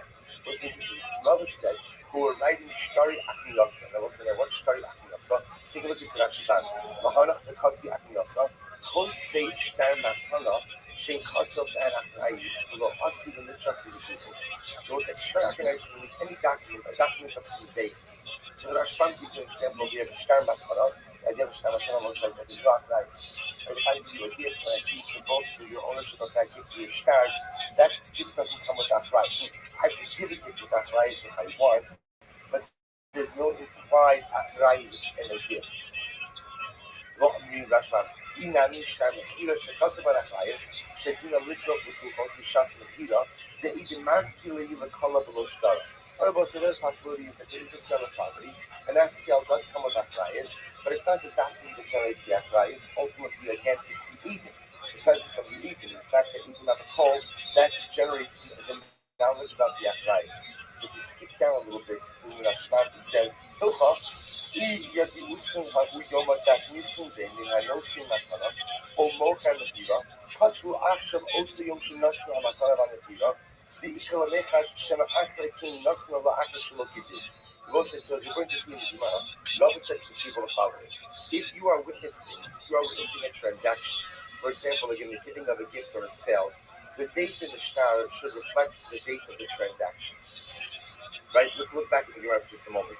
Someone who love about Shila Hano Kasi Shtar Knesa. He Kasavisu Shtar Knesa. Oh, usually when you write a document of acquisition, which was just means a document that gives us the information about the acquisition or transfer that occurred. So, if you go ahead and you know the date that the actual transaction occurred, in other words, sometimes it's possible that when you're writing the shtar is just there to highlight the fact that the transaction occurred. But it's possible that what? If the transaction occurred on a different day that the shtar is being written. So Rabbi said to these witnesses, if you know the date, the actual date on which the transaction occurred, write that date in the shtar. However, again, Ve'ilo, if you don't know the date, Ve'ilo, Kasvu Yom B'Kamaisu Day. Ultimately, again, write the present date. In order, ultimately, again, that the document not look like the lie. So it's actually a very interesting idea. So what Rabbi was suggesting is, best is always to write the transaction date in the shtar, even though again that might not be the actual date of the shtar. If for some reason you're just not, or the present date, I should say, if for some reason you're just not sure about the date of the shtar, excuse me, the date of the transaction, just write the present date in the shtar itself. Now, both I want to point out something over here. Rashban, if you go back to that Rashban, so let's say if you just go straight across from the Rashban, just go right into the Rashban and skip down. You just write, so it says, also, you only see there's a period there. The Daf Shtari Akniyasa, Hava Shtari Hava, She Aklayas, Lo Yichtov Elo Yom Shemi Bo Akshan. The insane, Havele Bukdam, the hustle, the Asi, the Mishra, the Kukos, the Zarakas. So if you notice again, this is why the Rashban Dafka is setting up this Kishtari Akniyasa as dealing with the shtar that does not have achrayis, like a shtar matana. Because it also said the Talmud Rabbis advises if we're talking about a loan, and I lend Ruben money, and that loan creates an encumbrance on Ruben's property. If I put in an earlier date than the date in which we are currently standing right now, that's a shtar mukdam, and a shtar mukdam is possible. But because of a shtar matana where there is no achrayis, therefore Rav is just saying the shtar should reflect the actual transactional date, even if that is earlier than the present date. But if for some reason you don't know the transaction date, then halacha l'maaseh just put in the present date. Right? So the Gemara goes right. Amru Rav Safrei. Rab said to his scribes, Ki kaimisu b'shili, kasvu b'shili, va'afagav b'nisiu l'chu mili b'hini.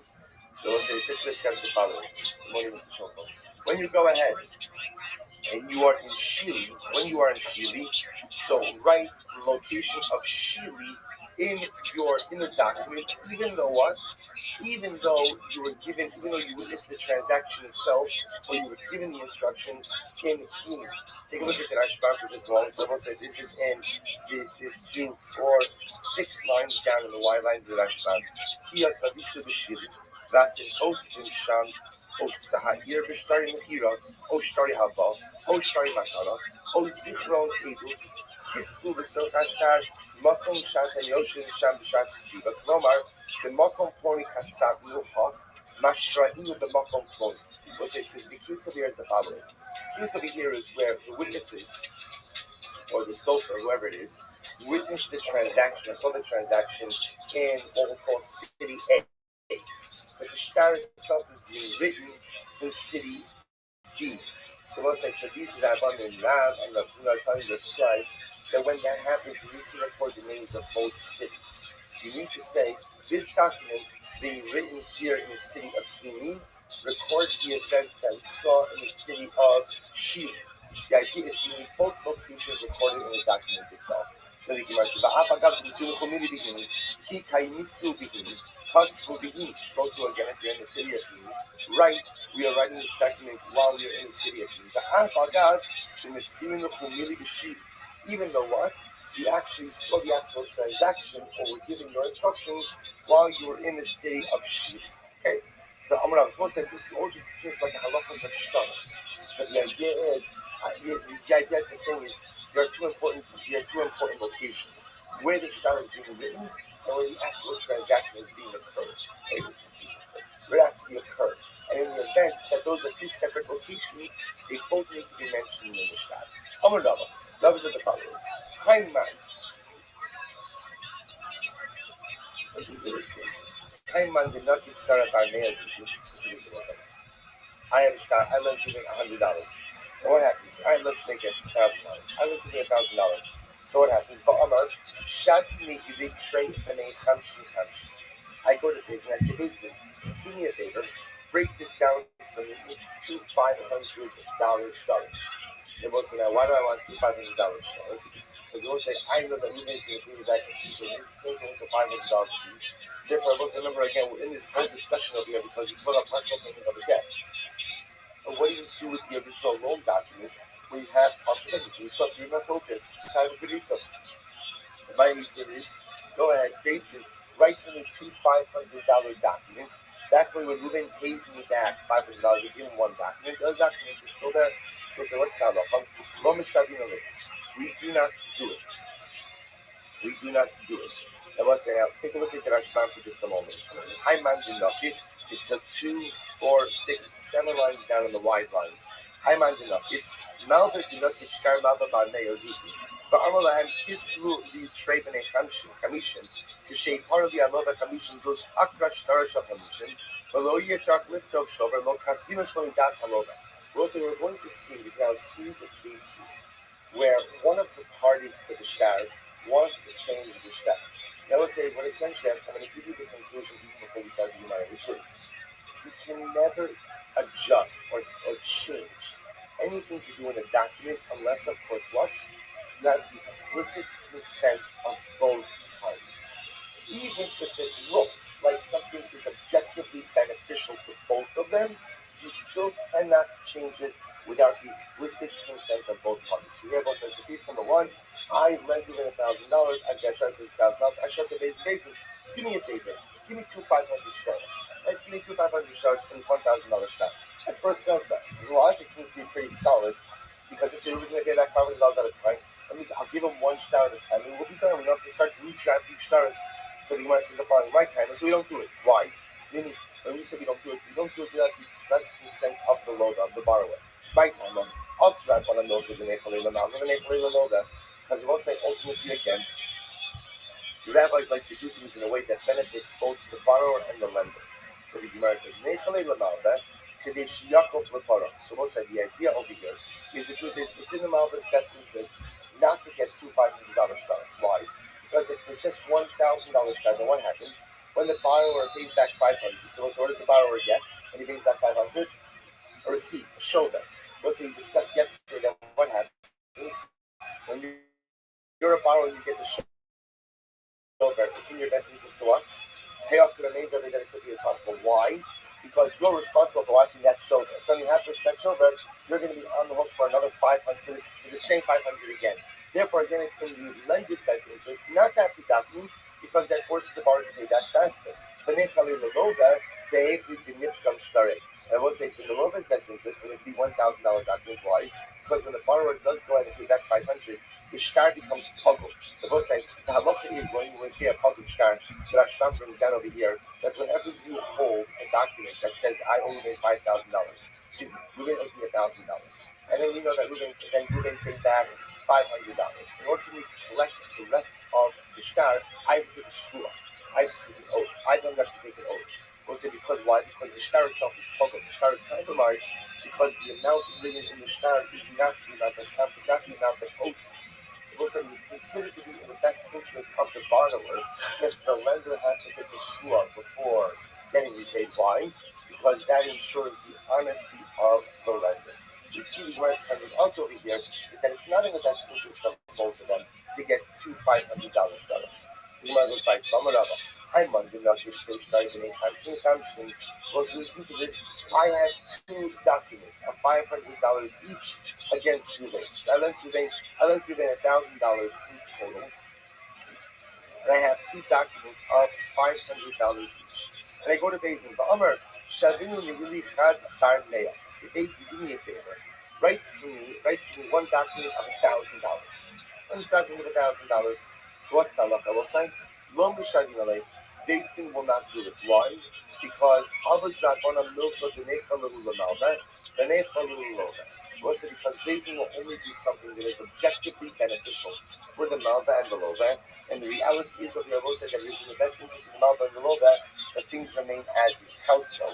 So the Gemara says, Necha Leva Malva, so we'll say it's good for me to have two $500 stars. Why?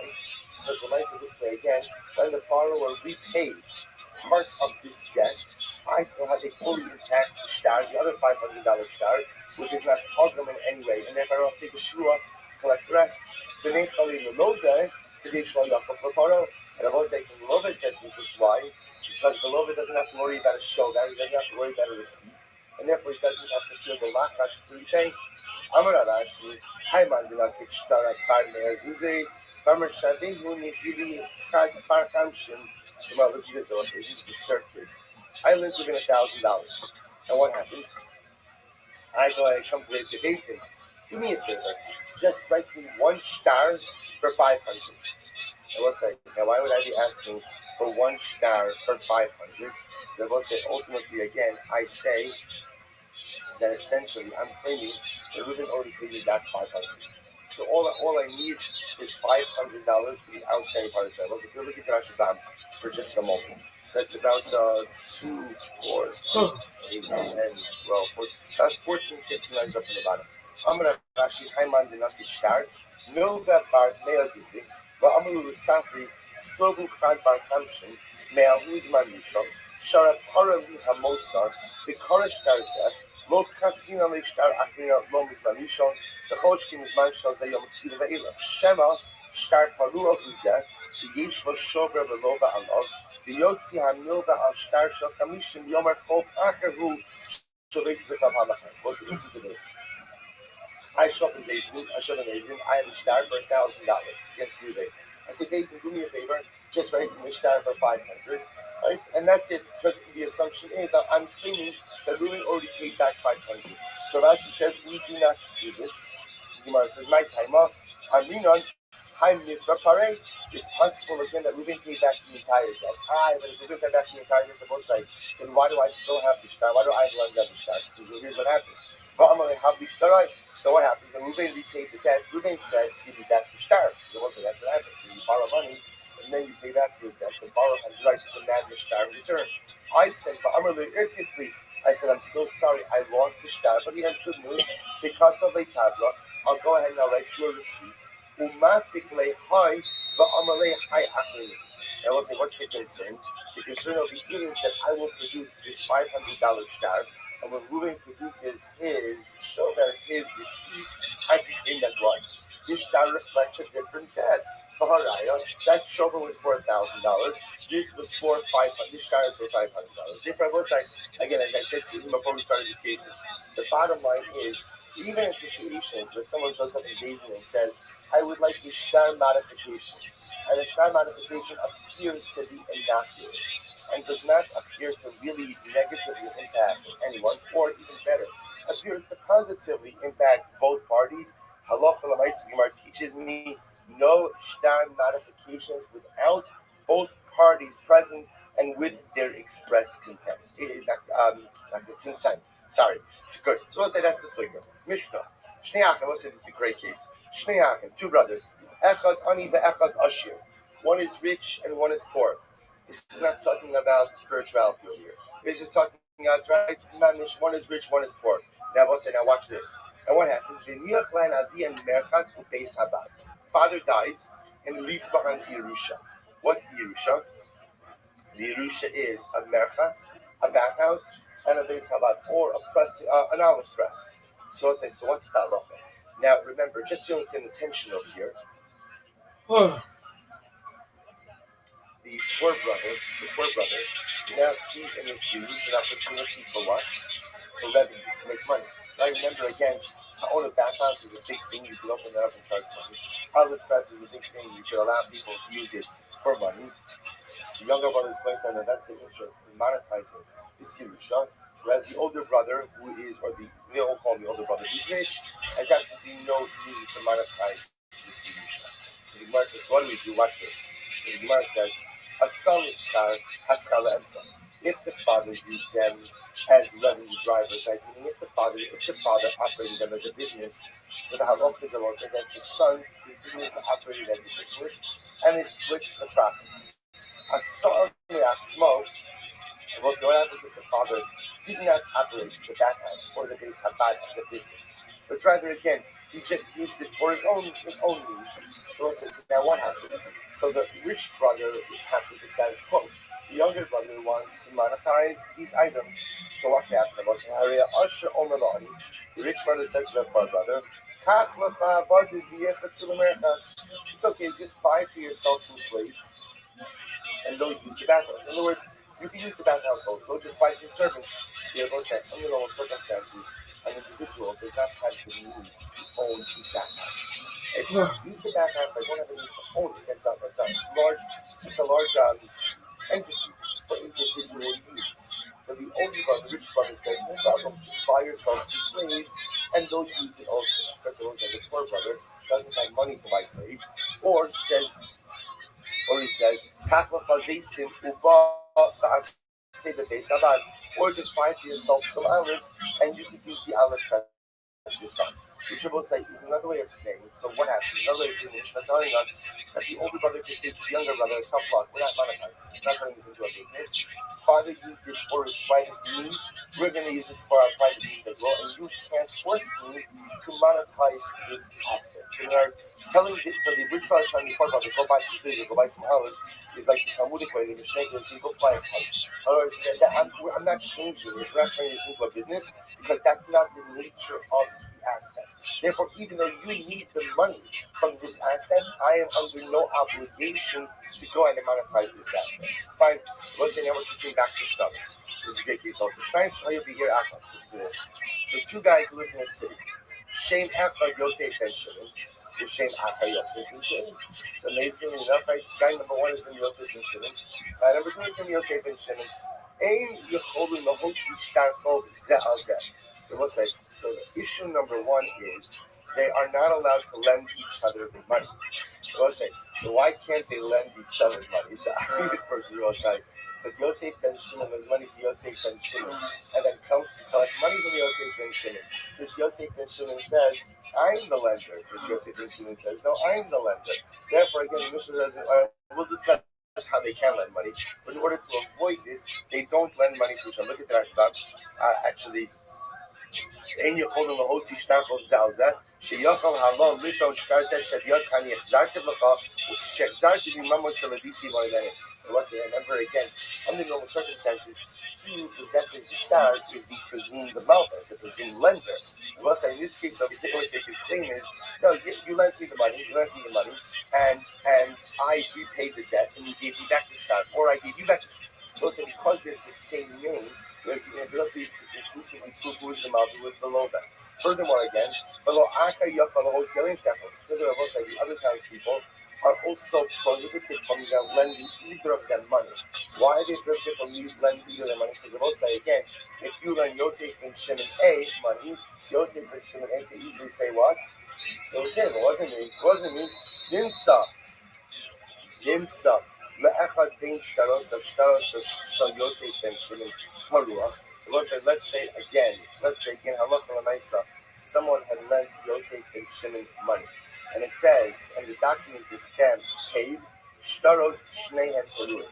Therefore, because we don't know which Yosef and Shimon this applies to, both of their loans will be considered to be repaid. So let's say, again, you have to imagine, cases like this came up all the time, where you have two people in the town who have the same name. So what does this mean? People got to say they can't lend each other money. No one can lend them money. They obviously can't operate like that. So what do? So you want to say very simple, Yishalish. Yishalish also means what? Even though under normal circumstances, you just have Yosef and Shimon. Your name and your father's name would identify you. When you have a case like this of Yosef and Shimon, just what? Add a Zayda. Right? Add a grandfather. Yosef ben Shimon ben Yaakov. Yosef ben Shimon ben Yaakov. So you want to say then, Hayu Mishubashim. Okay. But they had the same Zayda, right? Same name Zayda. Yichtavu Simon. Now, both say, then what you should do is in the document you try to Simon. What kind of Simon? Look at the Rashbam. Yichtavu Simon. Yosef and Shimon should goods. Right? Yosef and Shimon, the short one. Oh, Lavan, or the lighter one. Oh, Yichor. Right? Yosef and Shimon should Aruch or Shachar. The dark one, the light one, the short one, the tall one. In other words, give some identifying things weren't as politically correct, in the times of the Mishnah. Right? So you go ahead, so you write a physical simon about the individual. They've hired Misuman, so also these verses. Okay, so what happens if they look the same? Now they look exactly the same. Then Yichtivu Kohen. Then I will say ultimately again, and if one of them is a Kohen, you write a Kohen. So we'll say at a certain point you understand the point of the Mishnah is, at some point in time, you just have to find something that distinguishes them, whatever it might be. Now the Chavah was have to be careful, as he said, that distinguishes them, that Lamaisa is something that will make. So for example, you wouldn't distinguish them by, let's say, writing their profession, right? Because people change professions. So obviously there has to be some type of simon that is inherent to the individual that ultimately allows you to go ahead and distinguish between the two of them. Fine. Says the Gemara. So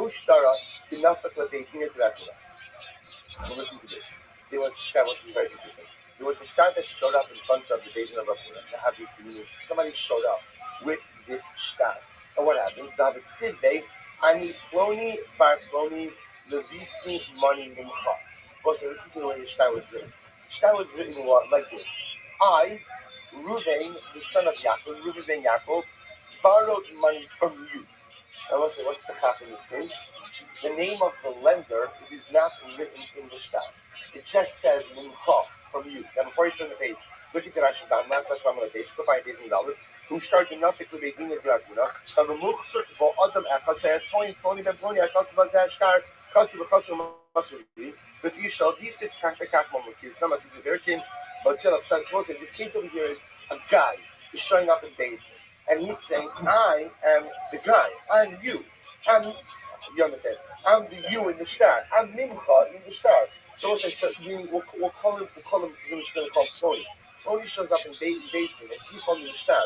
And the shtar says, I, Reuven ben Yaakov, borrowed money from you. So the guy who shows up in the Bezdin says, that you in the shtar, that's me. That's me. For Hagariah, I'm holding on to the shtar. So we'll say, listen to this. I'm going to have to know. Mincha, Afilu Merish Harusa, Afilu Mishavar Malka. So Rabbi says, I'm sorry, we can't allow you to collect from the shtar. Why? Because it looks like you don't really know if you, the guy holding the star, is in fact an you in the star. You could mean the Reish Musa. You could mean, right, could mean Shavur Malka, King Shavur. The idea that Rav Huna saying is that what? He said if the document just says, Ruven Ben Yaakov borrowed from you, but doesn't identify who the lender is, the you is, then Lamaisa, what Rav Huna is saying is just because a guy shows up in Bezdin holding that document, the possession of that document is not enough proof that you are the you, that you are the anonymous lender who is named or not named in the shtar. There's somewhere of this stuff. I'm going to start with that. So what's like? Rabuna is not as much questioning as much as he's kind of questioning out loud. How can we allow you, the guy who's holding the shtar, to collect this loan when in fact you are not named in the shtar as the lender, and we don't really know with certainty who the lender is. So the Gemara says, I'm going to kiss the Rabbi. So this is the Rabbi. Cook, I didn't know. So this is the Rabbi. Listen, go and investigate this matter. Because tonight, Rafuna is going to come back, right? Rafuna already raised this question. So you have a piece of saying to Rabbi, go and investigate the matter, so that you could report back to Rafuna this evening and ultimately tell him what you think the halacha should be. So Nava, so what's going to happen? Rabbi goes out on his information gathering mission. Dog, he inquired, or he investigated the Ashka, and he found the following idea. He's saying a little bit of Isa. Get Sheish Allah instance in both mouths. Okay, let's say you have a get. It has witnesses on it. It has safety witnesses, but there's no date. Those not. So let's say we learned, remember from our written dates, we learned about the absolute necessity of a date. For a variety of different reasons. So we'll say, what's the status of such a child? Abu Shal Omer, it's possible for the Hayom Kasher. If it says in the document, I divorced you today, then we get his question. Right, I will say, Hayom Hahu Yom Adinah.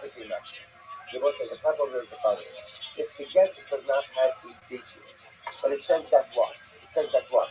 That today I divorced you, then what will we say? The get will be kosher. Why? Because we assume that today means what? Today means what? Today means today. So what do you see? You see from the Alma, Hayom Hahu, when it says today, Yom Adinah. We assume that today means the day today that they get the surface. Why is that for us?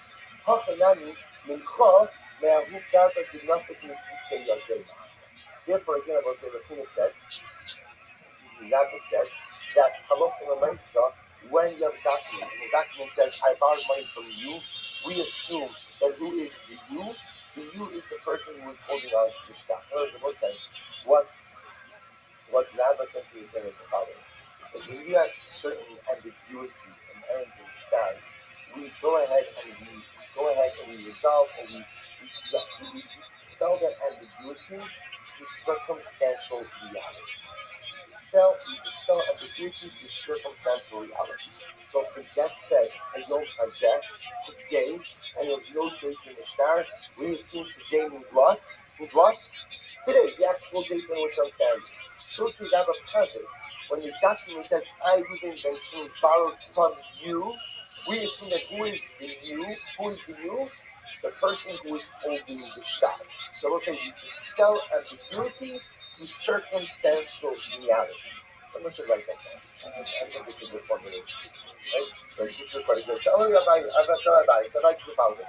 The Dilma, Abu Shol, Trevor is here. So let's say 1 second. So Rabbi says, well, maybe not. Maybe Abu Shol says what he says by this man of the get why, because he also said Eliezer. What is it? We'll say the Amr Eidim Mesira person. Listen, remember again, maybe by the get, even if there's no Zman, the get is going to be kasherite, and maybe Abu Shol holds like what? Or like who? Like Rabbi Eliezer. Rabbi Eliezer holds Eidim Mesira person. There's no this Machlokas, Eidim Mesira person, Mesira person. Eidim Mesira person is the witnesses who witness the over of the document, who create the effectiveness of the shtar. Therefore, again, it says the Gemara, that's why, even if there's no date in the shtar, it's okay. The Eidim Mesira will know ultimately, again, the date in which the shtar was given, the shtar was written. To which the Gemara says about Halcha, and Shira said in the case where the lender is not named by name, but it just says Mincha from you, Leichosh V'Nefila. We'll say maybe we should be concerned at what? The real lender, what happened? What happened? The real lender lost the start. I will say, if you have a start that says, I, even mention in borrowed from you, we'll say, what happens if you lose that start? What happens? Anyone who finds it could easily claim that what? That he's the lender. So the first thing you must analyze, then the fila lo chashia. No, we're not kosher that people lose stuff. Like we're not kosher. No way. That ultimately against someone dropped the star and lost that. He's out of bounds. There's no way to say that you assume a certain level of documental vigilance. Right? We assume that if a person has That's a not a document, touch. that's what I say the holding. We assume No. we assume a certain level of vigilance. Like people aren't going, if I let you make money, I'm not going to lose that shot. He's out. When He's out. We're not worried about it. When we're not saying how do I know that we have negotiations ultimately again for someone who's and it's out of bounds. I'll tell you how. This man, Shnaim Shahayu B'Gir Achas. Shem Echad Yosef. Oh no, he did. He did. What a catch. What a catch. What a catch. In the city of two residents. One of them is Yosef and Shimon. And there's a second guy named Yosef. That's good. We'll say they're not going to lend money to each other as we just spoke about before. And we'll say someone else can't lend either of them money either, out of all the reasons we discussed before. But what can you see? And we'll say, what do you see over here? That they would be permitted to lend others money. So we'll say, even though they can't lend each other money because they can't have a fear, it's not really going to be connectable. And even though others can't lend them money, because when you show up at Yosef and Shimon's house, he's going to tell you what? I'm not the lender, I'm not the borrower. The other guy is the other Yosef and Shimon. But yeah, we'll say, what do you see? That ultimately, again, they are permitted to lend others money. They're permitted to lend others money. Pretty much about a nine. But why is that? Leichosh V'Nefila. Because if you are coaches that people lose documents, then how can you allow either of them to lend money to others? After all, what? After all, why don't you say that you let them lend other your money when one of them shows up to collect? Why aren't you coaches that what? This Yosef and Shimon is not the real lender. The other guy is the other Yosef is the real lender, but rather he dropped the star, and this is the other one. Now it's allowed Shmanino than a fila lo chashia. Rather, I will say, what do you see here? You see that they're not coaches for people losing their documents. Not coaches for that. Which the Gemara says, Rabbi will say, well, there's a difference. Then a fila gechad lo chashia, then a fila gerad chashia.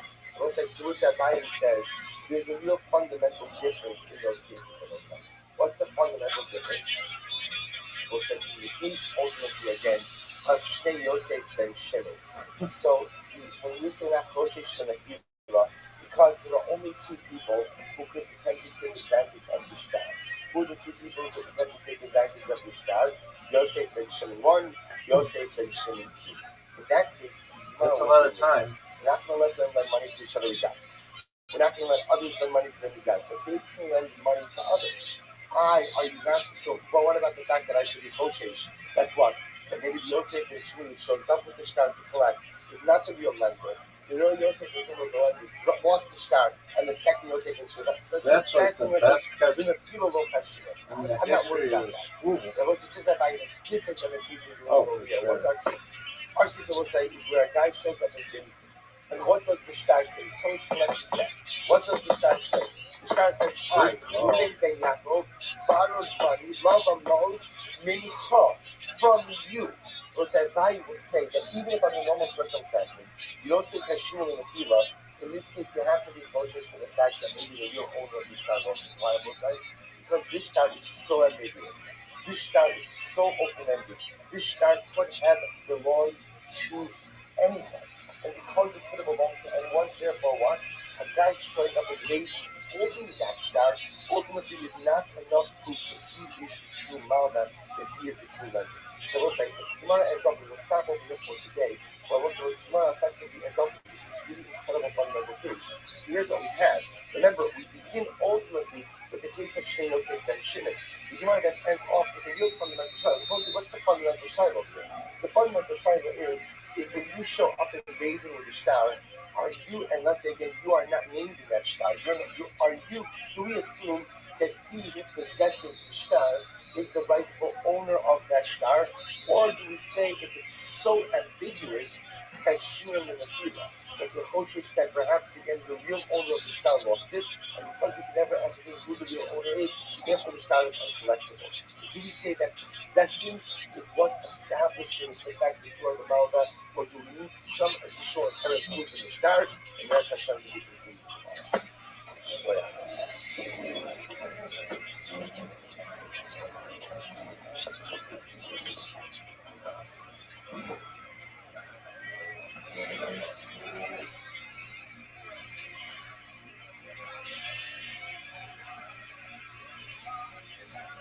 All right, it was like, good morning, good morning. It is such a zuchos Baruch Hashem to be back here with all. I mean, it's not supposed to be back at our Tisha, but it's such a zuchos Baruch Hashem to be back here with all of you. When I go away, two things that I miss tremendously. Number one, of course, is my family. I have to say that. I have to go on record to say that. Right? But it's true, and Baruch Hashem, the ability to start the day with all of you, it's mamish the highlight of my day. And even though, again, I attempt to record the show. Yo, Paley, I see your message. Nothing ever matches the ability to come in to start the morning, to see such beautiful neshamas, such smiling faces, to feel an energy of duvekos, she'ifos for greatness, Baruch Hashem. So it's so Paley, I'm going to use the restroom. I'll be with you in a second. But it is wonderful, Baruch Hashem, to be back with all of you. So we begin by thanking all of our sponsors for this morning show. Thank our Talmud Torah sponsor, our annual Talmud Torah sponsor, Yitzilson Mishpacha, for dedicating all the Shumar Tafshin Peihez Chus for the Soros levels for Am Yisrael. Talmud Torah sponsors for Kislev, Josh and Beck, freedom creation of the yahrzeit of Josh's father, Yisrael Yehuda, B'nai Chaim Rafal Zichron Bracha, and for the Schus, in this Schus, let's see for of our hostages and the security of all of our precious soldiers. Semi and Malka Esterson for dedicating the Sherman Drushos this month in memory of their parents, Ludwig Stiefel, Yitzchok Leib ben Aaron HaKohen, Sarah Stiefel, Sarah Rachel Bas Baruch Hadram, Hinda Esterson, Hinda Bas Henech Ephraim, in memory of their dear friend, brave soldier, beloved husband and father, Naftali Gordon, Naftali Yonah, Shenikom Damo, Ben Petrus Miriam, and Daniel Yigal. We hope that in the merit of all of our Talmud Torah, all of the Neshamas that have an Aliyah, the families, Ein Chama, and Eretz Hashem HaKadosh Baruch Hu should return all of our hostages, B'Shalom and B'Karov. Our precious soldiers should be successful, B'Chol Ma'aseh Yadayim, and indeed, so much incredible to think about, like, there's always been such uncertainty. We felt such uncertainty for the last year. And of course, with all of the events in Syria, the uncertainty is even compounded. What's incredible is you also feel in the air. You feel in the air. Just one of the most incredible things is you feel in the air in Eretz Yisrael. Almost, it sounds strange, but almost like a certain euphoria. There's this fall of Syria and the recognition that like this axis of evil in the Middle East is crumbling. It opens the door for a profound feeling that something dramatic is about to occur. That something, the world is changing in ways that we never thought it would. Billy, I'll be with you in just a second. It's so overwhelming. For instance, they were showing the pictures of some kind of joint coordination with the United States and Israel about the destruction of all of Syria's weapons depot. Incredible. In the course of 48 hours, they wiped out over 80% of Syria's weapons. Without Syria's air defenses, Iran becomes accessible. It's incredible just to see what's happening, and almost like a feeling like we live in an age of the footsteps of Mashiach. And in general, every day that goes by, you hear Mashiach coming a little bit closer. But you felt it. You felt it, to walk in and to feel like a confidence, as they say, like a Ga'ava Yehudit. Jewish, I don't know, it doesn't translate well to Jewish arrogance, right? But a little bit. It's okay. It's more than pride. It's a shtickle gaiva. Stolz. Yiddish stolz. It's incredible because the truth is we were so beaten down and we were so hurt and we were so battered and so bruised, and to be able to feel that, such a tremendous. So let's begin. We have a lot to do. It's hard to believe that our love affair with Basra is winding down. Not over, but we're gonna. Sometimes you can't just be a one step in there, right? Sometimes you have to play the field a little bit. So Meretz Hashem, we're gonna have to. It's hard for us to settle down. So we're gonna Meretz Hashem deal with it. But it is incredible to see that Meretz Hashem do it. We don't even have a full week left in Bar. Today's not just Kufay now. A really great month, really great. My brisa. So we are picking up Kuf Ayin Aleph Amud Aleph. the 171a, 2, 4, 6 lines down from the top. My brisa. So we quoted a brisa on Kuf Ayin Amud Beis. So let me again, just reorient this a little bit. In our Mishnah, we had a very interesting three-way machlokas. Well, I say Mishnah and Gemara, we had a three-way machlokas. What was the machlokas? Reuben lent Shimon $1,000. Shimon paid back $500. Now we have a problem. What's our problem? So what do you do with the shtar? In other words, say now it's sake. You have a shtar that is inaccurate. Because the shtar says that Shimon owes Reuben $1,000, but in fact Shimon only owes Reuben $500. So what do you do? So we have three machlokas. Rabbi Yehuda and Mishnah said, no problem. Tear up the first shtar and write up the shtar. Who's allowed to tear it up and write it up? Even witnesses. Rabbi Yosef says, no. Leave the first shtar intact. So Rabbi, what do? Write a shoga, write a receipt. Shimon gets a receipt and he paid back $500. And that's it. Then we came to Rav Huna in the name of Rav in the Gemara. And Rav essentially agreed with Rabbi Yehuda in principle. Yeah. Namely, we tear up the shtar and write a new one. What was the machlokas? No, Pilly. Pilly, come on, man. You made one with the circle around your name. Yeah, I couldn't get the great quality of that until I get a full version of Canva I used to edit it. My man, I'm going to send it to you. You want to make it look, I know you did one. This is for someone else. Just put your logo inside of the picture, basically. That's what you want to do.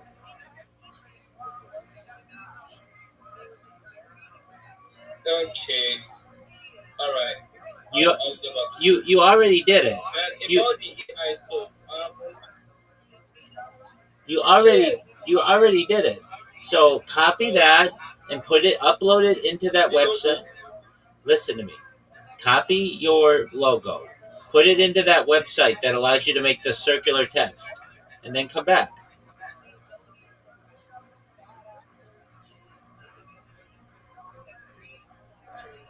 Make sense? All right. You know what to do.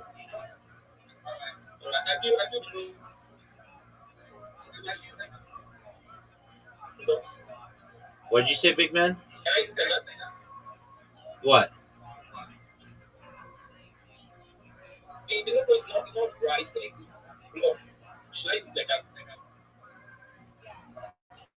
What did you say?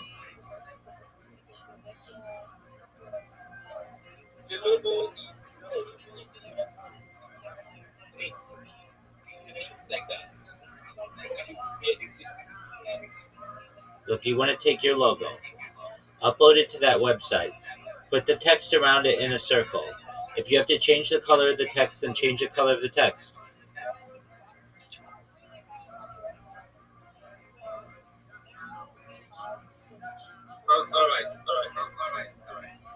All right, you know what to do. You already did it. You already did it successfully, Pilly, so just do it the other way.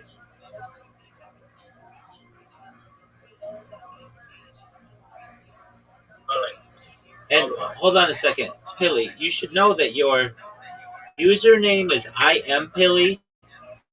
This image is I apostrophe Pilly. That could cause some confusion. So maybe you run it through AI again and have it say I am Pilly Web3.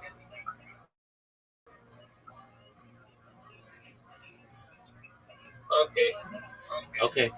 I'm here if you need help. Okay, sounds good.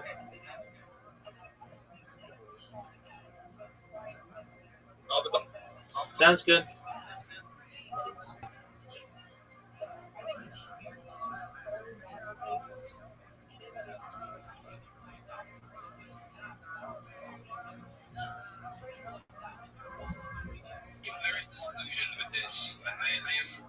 I think that's also why I'm so Satoshi. It's like really a team that doesn't really give a damn. They just build because they want to build.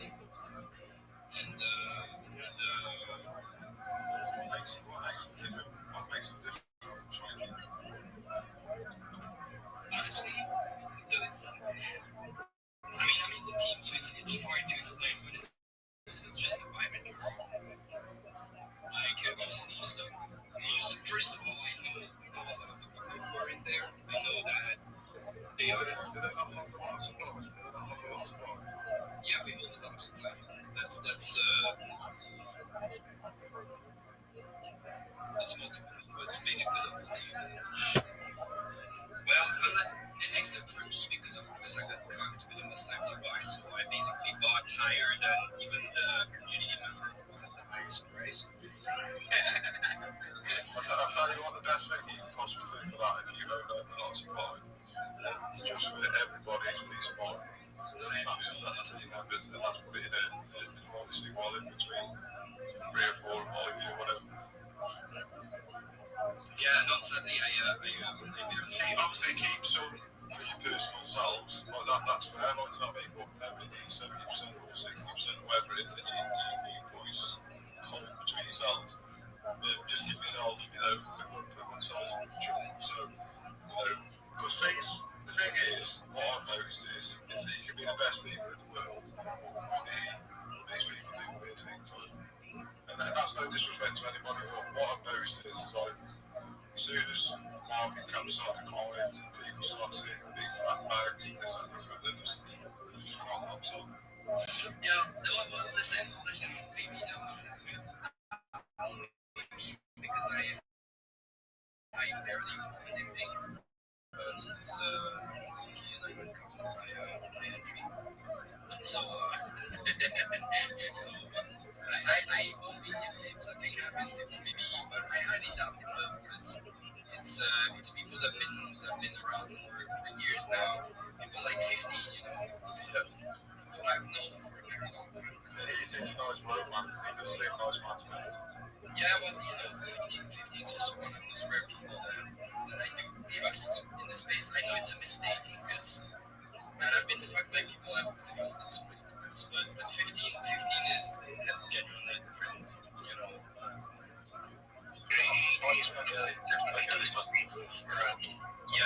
think get it back because 15 is clearly a genuinely decent person, and I've seen him being decent to a fault, being decent to a fault. I think that's what actually made me think that, yeah, I mean, if he's around this and he's also one of those that are ahead of the project, I'm fine with it, because it's him. Anybody else, I would have no idea. But him, I've seen him being really, decent to a fault, really, like almost too nice.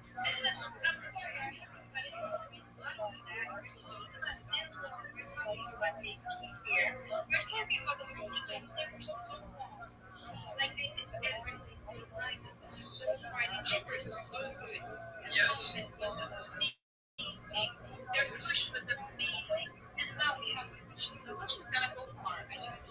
Yeah, so Hanky actually went well over $1 million, and they didn't sell a cent as far as I know. So these guys are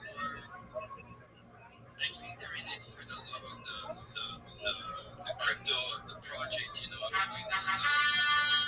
And I feel it too when we're on spaces and stuff like that. The vibe's just different, man. It's just people who want to have fun with crypto. We're still kind of in that 2020 mentality. But when we're on spaces, man, there was one space notoriously where we discovered the soundboard. I swear, dude, for half an hour and I couldn't speak. I was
Thank you so much for the opportunity. I'm Rabbi Rothschild. I stream my life 24 hours a day, 7 days a week, 365 days a year for world peace. I've been doing so for more than 4 years. My streams go back to the pandemic. We've seen the death of a queen, the birth of AI, the coronation of a king, and everything in between. This is a real life Truman Show. This is a real life Big Brother. This is essentially a time capsule or a timeline of human development. If you weren't aware, in the 1990s, Bill Gates coined the phrase, content is king, and I'm making it true today. I'm king of the internet. In 2018, The Economist magazine stated that data had overtaken petroleum as Earth's number one resource, and I have more data archived on the internet than any person ever, which means that I'm going to be an influential person someday. And when that happens, I'm going to make all of you, your friends, your family, all independently wealthy if you're not already. I'm going to make sure that you have generational wealth if you don't already. And most of all, I want to make sure that you're able to start charities and philanthropic organizations of your own. I'm not live on one stream like a standard YouTuber, nor two streams. I'm live 24/7 on over 20 different streams. You can watch my life in 360 degrees whenever you want. In addition to promoting world peace, I'm an advocate for promoting the end to world hunger through the use of technology such as agricultural drones, floating greenhouses, saltwater greenhouses, hydroponics, vertical farming, cloud seeding. I want to help end world thirst. I'm sponsored by a cryptocurrency that's worth about $100 million, and one of the things that we do is we build wells and water towers in developing nations like Nigeria for the benefit of the less fortunate. I'm an advocate for the LifeStar program, and most importantly, desalination technology, where we pump Earth's seawater onto land to make it drinkable. You can find out more about me in my profile, in my link tree. I dare you to look at my link tree. I have more social media than any person ever. I have the largest link tree of any person you're ever going to find. It's linktree.com/Rabbi Rothschild. If you want to look at my Discord, it's discord.me/Rabbi. If you want to look at my blog to learn about more about what I do, it's rabbirothschild.blogspot.com. Most of all, though, aside from making you wealthy and helping to end some of the world's problems, I want you to know that I'm here to support you both personally and professionally. I'm here to be a positive person in your life. I'm here to have an optimistic view on the future, and most importantly, I want to give people hope. And with that, I want to thank you for the opportunity to share.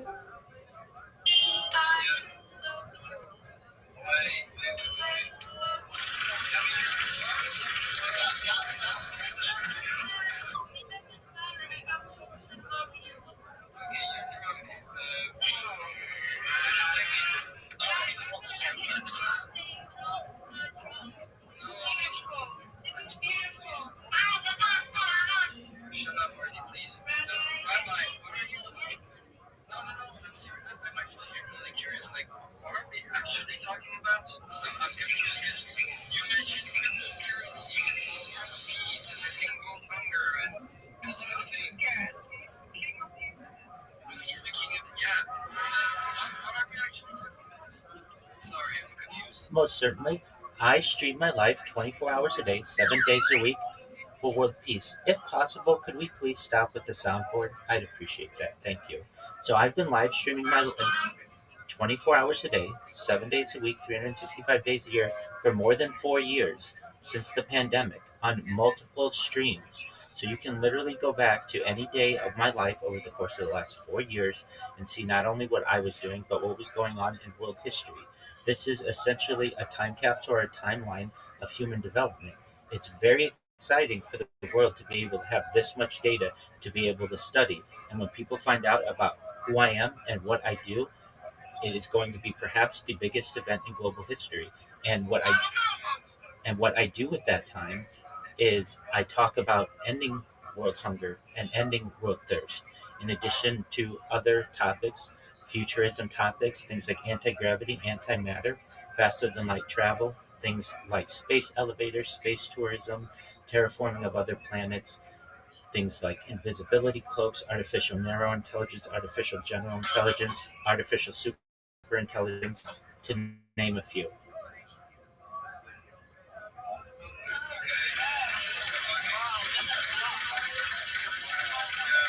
Actually, I'm currently working on colonizing Pluto, which had Oh, yeah, I'll be with you in a second.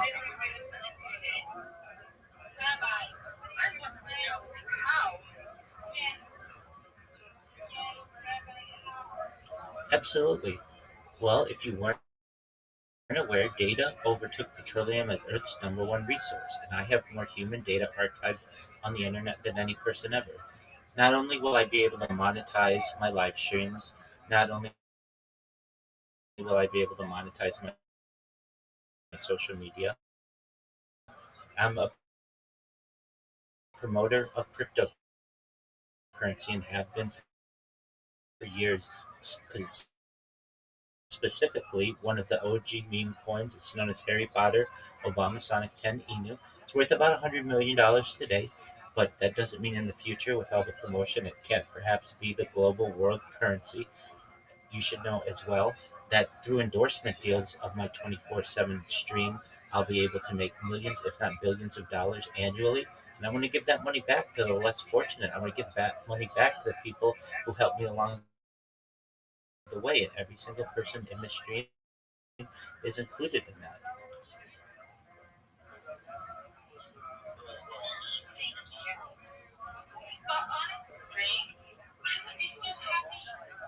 did we suddenly make an invisible cloud? Oh, you should know that's already been developed. So it's a military technology that basically uses photocells. Uh, Yeah, but how do you follow that? these are things that I talk about. I didn't say that I make those or I invented those. The, uh, Just a minute, so R- the meaning of it, RD, please, I feel that you are being disrespectful. Obviously, RD doesn't have the maturity to be able to hear these things, and that's absolutely fine. But for those of you who do, I don't talk about it that I have on these streams. So what I want you to know is that we're not just talking about what may be going on in celebrity gossip and those kinds of things. We talk about real aspects of futurology, and these are important discussions that people are having. They're recorded over the course of the last 4 years. Please do.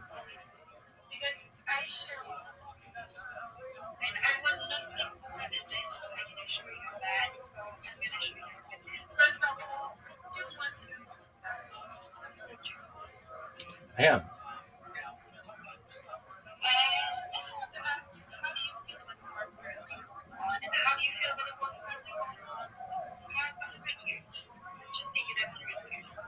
Absolutely. I really am passionate about a world where no one dies, where we have people who live in harmony. Certainly. I want world peace.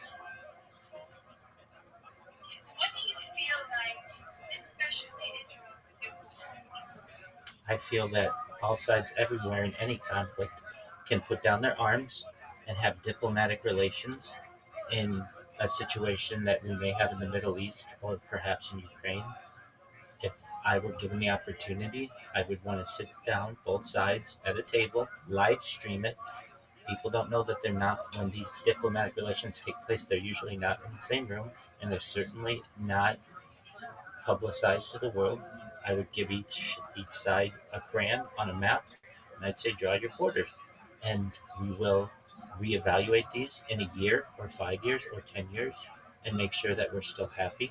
You stay on your side, we'll stay on our side. If we want to drop the borders, we can. Sure, that's not for me to decide. That's for the people who run each. Well, if you want to go with that argument, then there's an argument that the entire world is Israel. Uh, Not many people want to make that argument publicly, but that's an argument that is made. It's not just But is that not the reason why Israel wants to take that's the not basic fact that the Torah is saying that this is our land? it's essentially what the argument is that is being made in Israel is. And I personally am not a map maker. I'm not the person who draws the border. All I want is peace. So my argument is this: no matter what side you're on, it is not right of you to put your hands on anyone without their consent. And if we can live by that and treat others the way that you want to be treated, hopefully we'll be able to have a better world. Absolutely. Go ahead, Artie.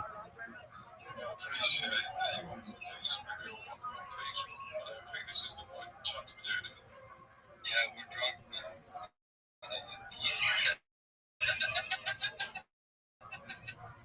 That's a good. No, hey, let's be honest. Fuck this conversation. Israel versus Palestine. Fuck that. People dying for no reason is bullshit. I don't care what side you're on. It's a dog shit conversation. Can we move on from this crap, please? Seriously, there's no debates being had here. I don't care on which side innocents are dying. It's disgusting. It's a completely meaningless conflict. That's where we leave it. Yeah, can we agree on that? Then move on because honestly, I'm like,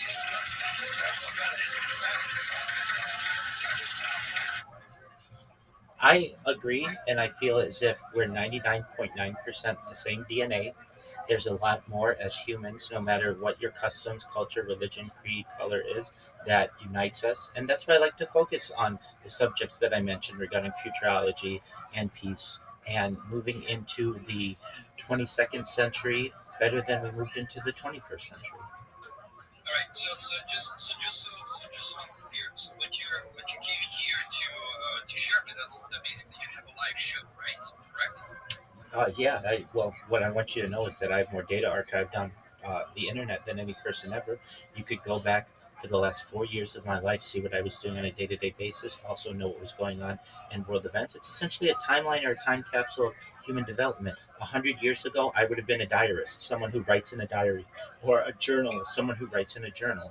But in today's day and age, I have the ability to live stream it and to be able to archive that, and I preserve that information for future generations. So the idea is actually fascinating. I think I mean, we've done that with a lot of other things. I think scientists are doing that too. We have a bunch of time capsules that are some of them are safely stored, and some of them are actually sent to space, if I remember right. That's correct. So that's not actually made up. That's actually a thing they did. I know. So that's interesting. Where can we check that out? 100%. If you look at my link tree, it's the top link. Also, if you just look at my profile, you'll see a YouTube link.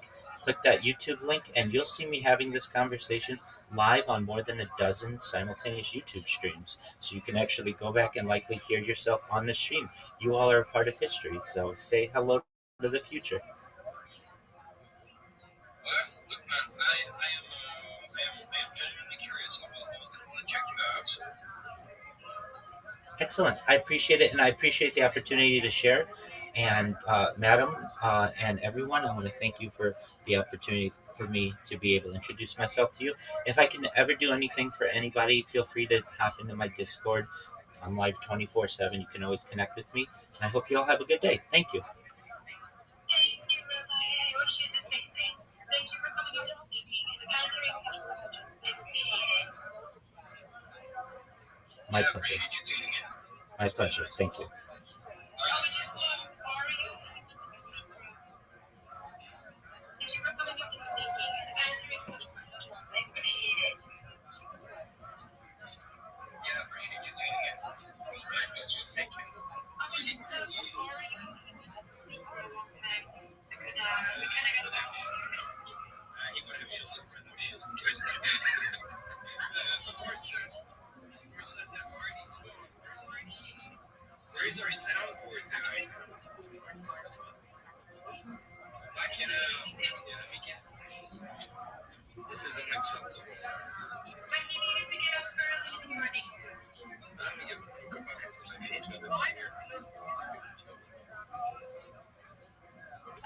Sundays. Wow, that's big. That's really cool. Something that they learn. Some culture, I don't know. He said something about it in the release, something.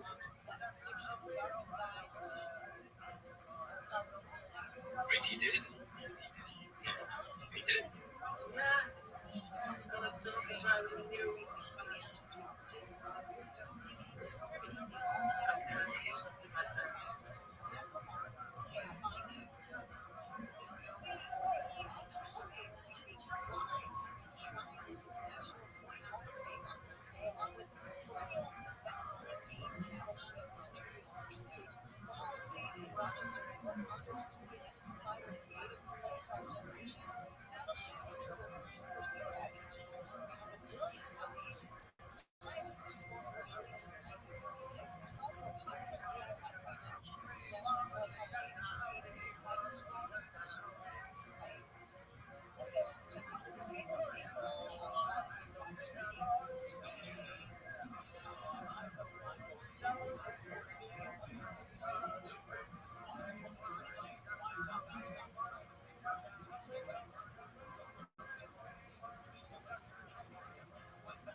right? So that's why you take up any people have more time, like more speed, right? And say what they want to say, right? So for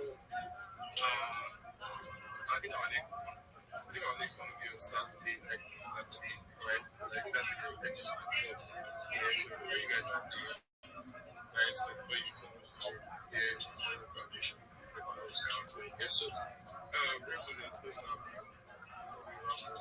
bees, right? Greatest to the hosts, Oracle, Smart Speaking, Oracle, Dominic Greats, and the rest of the speakers and listeners. Resilient, that's my brand name. I'm a full stack designer. That is, I design and I do several types of design, also UI UX, also code the designs too. I think Bible is not here. Greetings to you too. Nice having you today. I don't really have much to add to what people were saying, but I still have a question I want to ask to Labo and the last person that spoke. You guys lost your account, like when was it created? Because from what I'm seeing, people created an account between, I think from 2020 2023 upwards till now, they are high chances of them losing their account. Like when was their account created?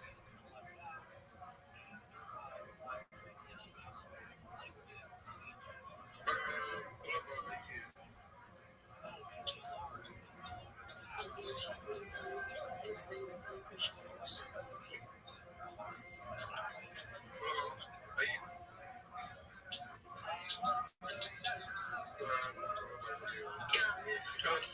okay, okay. You got me the house. You said and residents who are even like so when I created was that no, that account was not even 2023 account. That account was 2019, 2020. I've had the account like for just that I wasn't actively doing anything on the account until I now officially entered with yeah.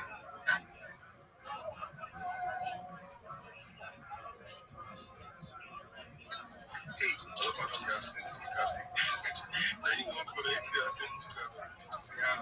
And let me hear what this Rabbi is it Rabbi Roots. Let me just see what the person has to say at the owner. After that, we just call it a night and rest.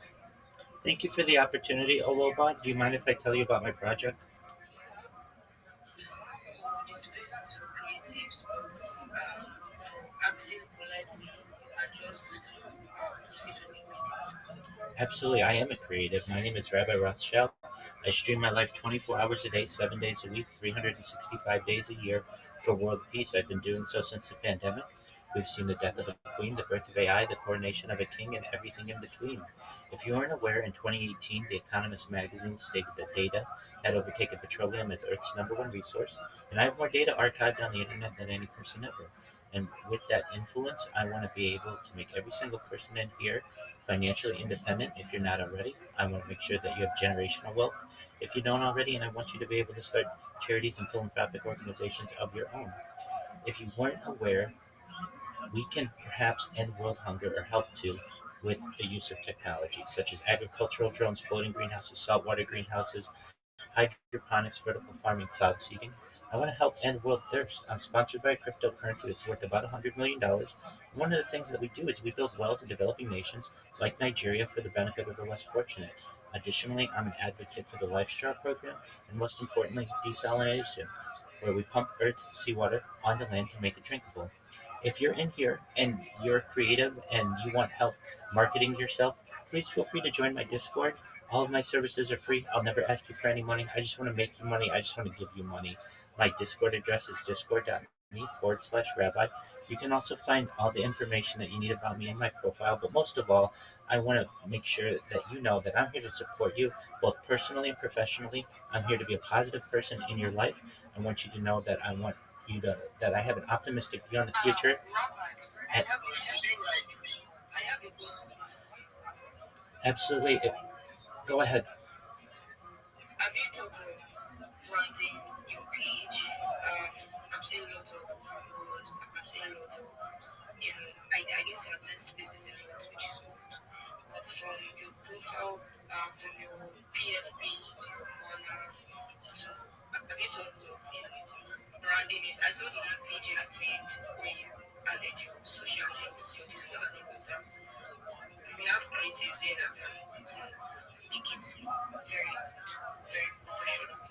Even your PFP, your banner, like we have artists, we have designers, we have designers here, video guys, motion guys that are actually making it good. Have you, thought about that, like branding your page to make it look very good? I want it to be as straight to the point as possible, but if we have any creatives who are interested in perhaps some proposals, feel free to reach out to me in my Discord. I'd be happy to listen to what you have to say, and I appreciate your advice. Thank you. Yeah, thank you very much. At least somebody that wants to take your password or what gets your page, speak that. So they'll reach out to you on X or maybe Discord. We have good designers here. Ola, you can, proceed for quality night on X or maybe Discord. Oh no, you're telling Michelangelo over here You can, how to adjust proceed stick figures. for quality night.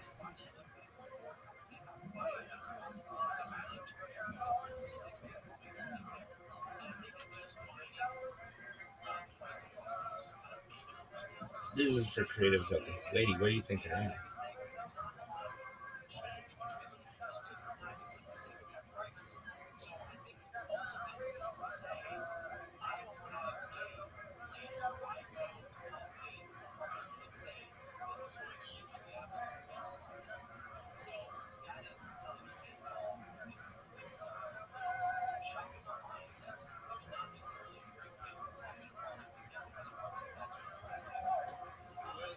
Welcome everybody. Everybody's having a lovely day. Make sure to drop some comments in the group. 3 each. We post the room, get the space out there. Always it is free to support. Everyone is welcome up. It's fun to do. Today is my birthday party. I'm gonna chill. When we're down to meet some lovely people. We're gonna play 4 songs, so bear with me. If you don't like them, let's get this day started. Let's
And sometimes there are also people out there, they don't even want to know. We're gonna run through this email. We're gonna do a little chill. We're gonna do some fun people quiz, maybe a music quiz, maybe a little debate, and let's rest and get them down under the team. Imagine yourself with right here. So yeah, we're gonna have some fun. We're gonna send them some Easter subs and to people up down there. But let's get through this stage. I will do a fresh order from what I see. Fabulous.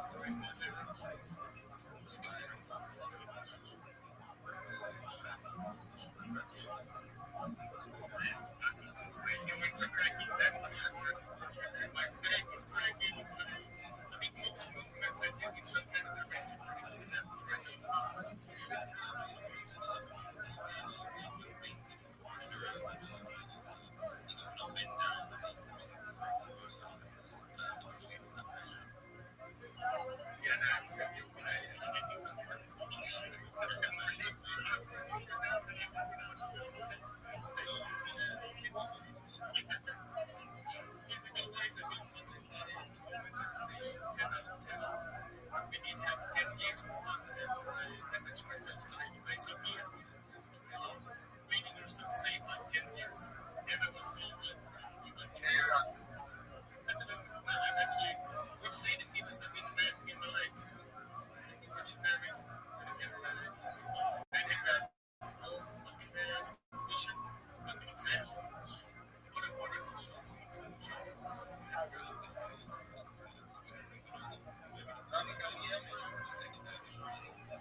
Yeah, I can. Just a moment. Yo, Pilly, how are you, big dog? Go check the link out. I make some changes.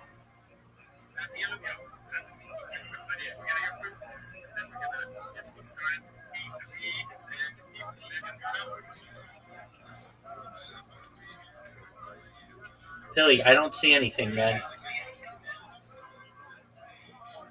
Check the link.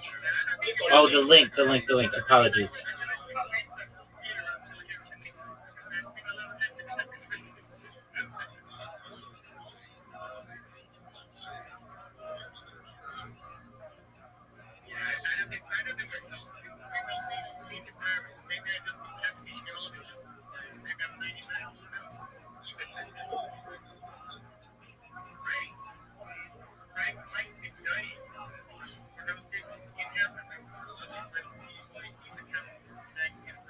Pilly, what are you sending me? It looks the same. Are you for sure? Pilly, I'm looking at your Twitter messages, and I looked at your link tree. It looks the same. I changed all the social media platforms to my current Web3 picture. Oh, okay, that's fine. But you gotta create your logo. Okay. I changed the logo to my name. I didn't create it. Oh, not from what I see. It's your hand holding some beads. Are you for sure? I mean, I'm looking at it right now. Let me check it out.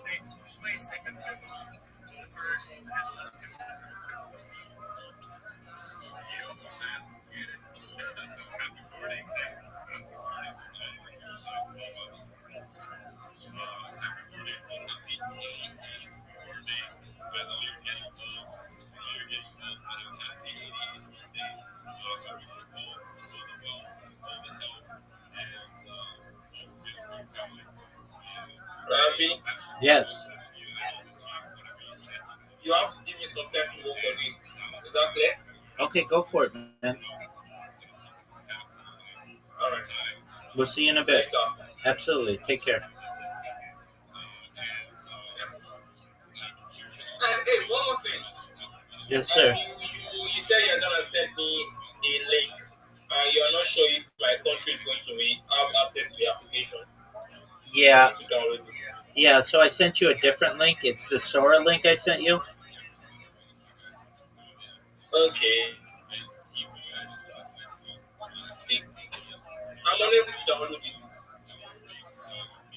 I know. So just use it on a web browser. Alright, alright.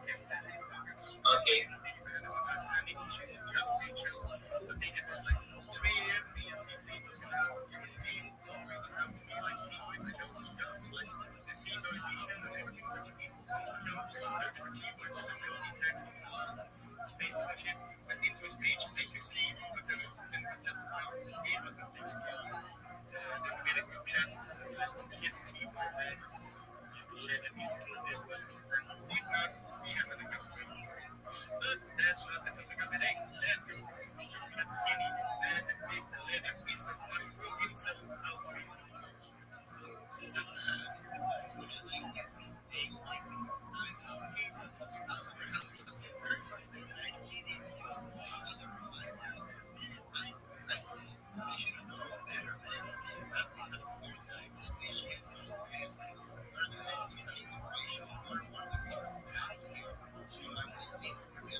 100%.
What is this?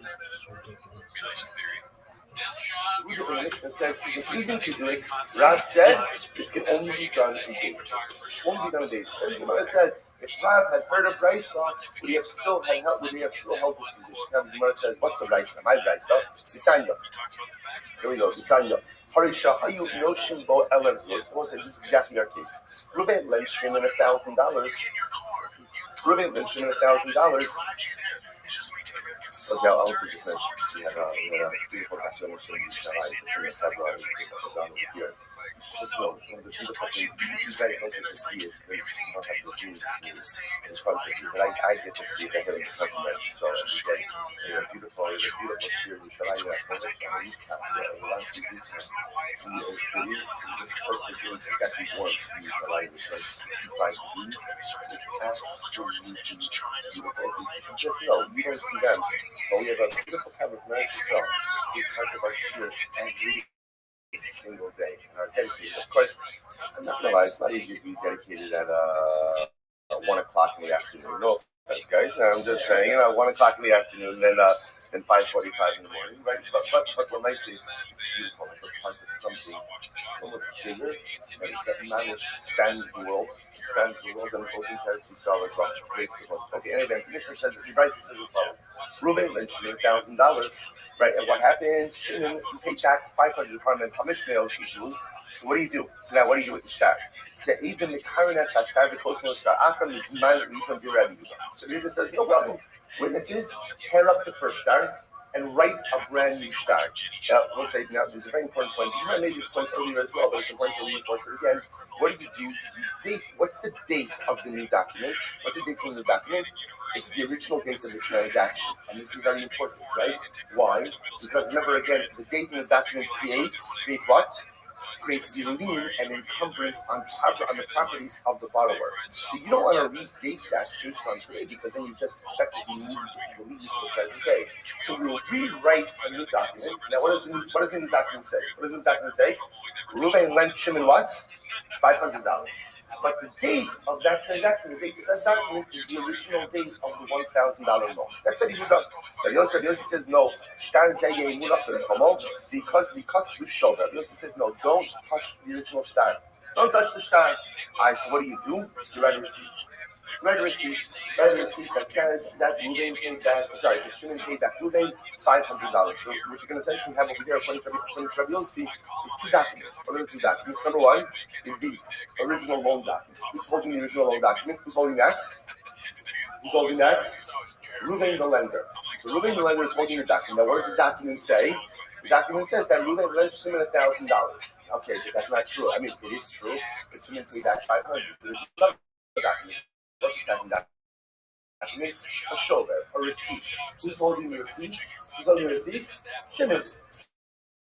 Borrower. And it says that Shimon paid back Reuben $500. This is Rabbi Yossi's model. Why does Rabbi Yossi, I must remember again, so why does Rabbi Yossi hold this way? Here we go. Well, because intuitively, right, Rabbi Yehuda makes more sense. Just rewrite the document. That seems to be the easiest thing. Why does Rabbi Yossi want to receive? And there are two reasons Rabbi Yossi says why I favor the writing of a receipt. Number one, Achos, Kadesh Yaakov Maporo. So I say, interestingly enough, because the existence of the original document is a motivation for Shimon to pay back. So I will say, when you have a receipt, there's a danger. What's the danger? If Shimon loses that receipt, then what happens? Reuben, the lender, has a document that says that Shimon owes him $1,000. And again, without the receipt, Shimon has no way to prove that he paid. I mean, I guess if he paid in front of witnesses, he could bring witnesses. But the nice without the document, he has no way to go ahead and prove anything. So Yossi says, I like it that way. You know why I like it that way? Because ultimately, again, it creates an urgency for the borrower to repay the lender. Yossi says, I want to turn the screws. I want to turn up the pressure on the borrower. I want him to feel the urgency to repay.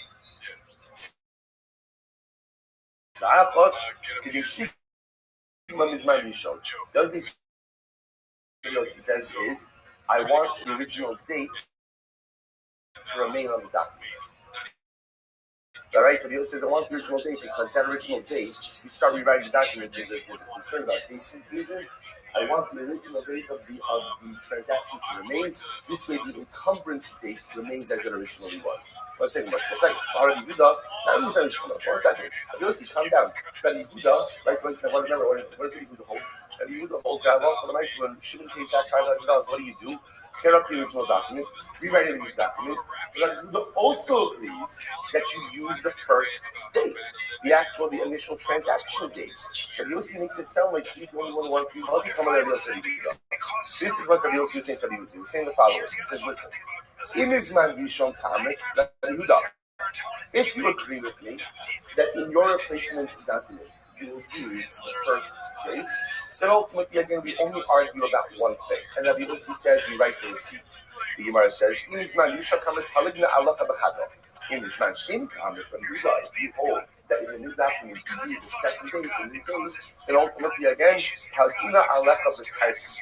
I'll argue with you on two things. Okay, so we'll say, so that's our right.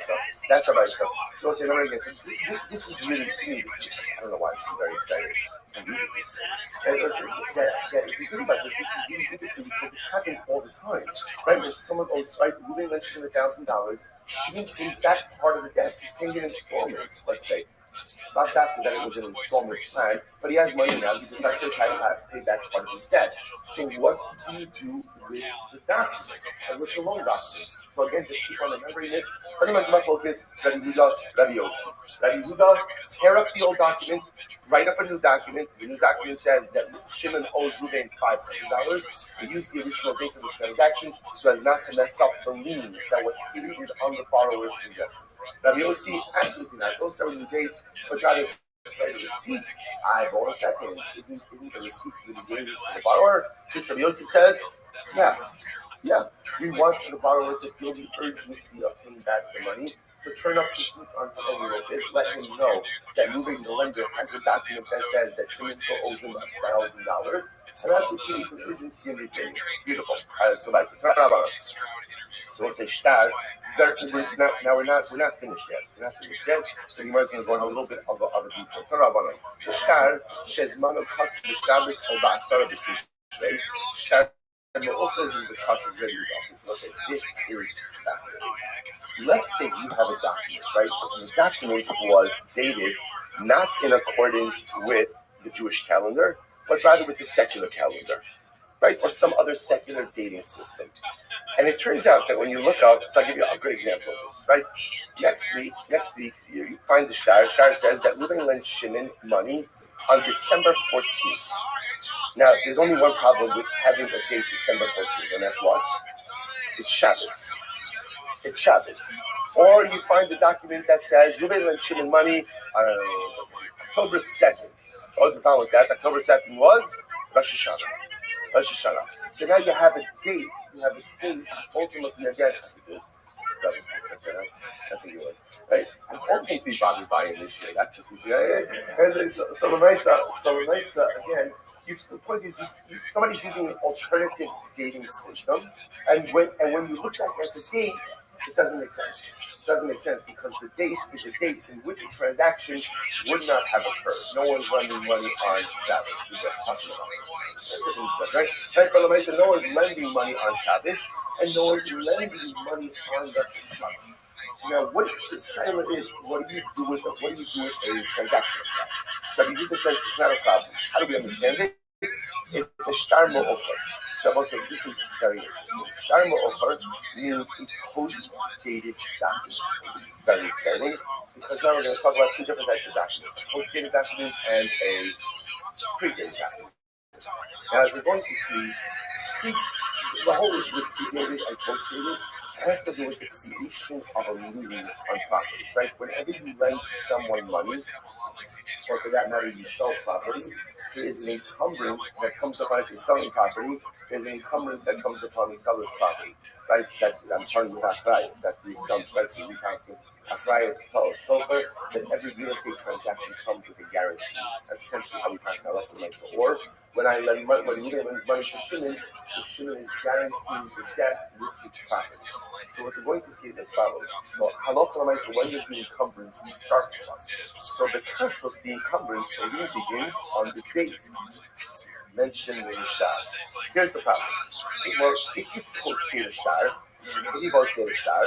then that's fine, right? As long as both parties are okay with the post-dating, that's not a problem, because no one gets hurt in post-dating, right? In other words, If the lender is okay with post-dating, that means his encumbrance is not starting until whatever 10 days after he actually made the loan. That's his business if he wants to accept that. Purchasers, people who be purchasing property, they're not also not put at a disadvantage if the encumbrance only starts 10 days later because, hey, they're buying property without an encumbrance. So post-dated shtaros don't really pose a problem. Pre-dated shtaros do. Because what's going to happen? Essentially, the pre-dated shtar, you're creating an encumbrance before a lien before the transaction.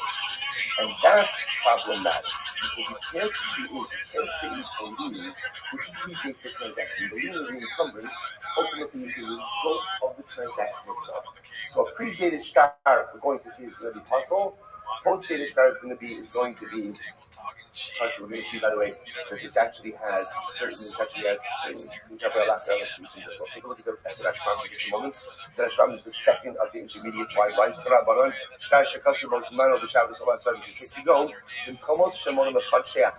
So, for example, in places where they date their documents in accordance with the solar calendar, because of the Shtar B'Tes of the Erech the document was dated the 15th of December.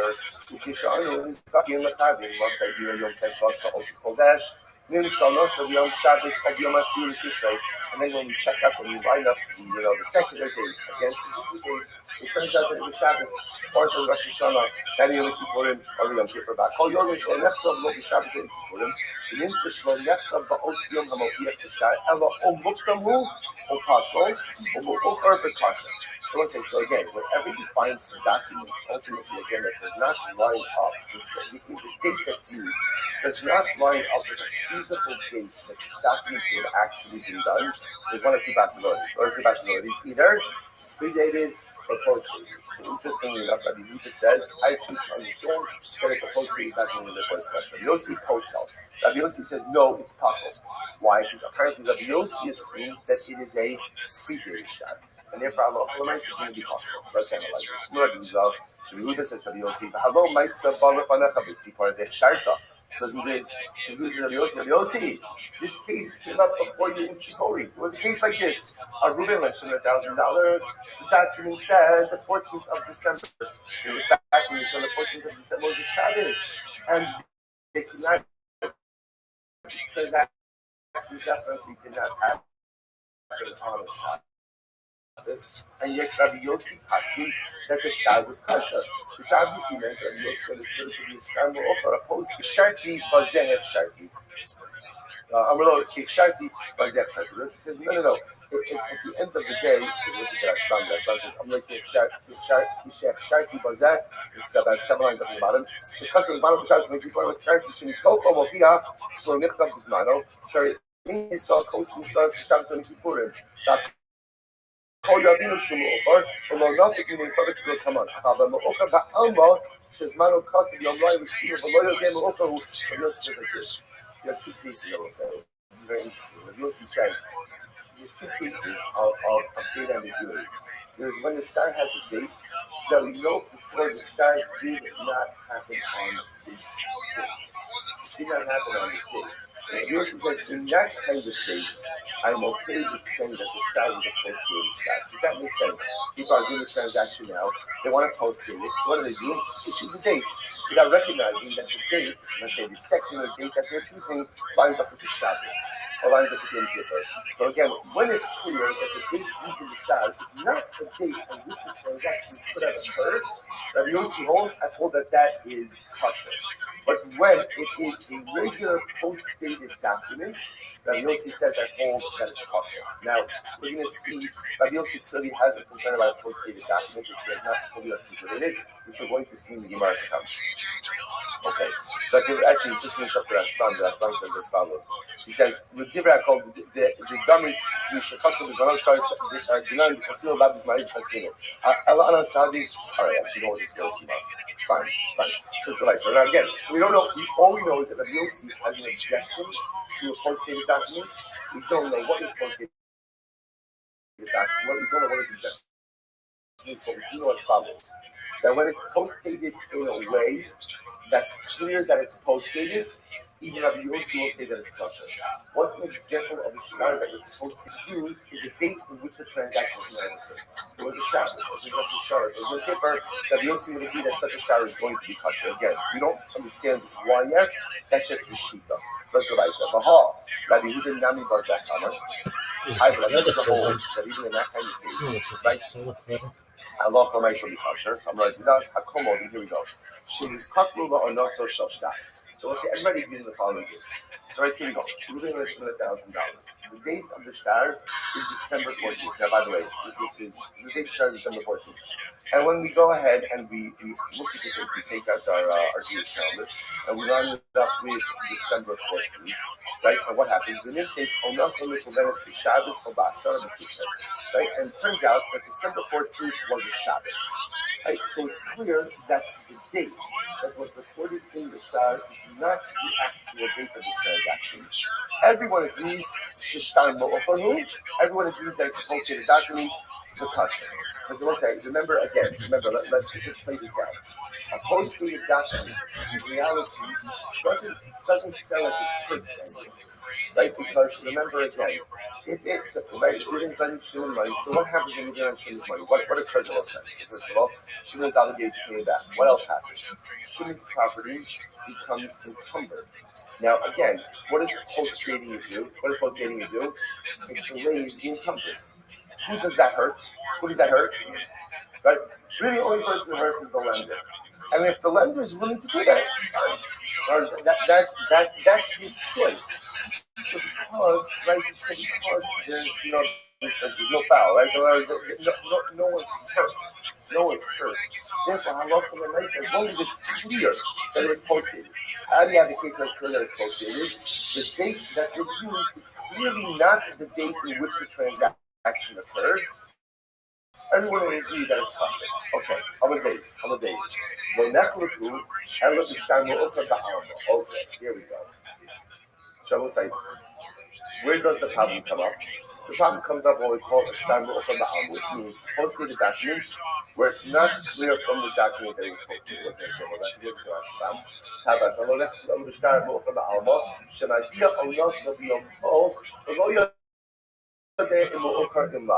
So we'll say, so again, where does this come up? This comes up in a case where, let's say, maybe December 13th.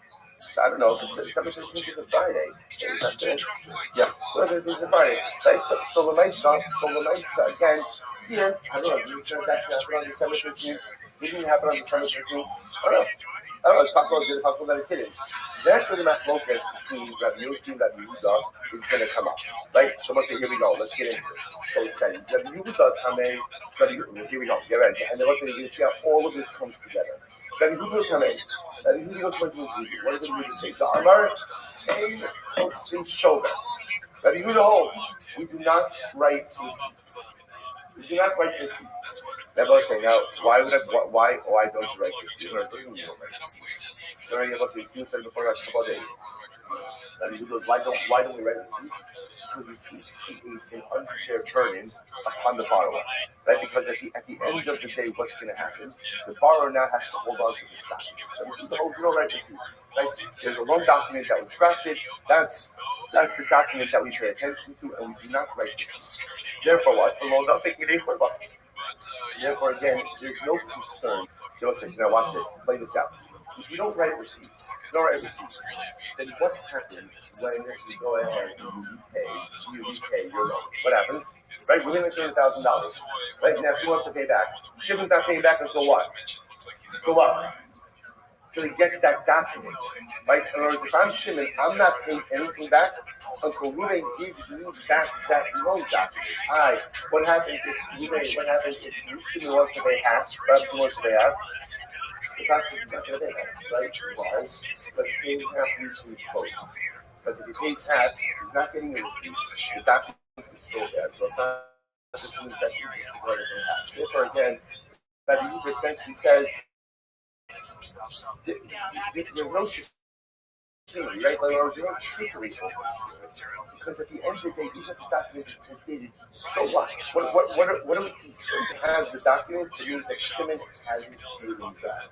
Right? And therefore, again, at the end of the day, Reuben can't, there's nothing bad that could come out of all of this. Rabbi Yossi, here we go. Rabbi Yossi holds that no, close to the shoulder.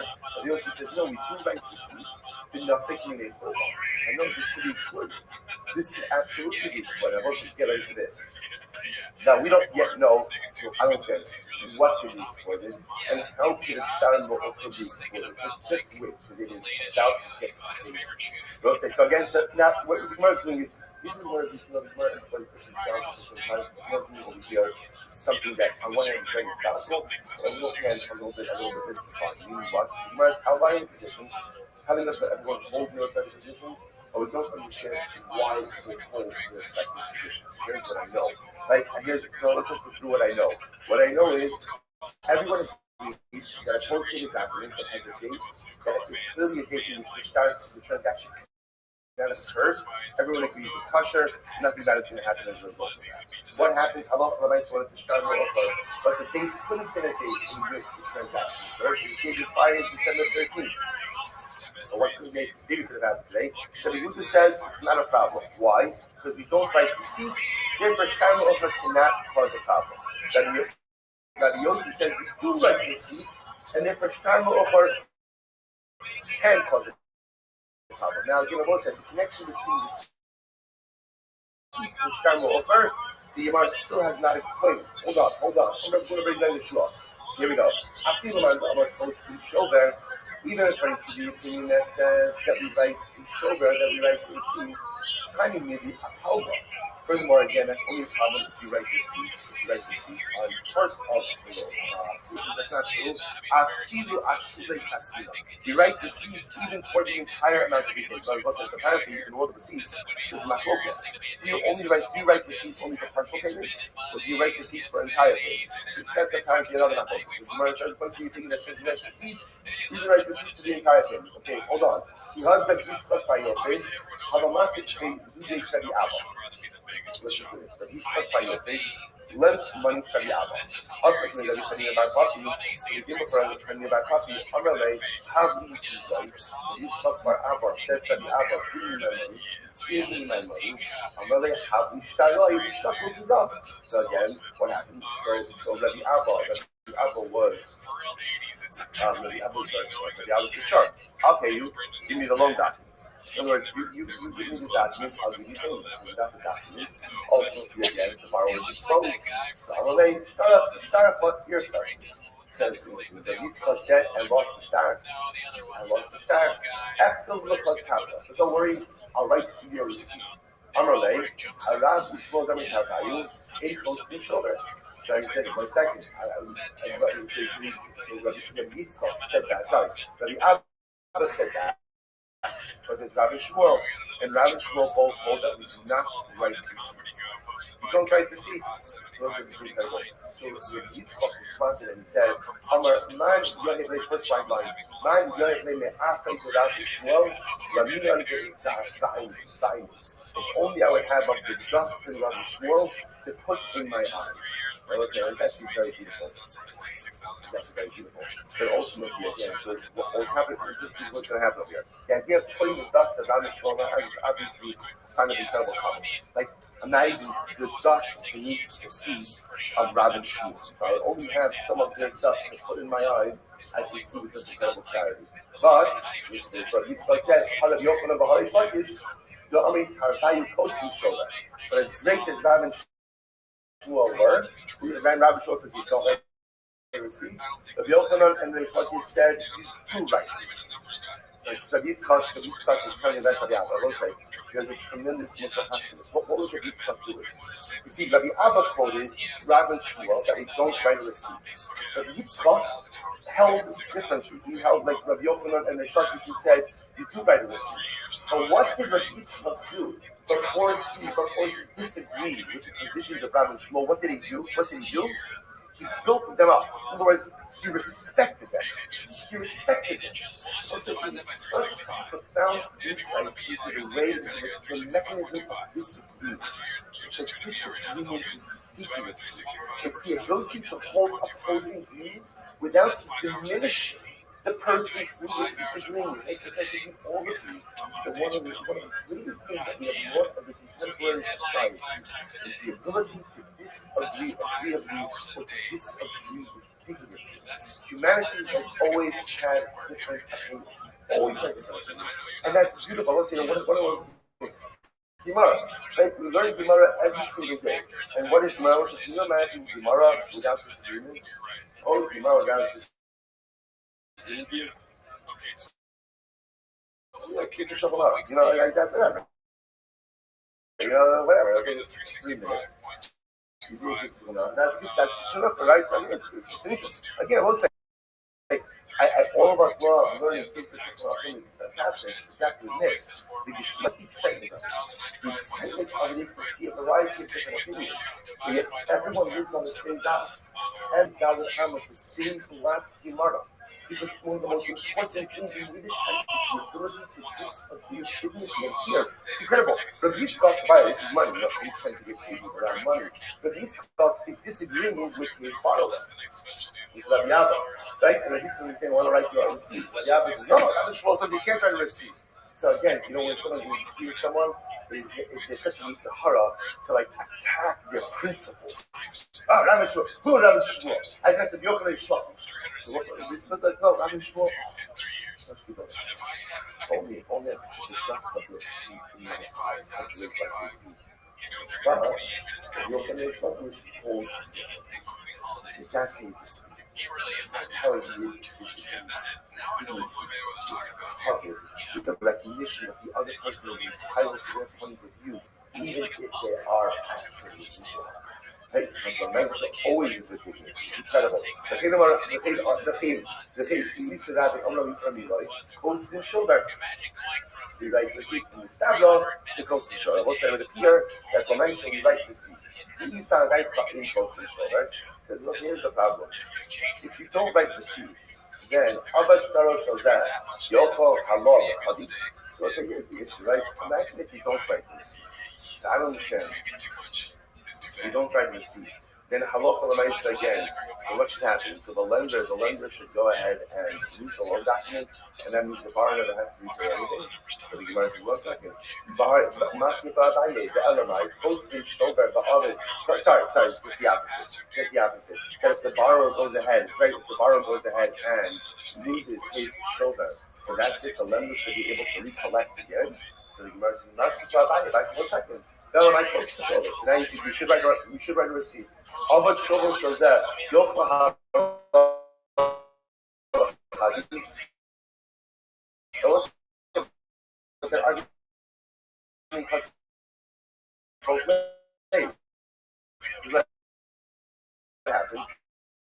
You write a receipt.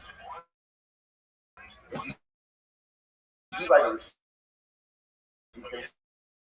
What happens?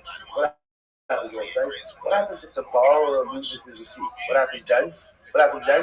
The lender could technically collect the entire face amount of the loan all over again. So the point you want to make over here is you make it simple by writing a receipt, no one's put at a disadvantage. But it's not true. When you write to the borrower at a disadvantage, why you'll say, the borrower has documentary proof that he reached a contract. No, why does it put him at a disadvantage? If you're writing a receipt, then what? The original loan document is still as you go to have to shoot for $4,000. So the existence of a receipt, interestingly enough, as much as the receipt is documented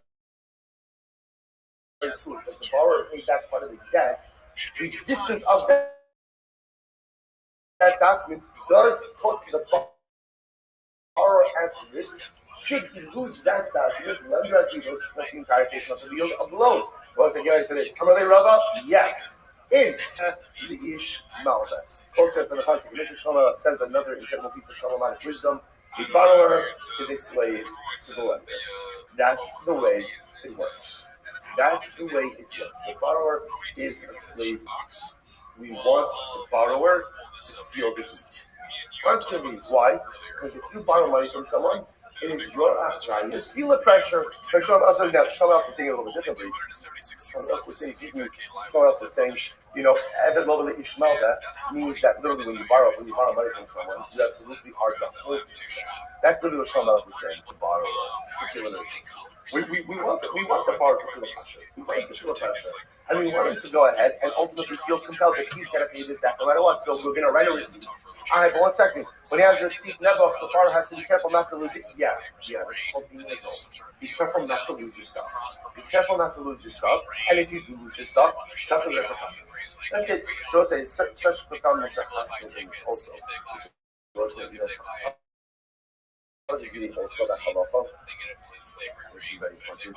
Halacha is not a system that is designed to make people feel good. Right? This is not BDI. This is halacha is a system. Halacha is a system that is defined, that is designed for the proper functioning of society. And in any society, what do you have? You have haves and you have nots. Right? You have people who have more, people who have less. The people who have less are going to meet the people who have more. And that's incredible. And the people who have more have a moral and legal obligation to help the people who have less. But the people who have less and the people who have more have to feel an urgency to come through on their commitments. All right, once they're going to make them feel bad, they'll lose their stuff.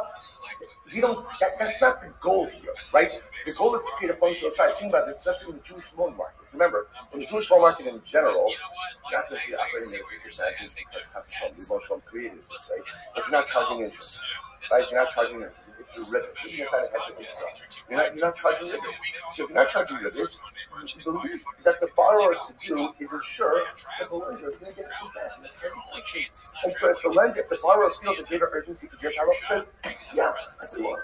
That's what we want. We want the urgency to do it. Not necessarily there are times when it is about making people feel good, but in general, legal system, the idea is creating a functional society where everybody is there for each other and everybody is honoring their community. In order to do that, sometimes people have to feel the pressure to come through on their obligations. And you want the borrower to feel an obligation to come into the lender. Once I just identify stuff also to think about it, this is so profound. This is a borrower, well, he's a borrower.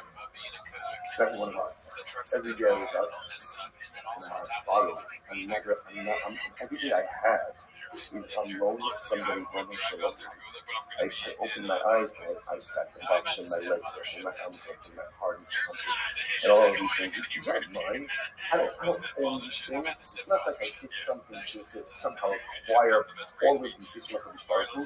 They are unknown from the Ribono Shel Olam.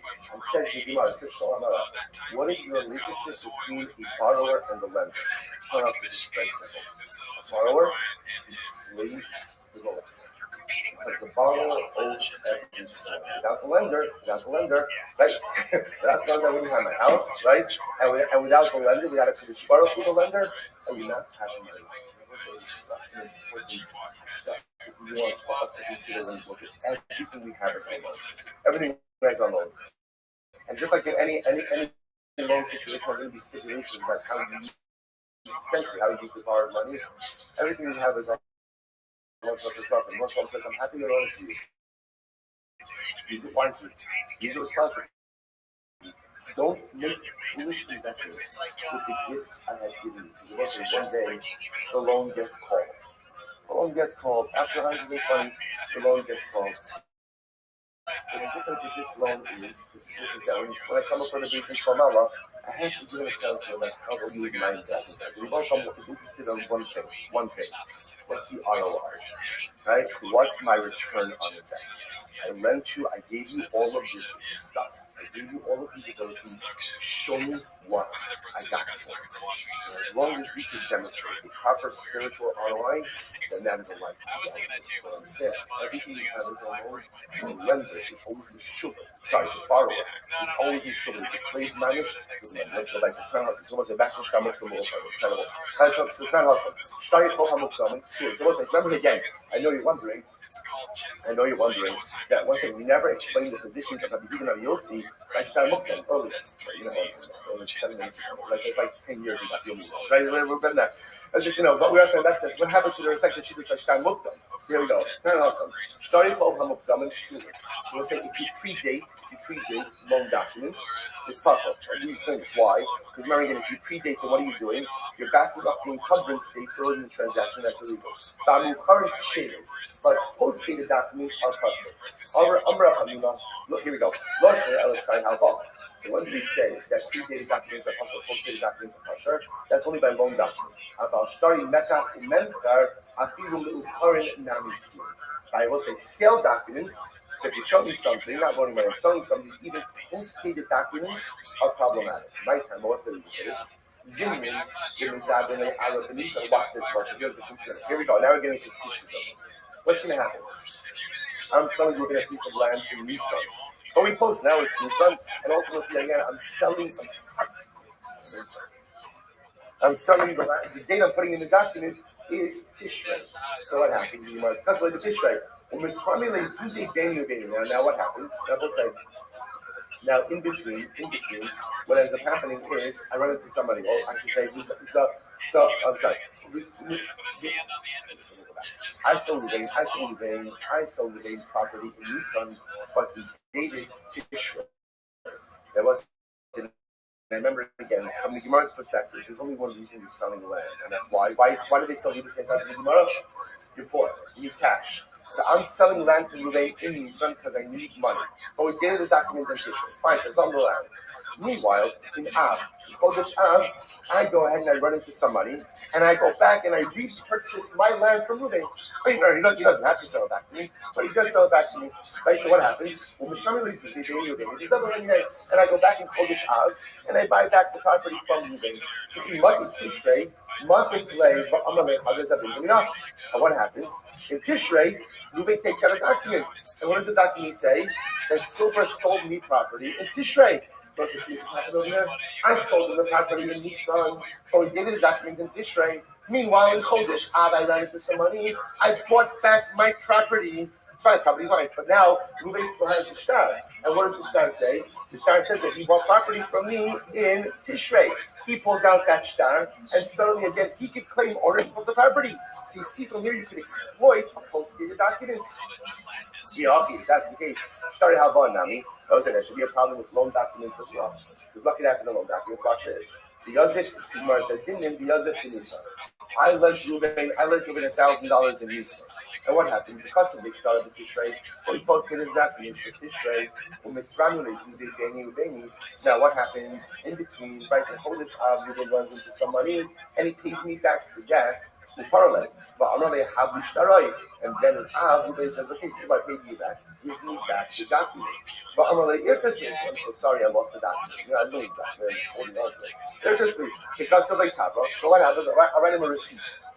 That says to give me back in Av. If you want this money, I'm going to after the assassinate. So 1 second, then what happens? I wrote him a receipt. So Tishrei comes, what did I do? I take out the document. What does the document say? That I lent Ruvain money in Tishrei. Ruvain says, 1 second, here's a receipt. I paid you back. No. You paid me back for an older debt. This is a brand new transaction. It's a post-dated document, whether it's a transaction or whether it's a loan. Hasavar in close to the shoulder. Those are nothing that he holds, we don't write a receipt. And let's say again, what's the godless of not writing receipts? What's the godless? The godless of not writing receipts is that the only way the borrower is paying back the loan is tell if he gets the loan document. And once he gets the loan document, there's no real fear of exploitation.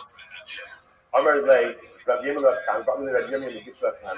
You know, the Kasinan Shtari Luchari, the Kasinan Kavra, Amai Kavina Haki. So we'll say, but nowadays, we do write a shtar mo'achar, as you might just point out, we do write a shtar mo'achar, and we do write receipts. So how do we do this? So Bashar the Amar Rabbi Amar Safrei, he kasvinu shtar mo'achar, kasvu haki, shtar dinan, lo tizimane kasvinu ela akuna kasvinu. So we'll say, this is incredible. Because listen to this. So Rabbi Amar would instruct it's simple. Rabbi Amar would instruct the scribes. Whenever a document is being post-dated, what do you do?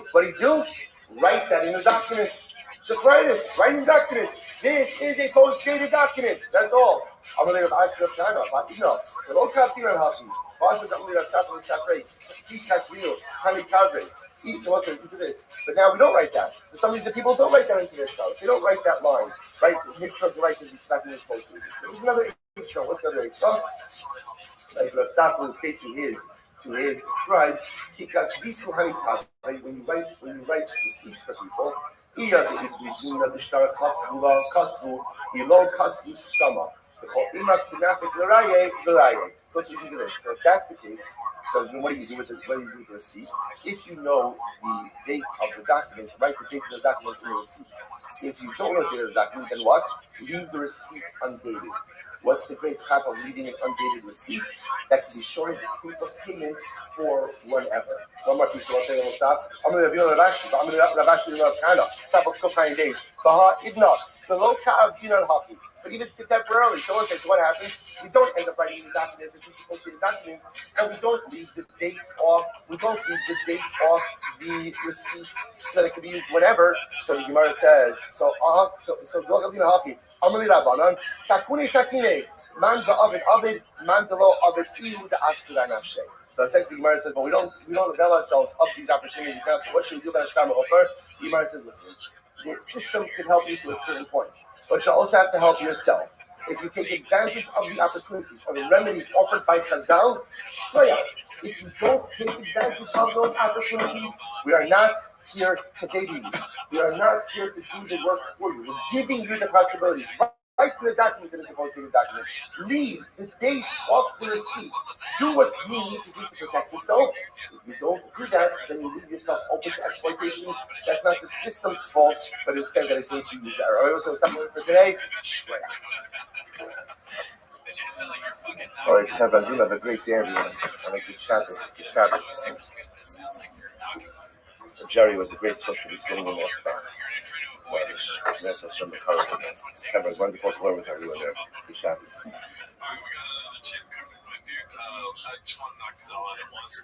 I will say to the chefs, dude, we need to have the police. We need to have the police looking at the end. There's plenty of police clips out there being. This one's highlighting glorious. The date night morning long and boring. Thank you, Adam. Thanks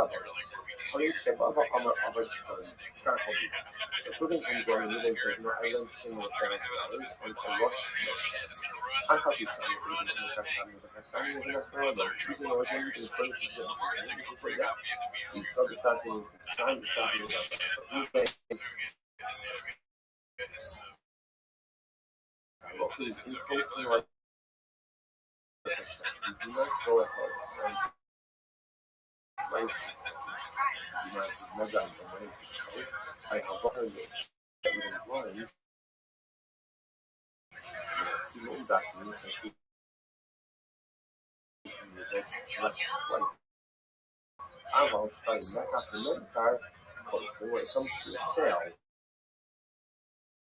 You can go ahead and see. However, put enough change by things.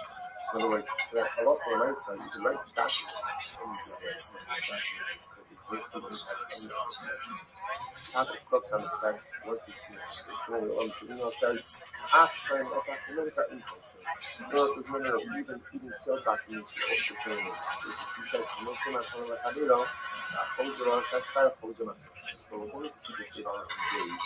Show me a whole, essentially what we call osteoporosis, which means looking over a document, and looking at the document, and the person that transaction depth. I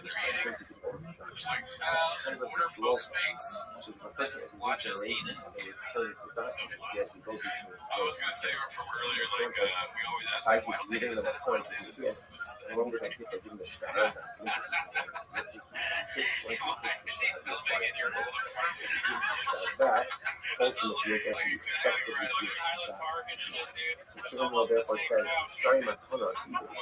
Sales documents, and that's going to go ahead and write a second one. we are concerned that perhaps the purchaser returned the document. If he did so, he returned the item. Therefore, there would be no need to write another transaction. So we'll hold in give a gift if the recipient returns the gift document. Ultimately, again, the gift is retained to the recipient. So this Picasso was what we call Pashtam Pointato, the Sira Pashtam, is really also Smithnos to the Sira, one time Matano, the Hashim and Doma La Asa Smithno, and the rest was a shot. Capture the location of the concerned that the purchaser comes along and he says, hey, I don't have my share, and he returns the shot to the seller. And as such way, essentially, you see the sale, in order to be back, rather than come to know my consequence. So I have you to come to you and receive all the that in concept of the document is read from Allah for myself. Allah for myself in the case of the recipient of the gift. So if the recipient gives back the gift, the gift does not go back. Remember, what's my question? So now let's go. Remember again, Hannah said that Allah for myself if a person lost his child. So if it's a sale, it's a sale. If it's not represents a sale, we'll rewrite it or if you should post some shadows after that. Most results you get to top of hold. Why? You're more ugly about what's going to happen. Such as, for example, we're going to have a solution. What to do? We're going to have a page because of the season that goes other purchases subsequent to this transaction. So Vilma ugly about both so now the creditor will come, seize the field from the season, but also hide a market because which will go is going to go ahead and they're making sales pay by seizing from someone who bought after this transaction. So I'm under the bottom, now they're consumer solution. Shimon could say to the creditor, look me from Bob, so communicate, don't take anything from me right now, allow me to establish some level of ownership. The other call Kirfan will not take and go ahead and seize them. And then I'll just go and seize more land for myself. The other people section.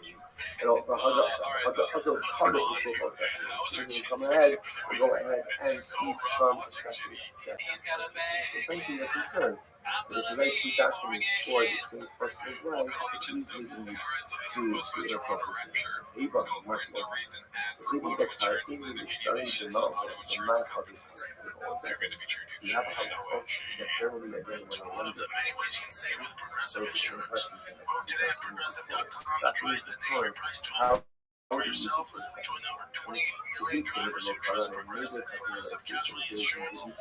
use it for a second? The power I'm not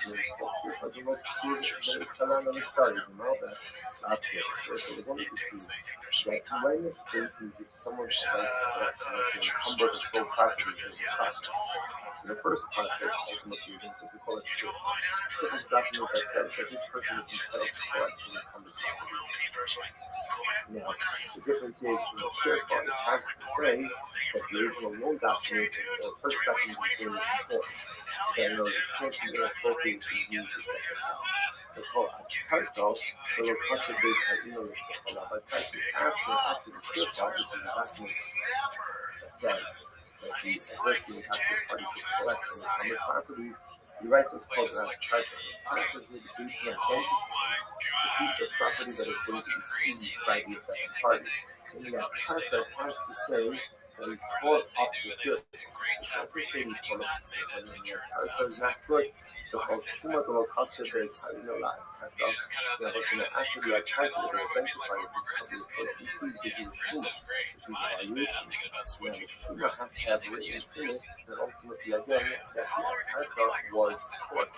Shuma to Lokasa de Kalinola. If the title does not have written in it that it's court of the Shuma, now, the title, the point of it is you see that the document. So why would you do it?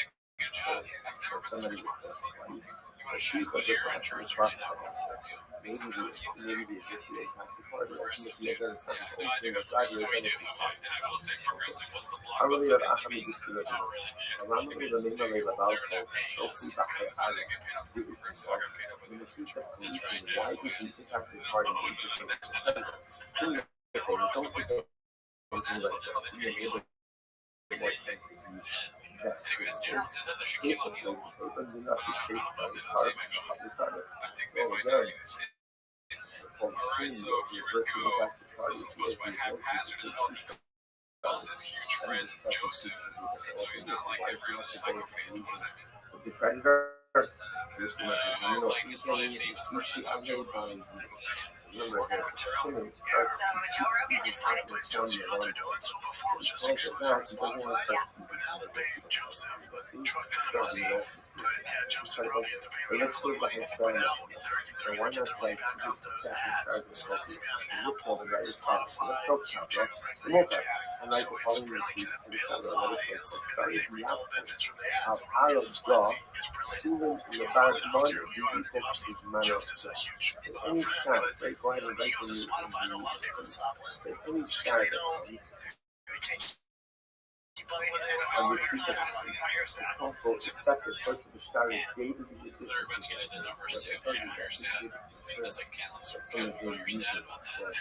Per capita being referred to as Joseph is also a race in coastal show must be under normal circumstances you just don't write don't go ahead and write on the website or site customers 116 on the coastal show you know it's not true in general you absolutely go ahead and write go ahead and write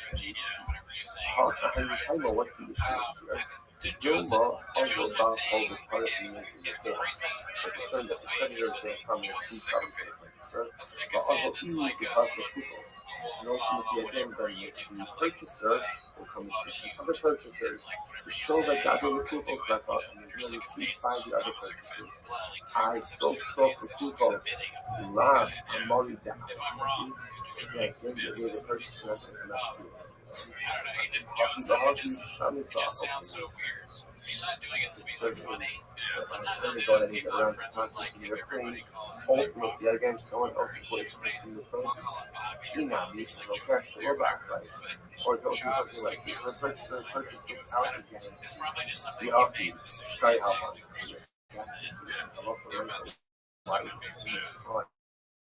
To a situation where sale using the wholesale price It's called This is Hilarious. husband is using massive communication people know that together ultimately from the borrower together from the lender with money. Often the counter on the street using that is the amount of money counter is using low money. Again, here is the sale. They're doing the sell, right? Everyone knows that somebody is wrong with sell it where you can't fix that. Okay, other man, what's the last guy? Because it's remember again from the head of that rock on the myself, the person lost his down the field and sold with the true proper testimony but I lost somebody from the left. There's no guarantee. Right. He talks to that guy who talked to a guy who with the Hells Angels. He did merchandise and stuff. I said yes, and I don't That's crazy. Yeah, you try to have He's saying just a random friend asked him if he could be the lead of the Joker. Jesus Christ. I was friends with Hustling is usually massive and I see how focus is. Alpha, Darren Massive, New York, Demand Massive, Arab is on what's not high? Remember the rewrite, sell document,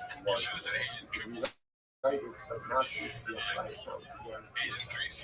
It's more, how would you write it? I'm not now. See how he was Asian because he had 3Cs. Current demand, so long the mid-DJ, from the Shabbat Love New Park. We are clear on and the point of this document, the heart of this document is matched by traffic, either from encumbered or unencumbered. Along, Suzuki dictation Allah eleven why this document only so that the purchaser should have a valid Okay, no, nothing. Haphazard, and I'm laughing because Why we is get it hilarious. so? So what's the Podcast. Let's see here. So it's goes by haphazard. I believe he has life insurance. Yeah, Until that, your boy is a truck race.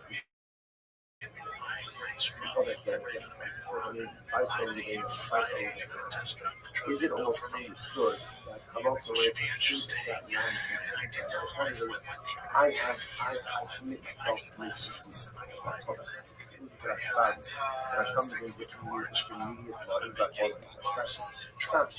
Tells the ship that you should come to block right. So let's say again, let's say the person and the child there's no mention of anything to do with that. So do we assume that really the crime is included or not included? The fact that it wasn't written in the college is a mistake of the scribe. Rafi is also not as what is even arthritis also deceiving her that is generally assumed that any sound 6,000 hours in 3 years. and therefore omission of There's so many arthritis markers you can do. That's not new. 6,000 hours in 3 years. You can and also the say cost of the house. The only reason in this case is why they do arthritis is because you start somebody can do this for listening to using phrases a lot. enough effective 7 days a week. Is that something we can? there is no arthritis. Yeah, I There's know. no It's like, guarantee on the sale. we made it. The tater That tots the once a week. default And would we be did the 7 days that a there week. is responsibility. There is a So, guarantee on the you're sale. good. How low cost of coffee? So again, the local ones, I have not made No, so, anything. yeah, It we would have been an could just use assumption a phrase about that the transaction actually has yeah. All we do is discuss the podcast being true. you might say, Oh, this one's supposed to be done. We don't arthritis, blood, and actually says no, not. You do not Dolphins fuck people. Alright, so this is posted by the wheel. Mr. Versace. Mama catching strays.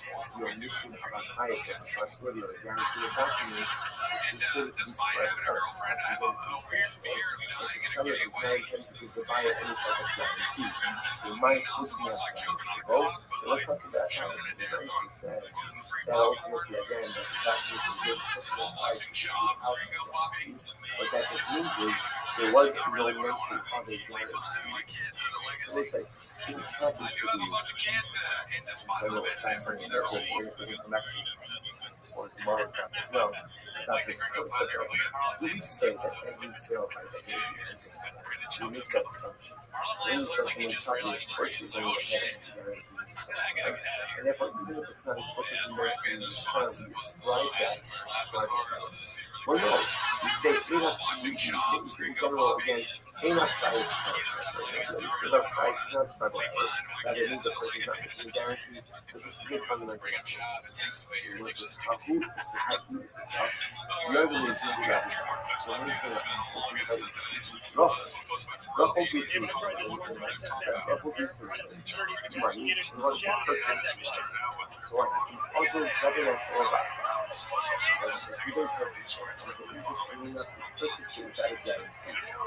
Also, purchase by instead. Because asking the money, you are not for the education of this. And then you continue to show that thing of the law. So you have to say that this. Not to say that. I don't know if you're willing to say this. Again, I hope you have much of your to positively actually first thing. So now you went ahead and my assumption was that you were about the virus. Why? Because it wasn't the idea that we assume that our client is a person in the moment of transaction. So you then went and bought from the first of all the client. That's the first impact. I didn't tell you to be my yes and first view. The positive impact should not be there by the Seal the supplement is 107 gigabytes. I'm not going to have to walk the test. I'm not going to say days. You then need to purchase it from the purchaser because that was the deal. And now you need to give it to Apple and you have to guarantee the property for it. The fascinating idea. Even though again, we think not to sell it, right? We think the third party. But essentially, since we didn't should have bought that property with authorities and failed, so therefore I want to not consider to give the property, but I want to my backline is to the breakfast. Okay, remember, still something. So again, moving our bias from the purchase is not the guarantee responsibility. So how do you shop them? You do that. So back to level with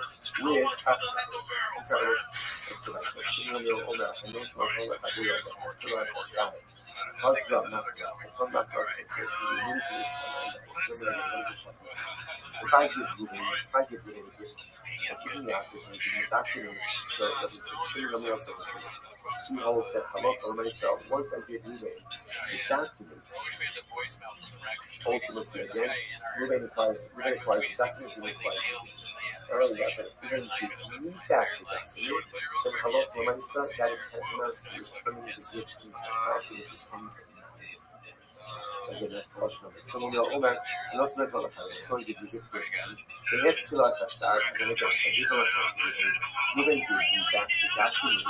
What's the halacha? So we'll Omer, I'm sorry, I guess that's a start. Chazara Matalas. So we'll hold that when you give back the start, you effectively give back the start.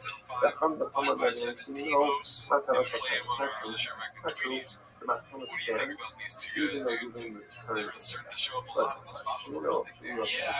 And also not on the Javier, so as a child, so it's not just I did the gift to you. Again, to solidify everything, explain to the gift and give them the document. And now what happens? Ruben gives me back the document. Chazra Matalas. Ultimately, again, the gift reverts. But from the single eight Matalas on this time. The from the other hand, hello for myself. Hello for myself. The gift does not, sorry, the gift is true. You can get, again, the way that I put this particular focus was ultimately again in the situation that we call also experiences. So when you give over a document, does the person require the document, or does the transaction that's giving over the document affects the transaction, to the point that giving back the document will reverse the transaction. Whereas giving over the document will go ahead and revoke the property, giving back the document is no way so we'll see more of that similar Roman and those Matalas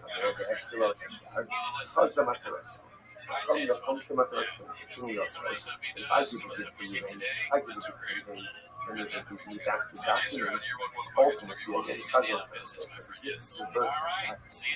and if I come single, I love for myself, the gift is good. So since in this case, I give a gift to me, and I cement the gift in with the shot. I think the moving gives me back the shot. So what happens? The Torah says, giving back of the shot ultimately represents the reverse of the gift. But from single, the gift is good. It's the eye, effectively murder. My friend is wasn't similar to watching. And when you go ahead and hello for myself, you give back the shot, that's the transaction. What's it like? And then what's the thing about this? Again, gift. I give you the gift. I give you the shot. And I really just need back the shot. See what it says? The transaction reverses. The land comes back. So my time is easy. So my time is easy. I'm going to ask you, subject soon, all Cosma Church Gabi. Even essentially, when you look at it like this, when you give a child as part of the conveyance process, the Rashi said that a lot of you treat it as if you're effectively saying, this gift is yours as long as you have the child. So as long as you're in possession of the child, ultimately again the transaction is done. And if phrase, if you give back the child, the transaction would reverse. Okay, good. That's the news. Because so I'm gonna last you. Actually, so what's in Caesar of that? Where it says, "My speaker of others, Nigna of Nami." Was it that because you start to stay or it was lost? Then halacha was this reverse. Once you go ahead, once the person follower Once the person no longer has a plan, and you no longer have a whole transaction. If that's the case, then why are we only talking about a case where halacha l'maaseh you did that?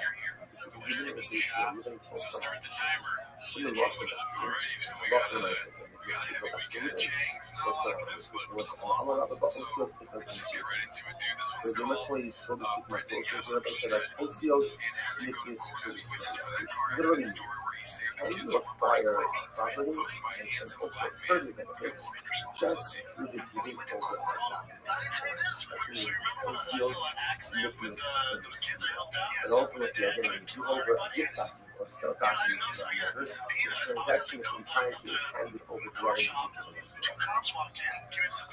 That's not what anywhere also because from the Sila. Ultimately, again, so you can convey ownership of a document by taking the transaction represented in the document simply by giving over the document. Rabbanon, sorry, the Rabbanon on the other hand, hold ain't OCOs no, halacha l'maaseh that is not correct. And in general, again, in words or documents and transactions are not given simple. But again, they need a more formal. Let's read it. Well, so this is our fundamental. Here's our fundamental.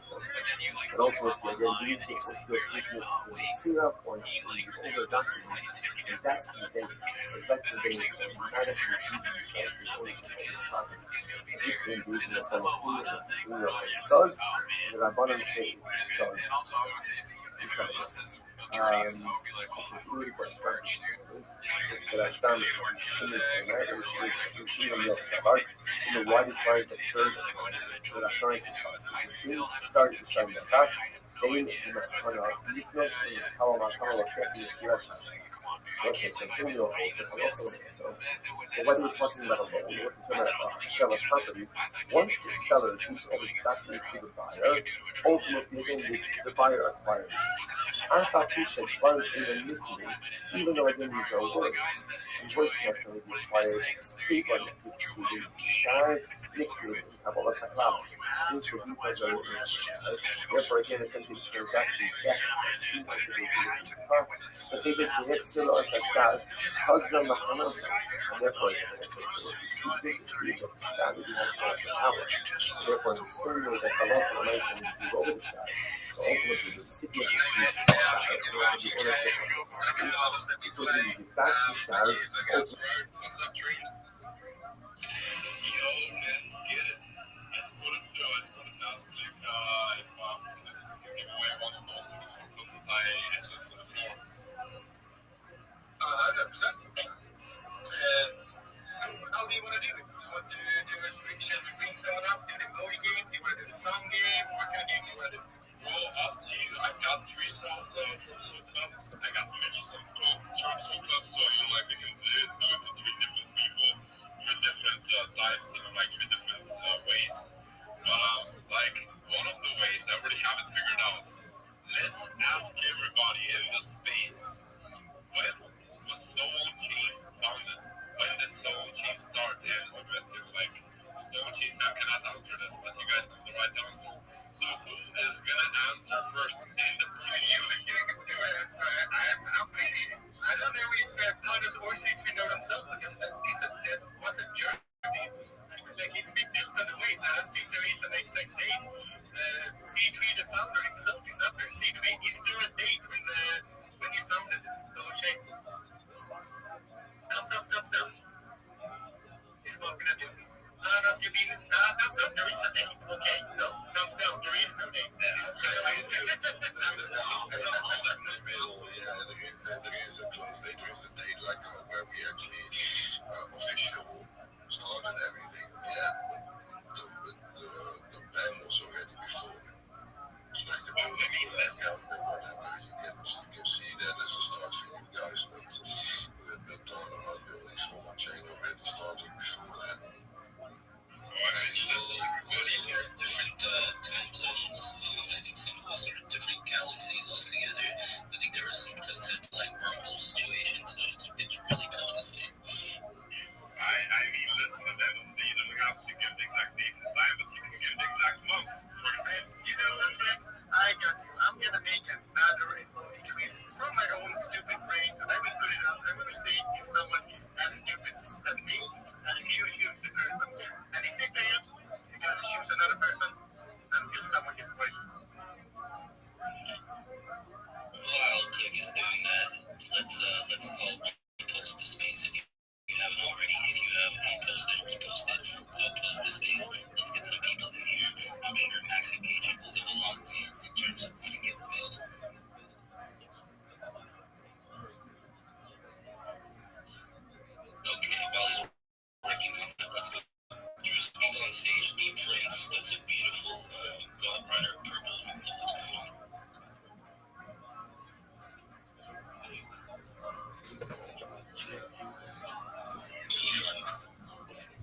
hands, then we're moving to the person with the hand up. You got it, deepest. Is it me? Around the forest, like that. Keep going, bro. You're so close. Keep going.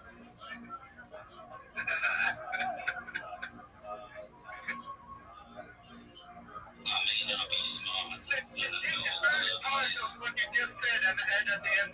It's Northwind and then yeah, let's fucking go. You got one of the energies from Trip is let's fucking go, baby. That's how we do. MLT game on top, that is Run Forest Run. If you haven't seen that movie, you need to shit yourself before you wreck yourself, man.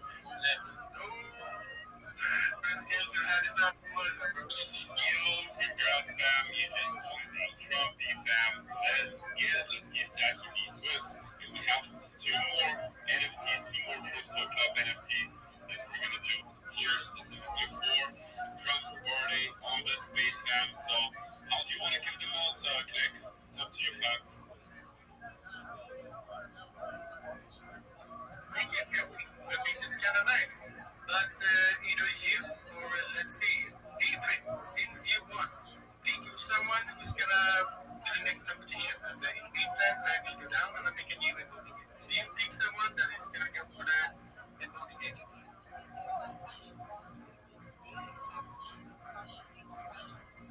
D-Print, you there?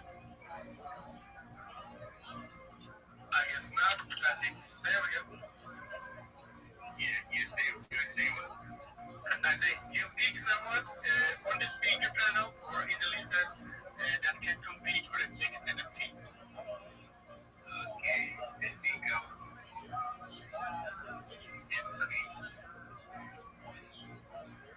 Let's go M3. In that request, I'm gonna make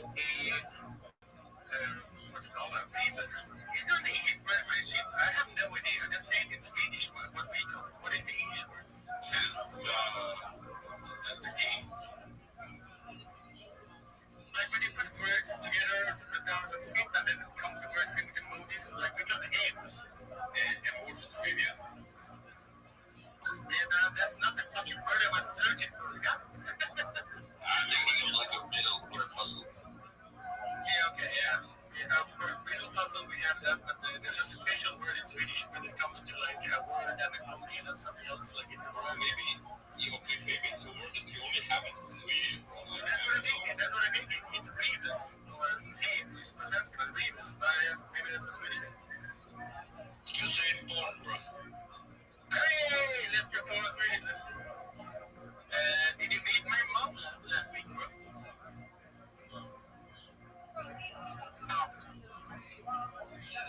Did I? I don't know. I hope that she was in Poland last week. Went through some beers, having a good time. But I don't know where Poland they live, but she went to club.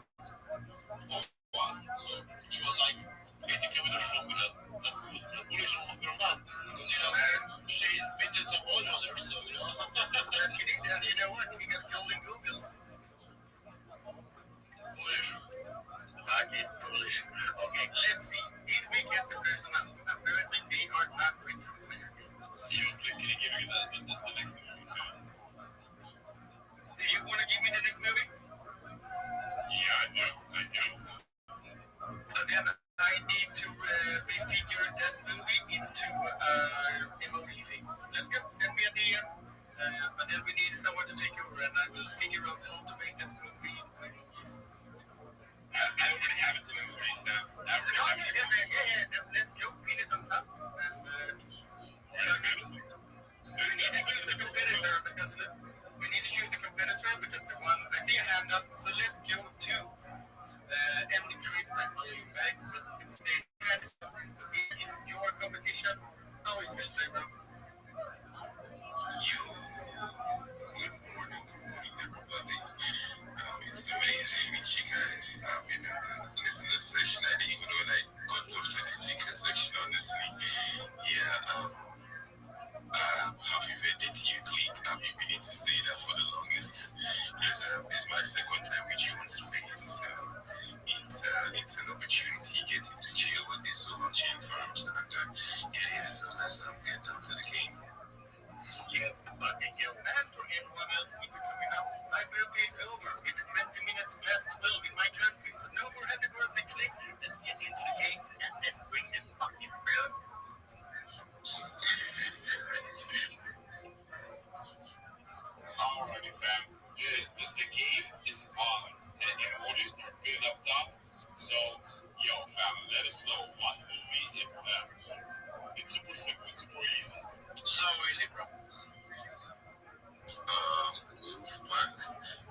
Yo, and fans make sure to DM me with your songs on the Addies, so that I can transfer the NFTs afterwards.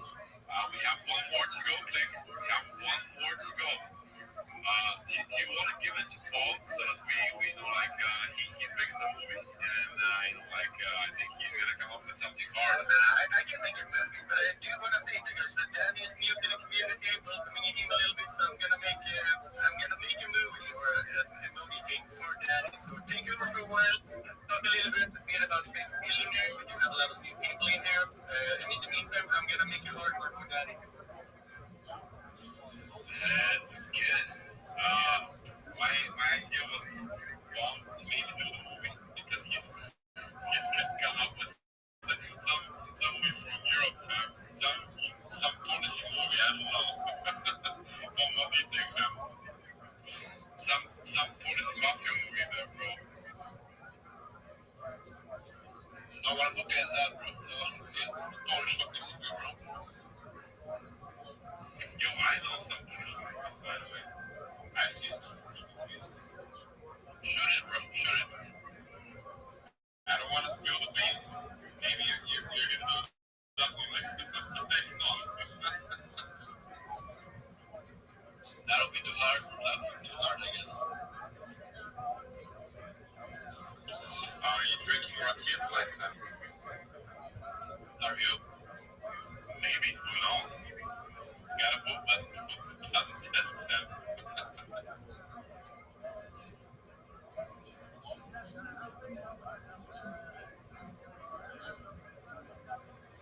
Bob, are you trying to speak? Because, like, I cannot hear you. Man, you guys suck at recovery when it comes to spaces. We need to bring the energy, not slacking, not cheating, no Polish movie in a fucking game night. We are aiming for NFTs. It is passion, it is blood, it is love today also. But we need to have a little bit of fun. And did have a thought about something that makes sense, but I did forget it, so I'm gonna keep on rumbling. And I made a super easy one. If I get this one, might have fun. So, friends, it is Danny and okay, no, it's too easy. It's too easy. I'm gonna make it a little bit harder. We can't make it that easy. Let's make it a little bit. I made a house and a balloon. I'm like, it's up. That is up. No one is that such a degree is up. Yeah, that's super simple. But like I promise you, bro, if we bring a bottle of rakia, like me and Tom, bro, you're gonna get all the energy of the space. Like I promise you, bro. Like, Dog, no one cares about that. They care about talking to Rabbi. I don't know what your shitty Polish is. But it's gonna be fun to see in Paris how drunk we can make you home get. Like, I'm carrying you home. I will carry you home on my shoulders back home to an Airbnb. I think as soon as you try to drink with late, you are gonna shit yourself, piss yourself. It's no worries. I'm in Gina pants. I was forward to the road. I think you're a fan. You are gonna have a good Come on, man. But it might just need to be carried. So, let's fucking go take a wheelbarrow. Yeah, I'm not really hard with you, but I don't need these younger cars. Maybe Nick can bring a wheelbarrow, so I can wheel it. All the people fucks up. You only hear this, like things that he can all trick us, bro. Like, did you hear what No one cares. No one. No one cares about this talk. This is the worst. Dude, no one cares how much you drink. No one. Absolutely no one. No one. It's the worst thing to discuss when I want to I talk. cannot believe it. Our pro from Poland stopped drinking, like literally. I hate everything. Dog, shut the fuck up. No one cares his age. No one cares how much he drinks. No one gives a shit about Poland. Like, I don't need it anymore. I used to drink every so when I Yo, is this a shill and chill? Or is this let's name the fucking emoji? Because if it says chill and chill and you say it's your birthday, it's none of this shit. Yeah, bro, so that's actually true. Whenever I tell someone that, I already drank enough in my years, he was like, what the fuck? Okay, that was a life changing story. Dog, these guys are the worst. You said it to me second, because I can really recall right now. I'm gonna forward it to you, bro. I'm gonna forward it to you. But like, I don't drink as much nowadays as well. But actually, with Trent Skills drinks, like Trent Skills drinks, like I can drink a liter of whiskey, fam, and I'm gonna be good. That's when I start partying. That's when I start partying, fam. Dog, you're the And like, I worst. can promise you this, bro. Like when we're in Paris, like Trent Skills is gonna be carrying everybody. That's what I can promise. And you guys can drink as much as you want because Trent Skills is not gonna fall. Trent Skills is not gonna fall. So you guys can be partying. I'm gonna be drinking, and I'm gonna take care of everybody. Let's get it. So I have it's the best conversation I've had every single time. And it is. We are Scandinavian. We got you, bro. But man, this one was actually my friend from the States. Like, oh, we can don't drink anyone. Like, no, it's having the generation from tension into it. Ain't gonna test. But it's okay. I get you, bro. And if you're falling down, I will see if I can find some nice game or something nice. You can recover you, maybe get some different trouble in your heart. Start that get you back up when you're laying there on the floor because you try to drink too much with the click then. There's a reason why you have Frank and click because it is good. Don't drink it, right? Don't drink it at all. It ain't good for your health. Please support me, a nice person. But because let's get fucking lucky having your back. Come on. Don't take it like this. Let's see. I think I have a good emoji, but I'm missing one part. And I know that is kind of smart, so okay, let's see. Take your off this again. I think let's go. Perhaps you got to take a rap for hours. Yo, let's get it. Everybody, how's everybody? Let's keep that business. Yo, what's up, Mrs. Hayes? Have your notifications on for everybody. How's it going? Very well. How are you?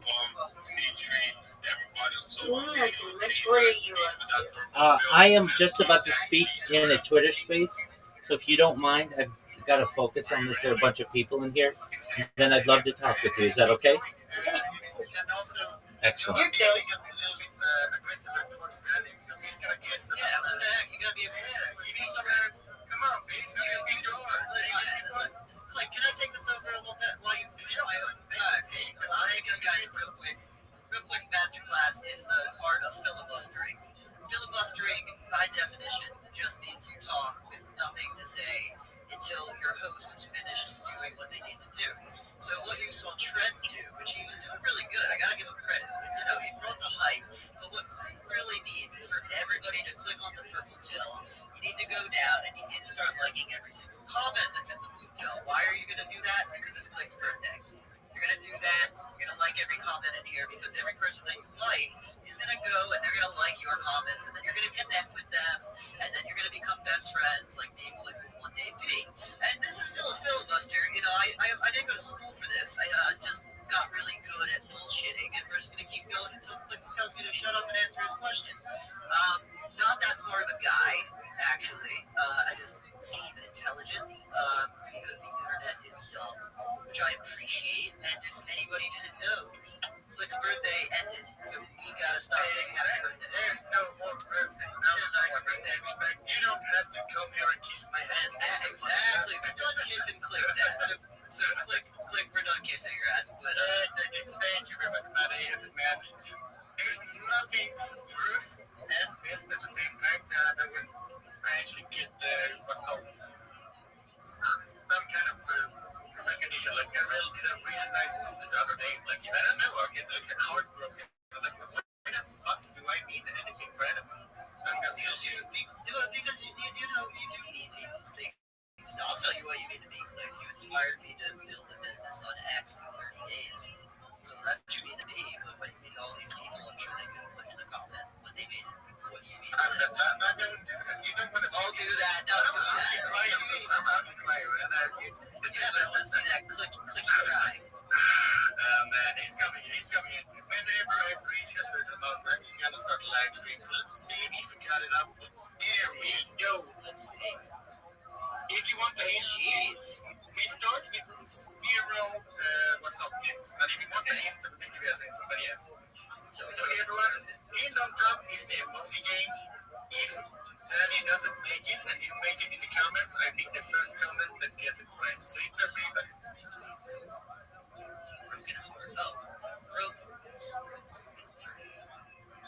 How long do I have to answer this? What is that? no, keep going, bro. I like where you're going, but I ain't saying shit.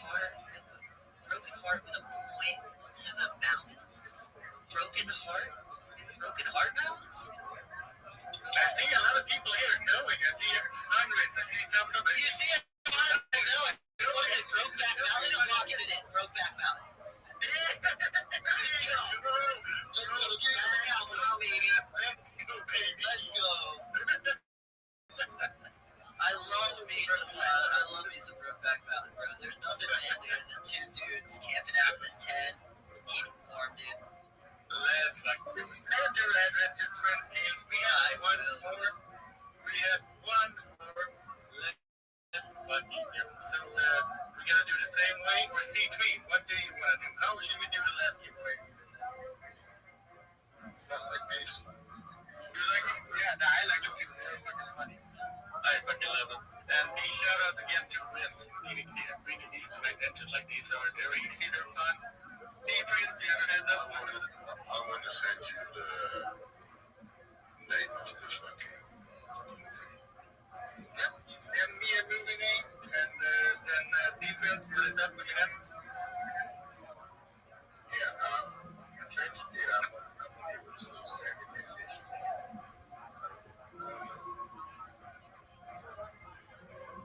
Difference because need to follow you since you're and verify that that's why. Yeah, just that. You can ask the GM now. Let's get it. D3, where did you send the message and no parties? Man, I'm not good at these things. I just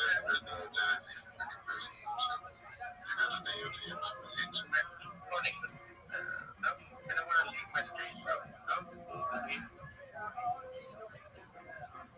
Yo, I just want everybody to know this is the first time in 30 years I've never felt anything about this lifetime.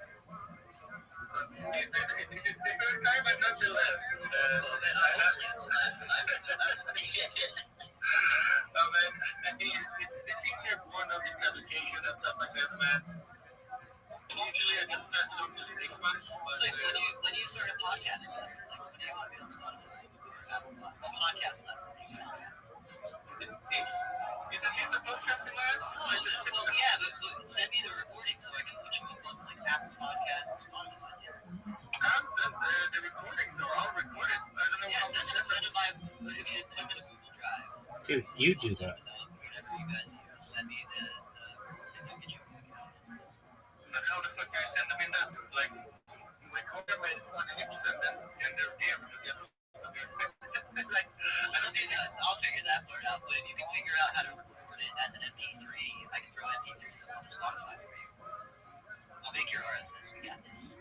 That we get better than that. No funny in these spaces, but yeah, okay, that's it. Now we're gonna take what C3 said. We're gonna get. Okay, C3, I did it. But the thing is, how should I make this one without making it too easy? Okay. Give me a few minutes of silence.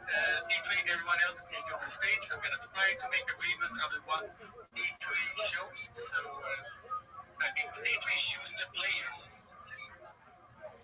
Who's taking over to filibuster this time, boys and girls?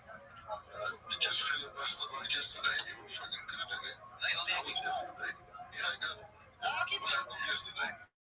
What happened yesterday, man? Well, yesterday I got yeah. Well, yesterday I actually what did I do yesterday? I got a massage yesterday. I did some self-care. Has anyone ever got a massage before? It's pretty cool. I cried.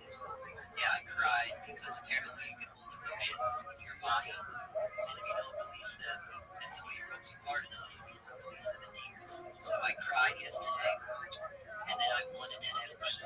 No, I bought an NFT. Yeah. Which one did I buy yesterday? I think I got Swords or something like that. That was pretty rad. I wasn't into NFT. Well, I got my wallet drained 20 years ago, so I haven't touched an NFT since then. But now I'm back, and you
want to know if we have the same kind of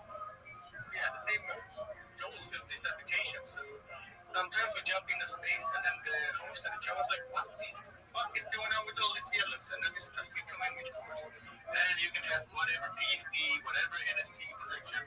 It is just an easier thing for you to grow your account. So let's see outcome about it. But yeah, I'm gonna make it maybe soon done. 6.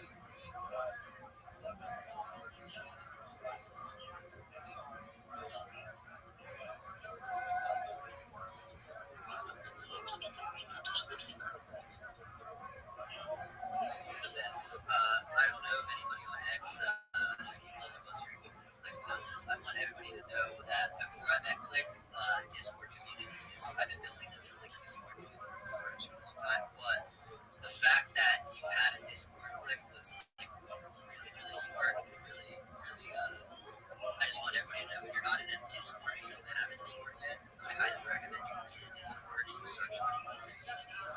Because like Click is saying, we have communities on each platform, and each platform can be different things. So like, I started a Discord last week because I'm streaming every day on X. And when I'm done, I post my analytics so I can show people how much a streamer makes on X by streaming 30 days in a row. So like that's what my Discord is. But I know that every Discord has their unique selling, like their unique thing they do. So for example, I'm going to join the recently and make a yellow profile picture in the background. So now that Discord has a value to me and most likely I'm going to stay in there. So that's a really cool integration. But yeah, if you don't have a Discord, shameless plug, like go make a Discord. Daddy, how much did you make? 30 days during like live lectures? I'm doing the experiment currently. I'm on day. I've gone live for 4 days in a row. I've generated about $350 just from X. But like I have a podcast that generates revenue, and then my Discord is free, but that will generate anywhere some revenue. Yeah. But we're not going like paid until 2026. December 1st. Sorry. The experiment's ongoing. Right now we're at, what do I say, like $300 to $550 revenue from 3 days of streaming. I get paid roughly $150 an hour to stream. But we'll know the data on November 29th. I'll be releasing that. But is this revenue coming from the X platform? Because I've been live streaming. No, because I don't have a subscribe badge yet. So I'm using X. X has like the eyeballs. So I go to X and then I pull the eyeballs into my monetization. So like my Discord, you can pay $10. You can tip me on X directly.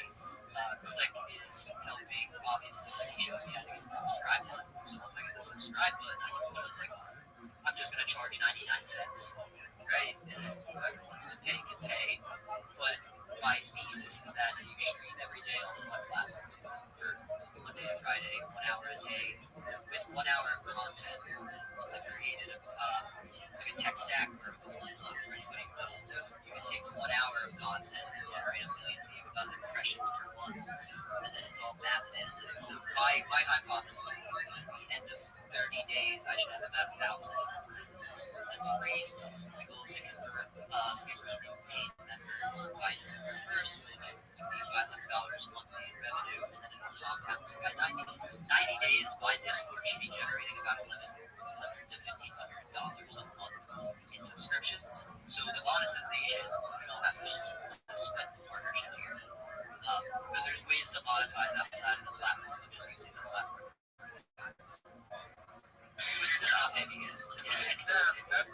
Sorry to interrupt. Lately, the video time, I had to see my dog. It was fucking boiling and cooking.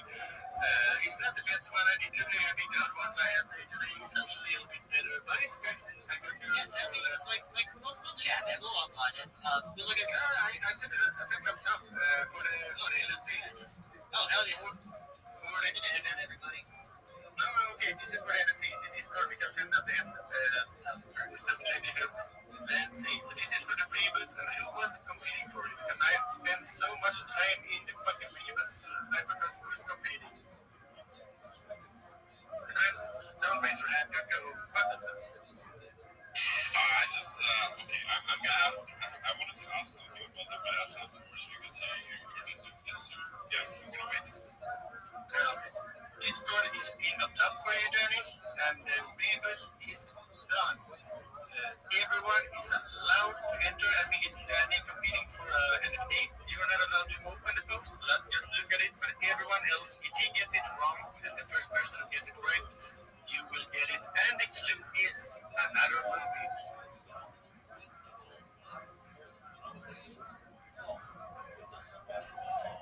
And Danny, we want to hear you speculate and think. What did you're talking. Wait, I'm doing another one? I already did one. Okay, wasn't it? Okay, then. Okay, cool. No, I think please choose another person. I don't know who we choose because I was thinking so hard on this one. So see if we choose a person that will end up in this NFT.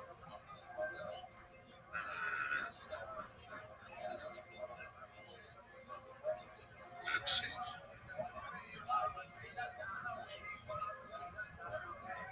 Does it need to be in speaker? All right.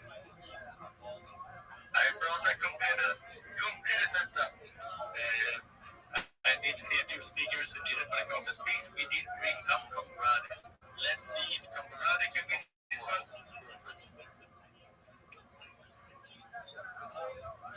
If it can come up, it seems like there is something to speak. I don't like it. Ladies.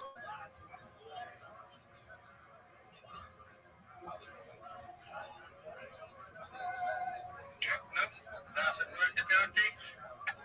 Comrade is up. I can see you. So I see a hand up. That's the above trends.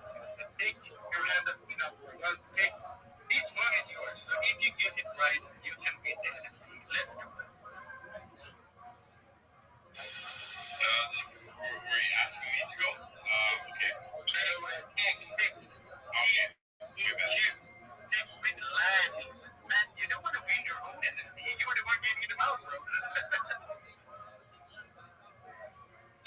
He wants to get tired of his ways, you know. That's here. Yeah, it seems like no one's want to win the NFT.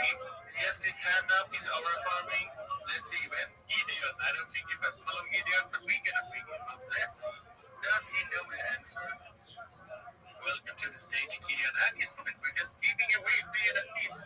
All we have to do is guess what does the emojis and the layers afterwards mean. And the clue is another movie. Let's see, Tristan, guess your best sheet, man. I will take ID. What is up? How are you doing? Just to everyone in this place. I did basically everyone. I hate you. Yo. Yeah. Getting the emoji game we've been playing. My case is American Pie. At the moment, you can see it, but I'm doing the Christian Bale. It's close. It is close. So, thank you for participating. Let's go to the next one. Rabbi, Comrade, you up here now? Yes. It ends with an E. Let's see here. So the first word is it American, and then ends with an E. American Hustle.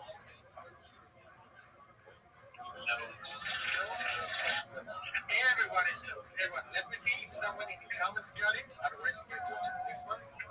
No. Other people think. No. Let's see. Jake still hand up. No. Hannes, do you think you got it?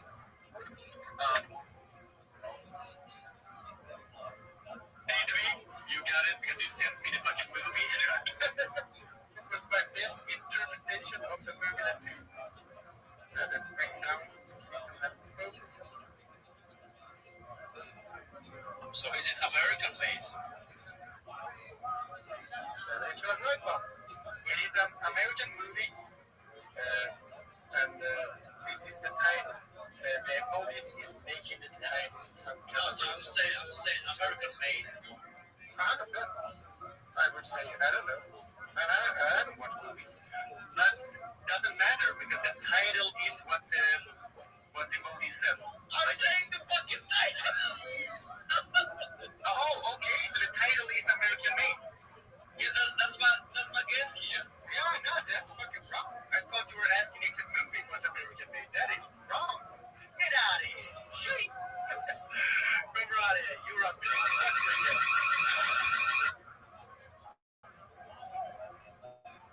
Okay, please, you want me to guess the movie? Yeah, we need someone to win the last NFT so we can close this space and get on with our days. But yeah, that's the point. Now, what do you think? What kind of movie is this? Or what movie it is? I don't know. All I could get is American Pie and in White Place. It's basically talks about a few guys about should I say it? Should I say it? We all know hey, before I might agree with C3. Do you think my Rebus is worthy of the movie? Is it good? Is it guessable? No, but you suck at it. You didn't get it. How on earth? How on earth is it fucked up?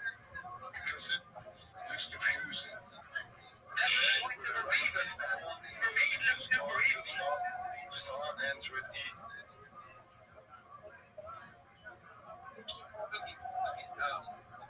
Let me see.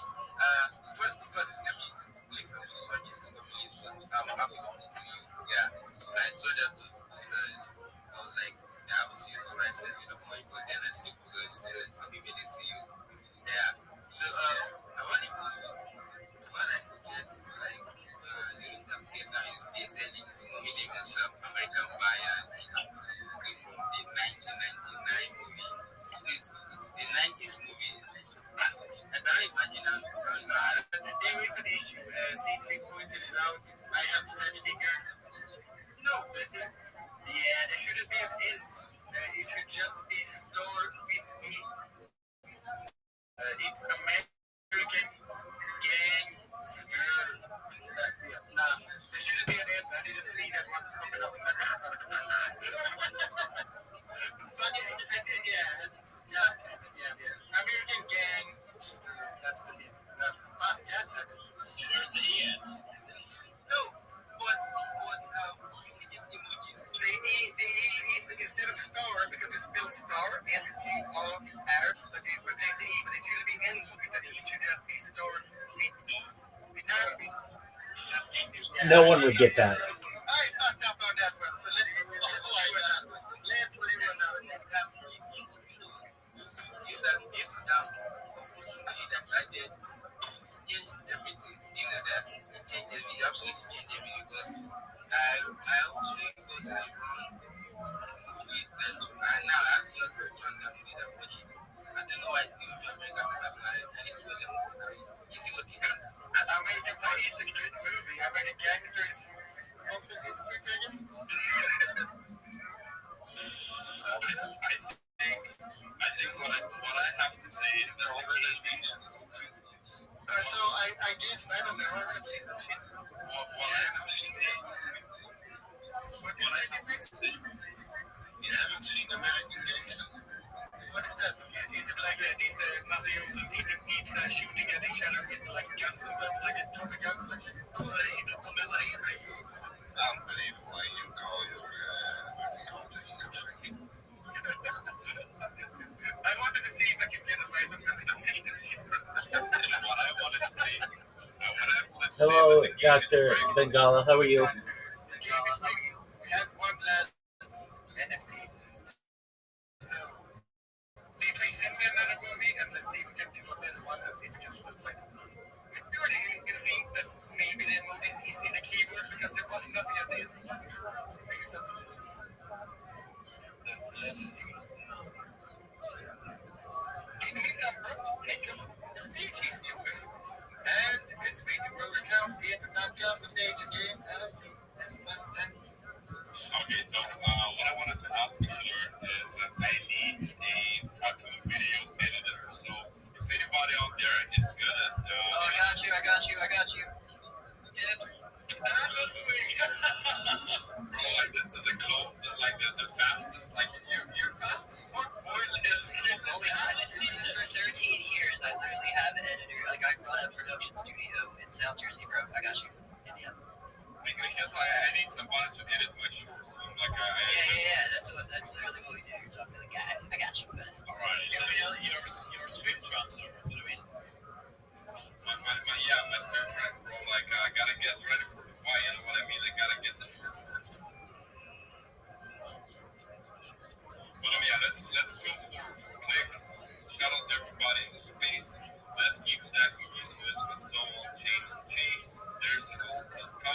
Okay,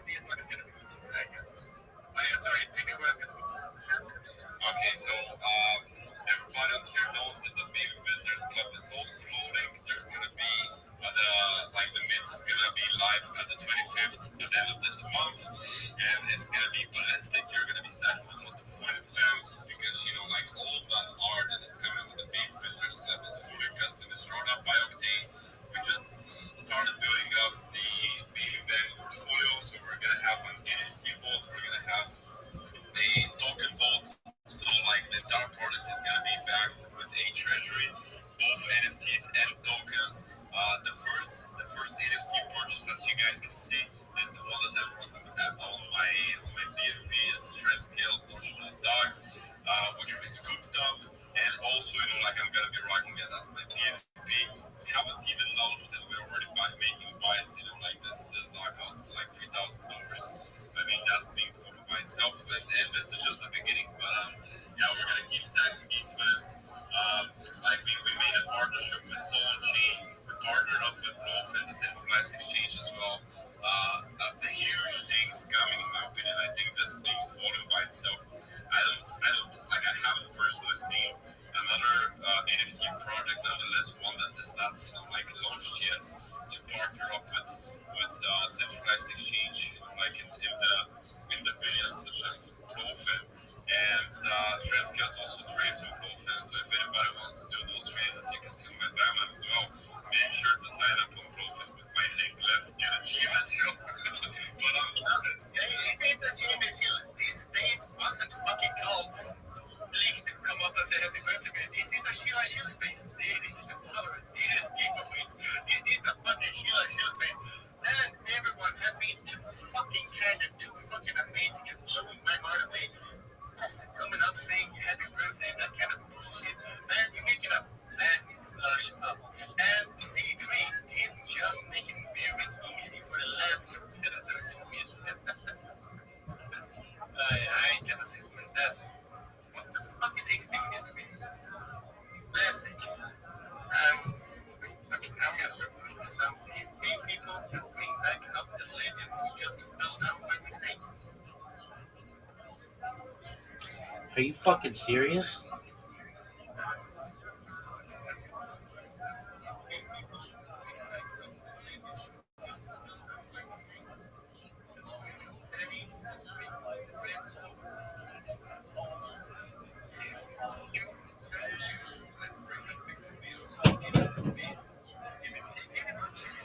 Fucking, this guy sucks. I hope he has a shitty birthday.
Click. You piss me off, and I don't think you're a good person.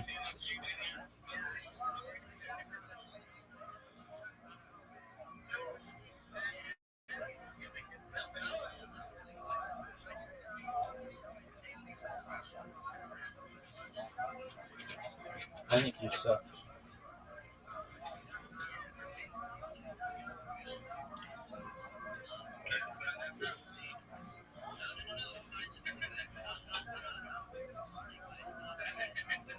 I hate this guy.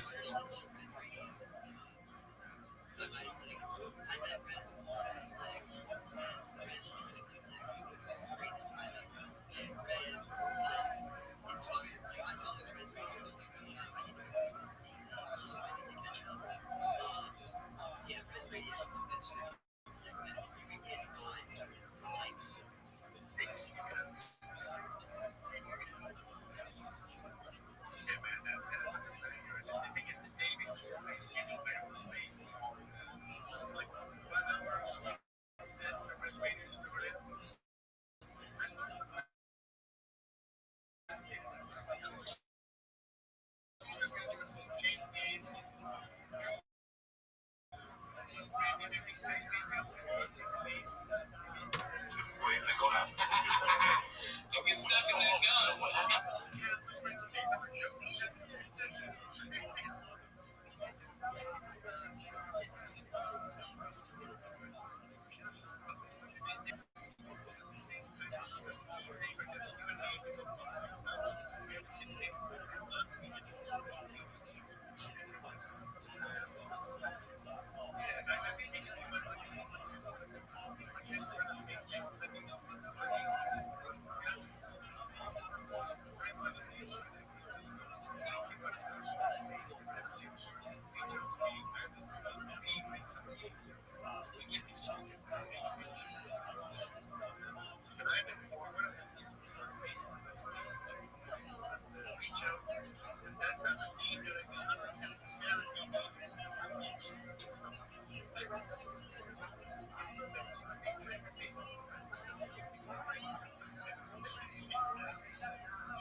actually have a friend that he got this one to his team.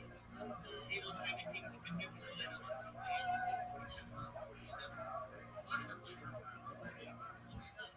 was going to say, if you guys are serious about growing your brand and your account, the best thing you can do, the best thing that I've done is go and subscribe to Click, come and join that Click, and get the alpha straight from the man himself, the growth tips and all that. And I just wanted to say the whole Click special is for anyone who joins the Click, I'm doing free banners, free header banners, anyone who joins the Click. So just follow at me if you join the Click and let's go.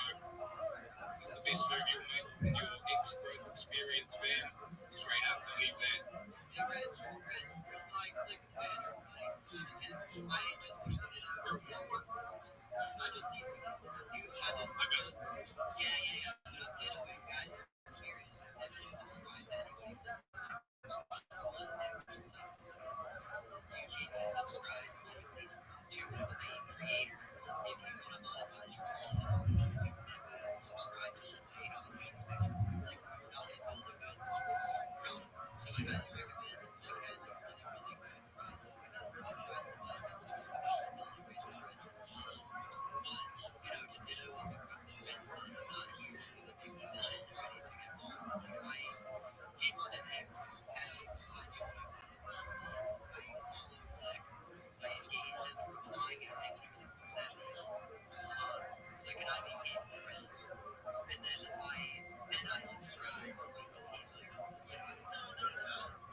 Sucks. I hope Click Media fucking tanks. Sucks. That would be huge.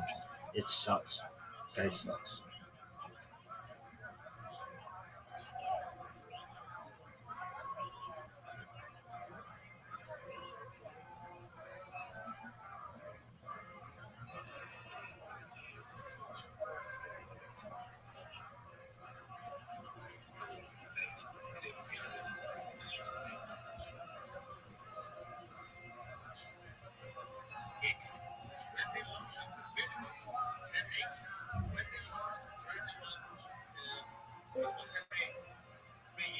Yo, what's going on, Vegas?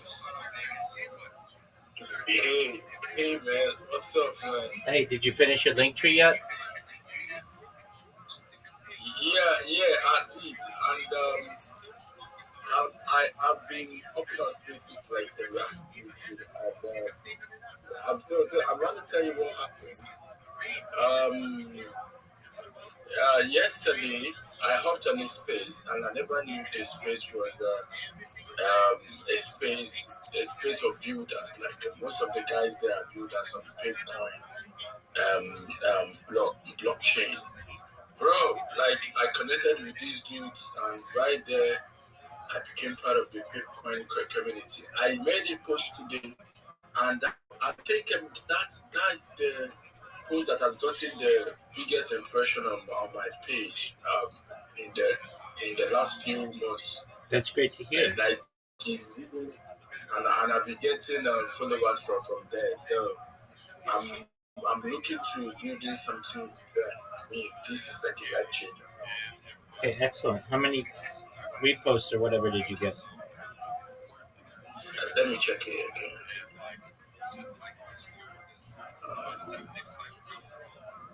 I got 16 reposts. That's huge.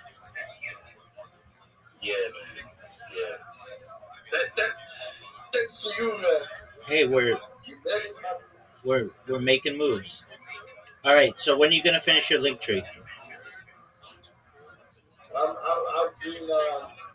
I've been trying to make some graphics. Like I want to, Dog. Vegas, baby. First and foremost, make your accounts. You can do the graphics and all that stuff later. Nobody can follow you if you don't have an account.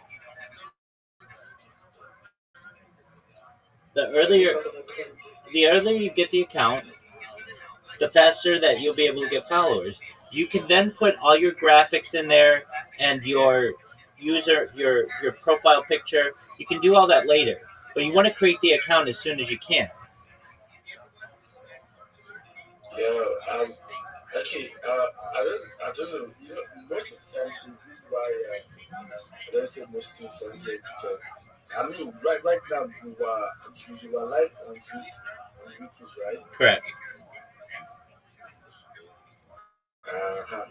So there's something I was gonna say, but man, it's gonna be had by a lot of people to get. So Okay, well then just send it to me in a message. Okay, I'll send you a gym right now. Let me see. Look at that. How have you been, man? I've been well. Thank you. I sent someone that did you get a message? I don't know, who was it?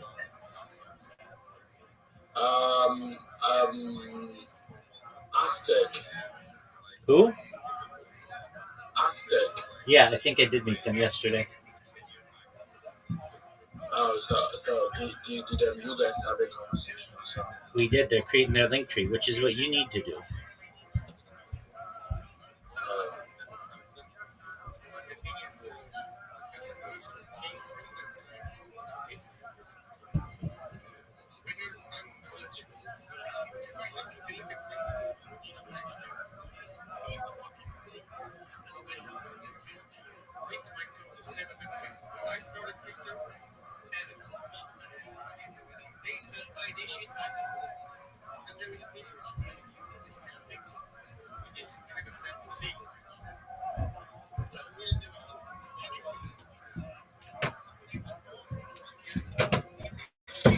You done any purposes to so the last time I worked with you. What did you say? I asked, did you have any new persons to me since the last time? Oh yeah, a lot of people came in. 100%.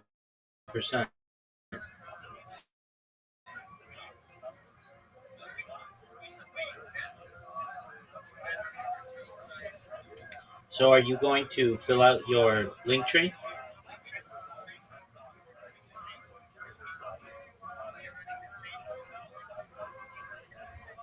Vegas. Yeah, I'm here, man. I got you. Are you going to fill out your link tree? I created it, so why don't get my Twitter? Okay, so you need to put all the social media in there. You know that. Yeah, for sure, man. For sure. I didn't tell you. I created a TikTok account. Like I said, I started building my TikTok account. Okay. As a fitness trainer. As a fitness account. Good. So I'm trying to do my Instagram first for graphic then and then have a sub account for fitness. I know it's going to be a lot, but like I told you, I'm currently learning UI design, so I'm so locked in on it because I want to be done in the before next month. Because I want to be shipping out there because I really need that skill at this point. Okay, well, you'll learn it. So you need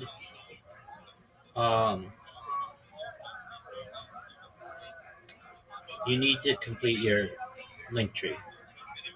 It's as simple as that. You need a Reddit account, you need an Imager account, a Flickr account, a Pinterest account, a Rumble account, all those accounts. sure, man. Excellent.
Yeah, so I thank you, the deal.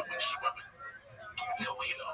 And I got the fucking plane. The next day I got the ear infection, right? Oh my god. And I was sitting there and I tell you what, you know, when you work out in your head, you have to take a lead sometimes or the other. The other one. That's what happened. Tylenol. That's all that works. For big guys.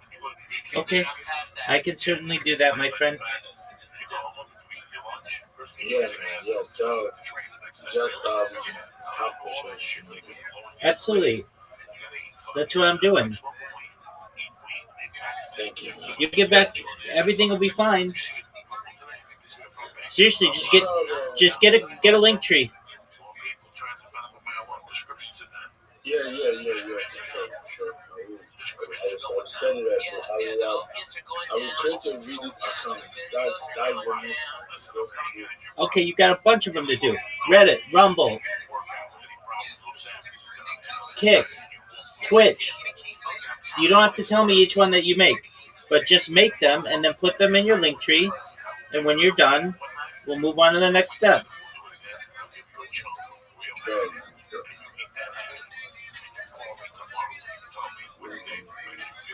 So I created chat. So it's called Tape Network. It's more of an engagement place, like you just put in your every you whenever you make a post, you just put it in there, and you get lots of engagement. Okay, big dog. Sounds like a plan.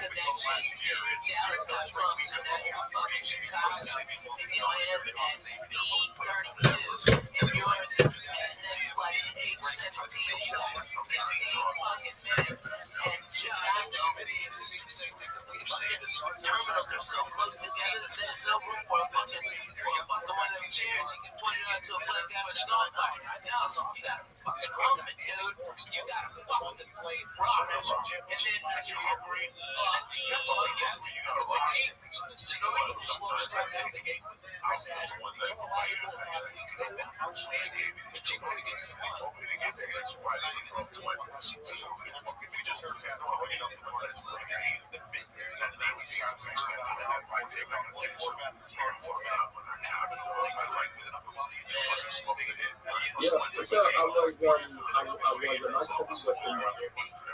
my UI UX post video. So I just started to help you and say hi. I think you feel well. Absolutely. I was thinking about you. Okay, that's fine. Again, I can't emphasize it enough. Get your link tree done. We can get you everything back, okay? For sure, man. For sure. Excellent. Thank you, sir. You're welcome, my friend. I'm here for you.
was telling me a story about something. I don't see that finally go break off in front of these guys. And then I watched the world and I no, you didn't even take your pants off. That's when you had the ball pants. The whole in the fucking yoga position. I think it was a yoga position thing. And then I squeezed the pants off.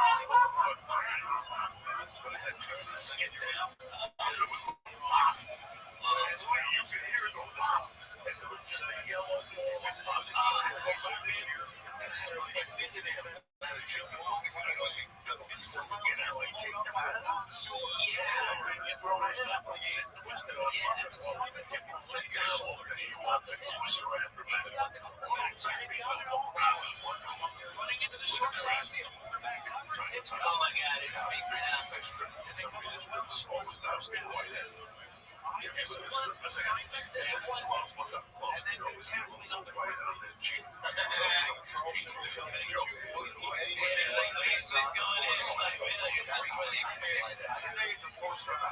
Well, when it's an income, yeah. It was a long year too. I saw it. Make a little fun, a little bit of mouth. Really good. I know.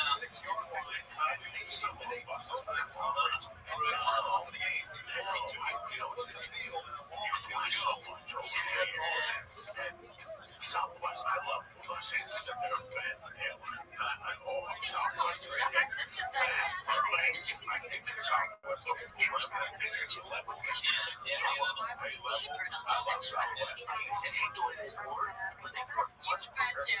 so much better. Better get the fuck on. Fuck you, get on. Fuck you, get on. 8:30. You're gonna see the army. You sit there. You can be looks like they walk by. I forgot to check in one time, and that was like G20 or something. G20. But I mean, it's like 96 aisle window seats. So the first time taking you did the math? I got nervous, dude. You're such the Jewish thing you've ever said to me, and you're a chubby guy. I had a You've got the flag of Israel right there. And that is the Jewish thing you've ever said. That you counted all the fucking windows on the house. Really? Oh my god. Dude, here's what I do. Because I'm fat, I gotta buy 2 seats, right? And I don't mind. That's no big deal. Here's how cool fucking Southwest is, though. If that plane ain't full, they give me one of those seats back for free. And so the next time, I fly, when I live in Nashville, 2-hour flight. I'm in Boston. 2-hour flight. I'm in Chicago. 2-hour flight. I'm in Miami. 85% of my work is within 2-hour flight. So I go over there Southwest. This is something they are in Nashville. Holy shit! I got there 10 minutes before the plane was supposed to take off, and they go, Rabbi, we've already got you checked in. The plane is now having mechanical problems, and as soon as you get on, it'll be fixed. Okay? And they rushed this before the TSA bypass, all that bullshit. They were like, just pat him down, get him on the plane. And they wheeled me from and on a go-kart. This is how much I was loved. They got me to that plane as soon as I stepped on. And the problem solved. Everybody clapping. I had my 2 seats right there waiting for me like a doctor. And those guys love me. They come out and they're the best. Oh, yeah.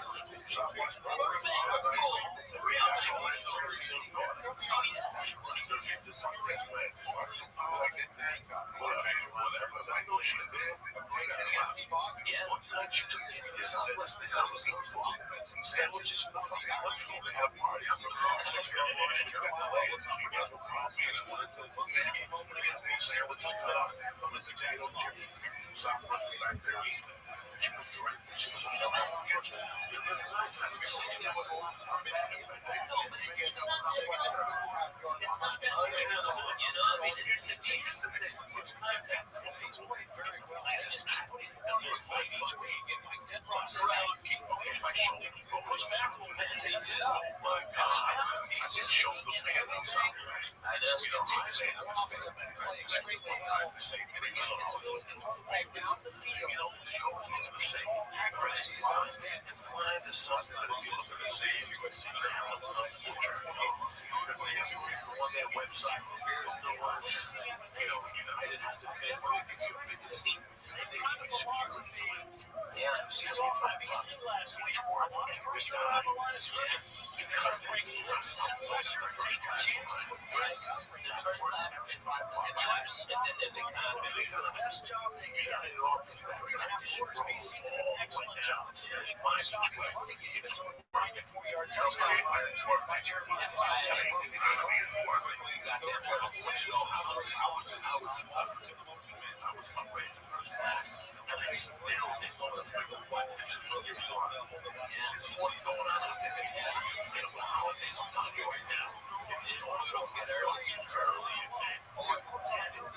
If you have a passport, by the way, and you travel a lot, just go get TSA pre-approved. It takes about 5 minutes. Okay, which utterly scared the living shit out of me. And I show them my passport and my ID, and they ask me like 6 questions, like, do you love America? Of course.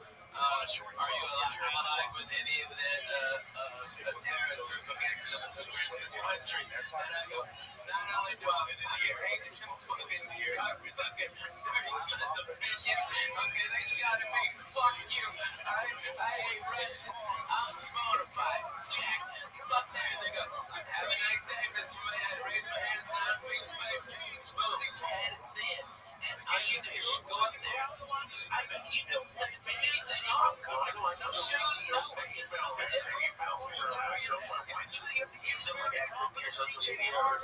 that's bullshit. What are you talking about?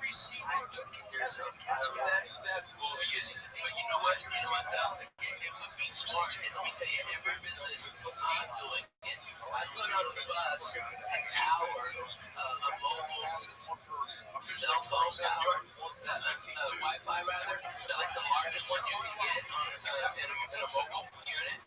And so it's free Wi-Fi on all my shows. Alright? But what happens to log in is I get all your information. So next time I'm in the area, I can hit you up and go, hey, I'm here. Alright? And that's how I do it. I provide, it costs me a lot of money to do it, but at least I get something in exchange and they get free internet. You know what I mean? So that's really cool.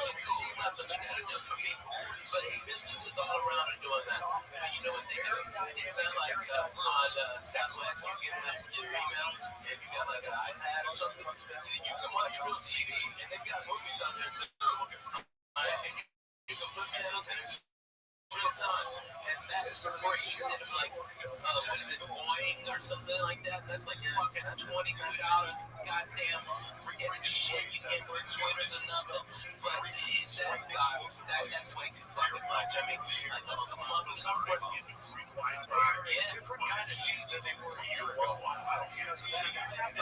They don't want to do this great expense. You get to your tablet and log in here. Just log in, just sit and accept. They have for the whole bunch of stuff. Yeah, but you can get all your Wi-Fi, everything on there, everything. You get everything. You get all of it for free. I do not fly JetBlue. I'm too wide for that. I don't live in a hub of it, but I do live in a hub. Nashville's a hub for Southwest. And you know, they have straight directs. I took American here. First class like a doctor. I was out there at 6:15 on Saturday on Halloween. That was the first one in there, on there. Dude, it's a fantastic flight, man.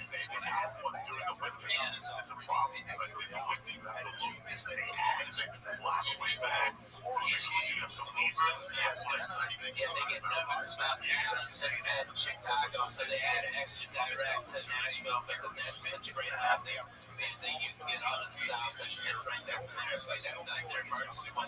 Like when Dallas has an ice storm and Chicago's fucked up, they add extra flights to other key cities just so like to Miami so they can bring people up to the East Coast. It's crazy, but that's what they do this morning, you know. Niggas, they do it. They do like they do, baby. They do like they do. You know what I'm I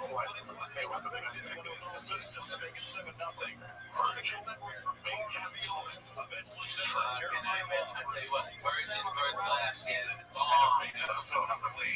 Oh yeah.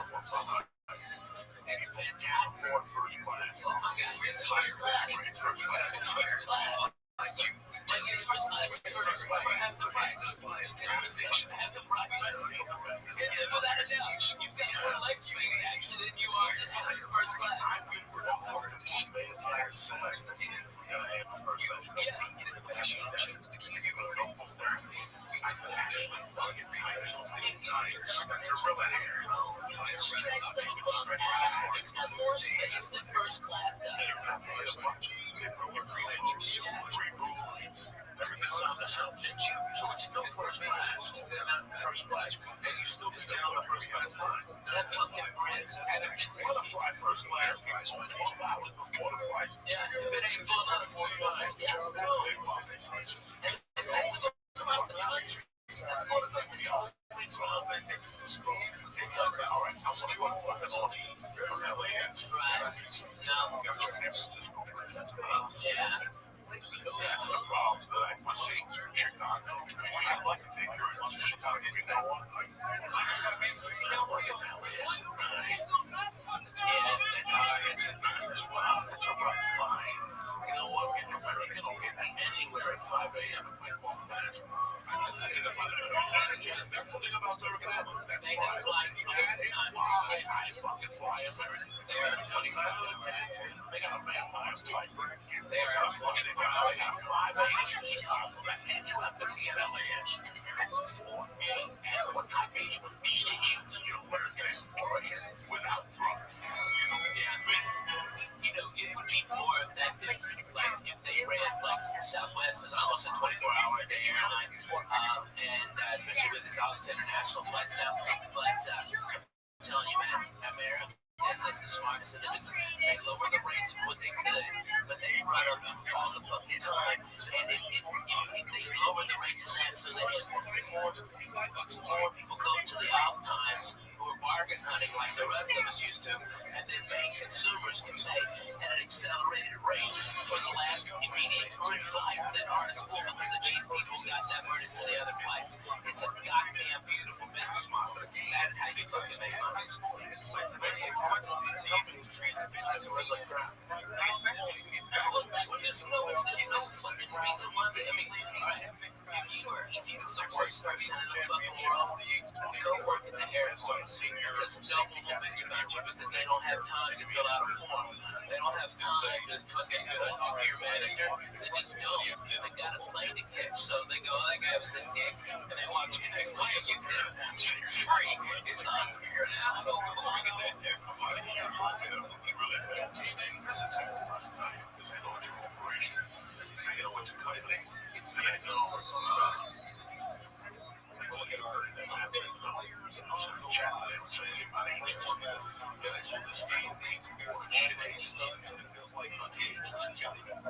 yeah, they're going to step up their game just because he's in the fullback. He's kind of the beat back guy, and this is the funniest thing ever. Reliable guy. I've got a ring. He can line up the lights for lunch. He's very makes the coach to Navy feel like you're familiar to a lot of places across the country. I think he's got an NFL feature job with like 200, like 300 numbers. And it's a fucking like there's so much that numbers I would not fight. And this was fucking like a chance. He goes in there 4,000 followers. Your regular person is the difference in the Navy offense this year is not just under the center triple usually the shot the gun. That's how that's the rating that was as far down the list. You see a lot of teams so it doesn't matter. It doesn't matter. What are the rankings based on? It's kind of the client's earnings. And the client's earnings. And so, like, I'm with William Morris, and I think worldwide they're number one, but I get here in America, CAA is, especially in LA. But William Morris is badass. He gets a fat back stick. And they're at that level, they're I mean, unless they're worthless, they're fucking strange or something. I mean, there's been a lot of things wrestling and falling because of what they're snorting, what they're drinking on their fucking expense. But man, if you got one client and you're that guy's manager, and that fucking guy is Kevin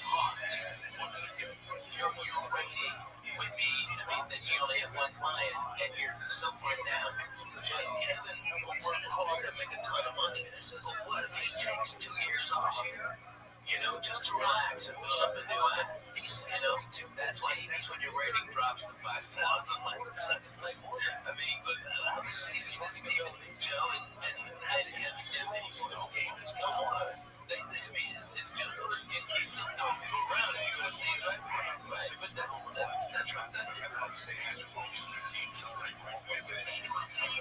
That's such a fucking amazing action hero. I understand. It's so amazing. Okay, with Joe Rogan, okay, with a fucking skull and tats and crazy shit, okay, driving a hot these fucking desert for high bitches. What the fuck? I'm all sure that fucking knife is more than it is. Oh my god, women run to it. He don't understand. Even change my that is what this kid show on TV when you want to be played. It's essentially that.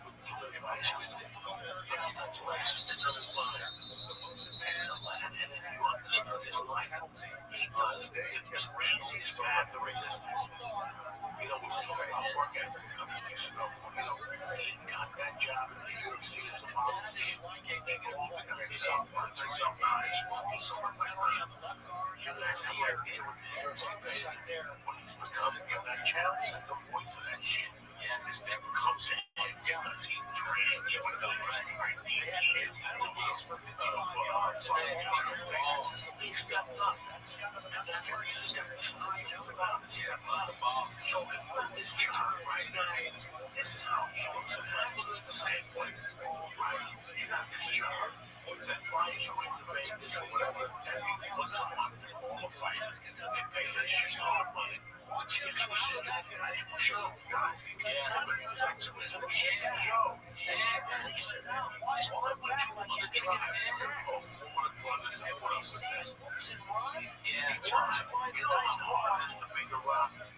You know how hard it is to beat a rock. He's testing because he doesn't know what the fuck he's doing. And he's going to wake up one day and go first to the needles going to stick in my blood.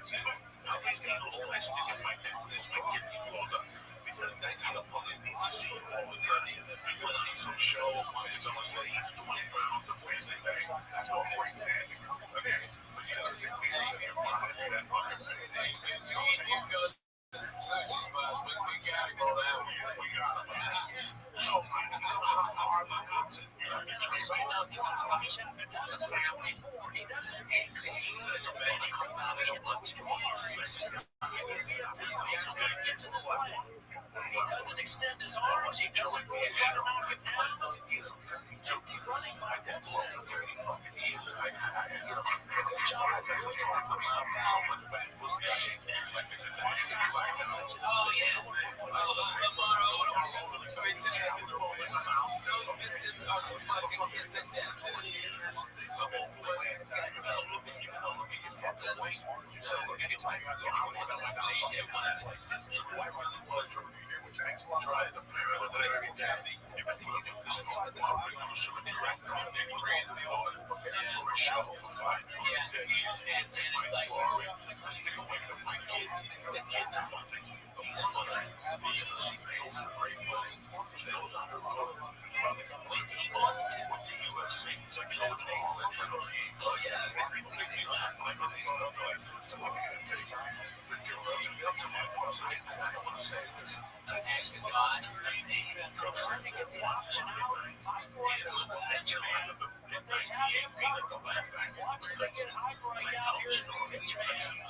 That's why I want to get the people. My case, dislike him when he's not. Jay knows very normal. He's responsible. That's my factory. They work inside out to get the airways, to get the speed, and the publishing of the last week. He was just a fucking break a lot. Yeah, that's 92. No, I mean that 2000.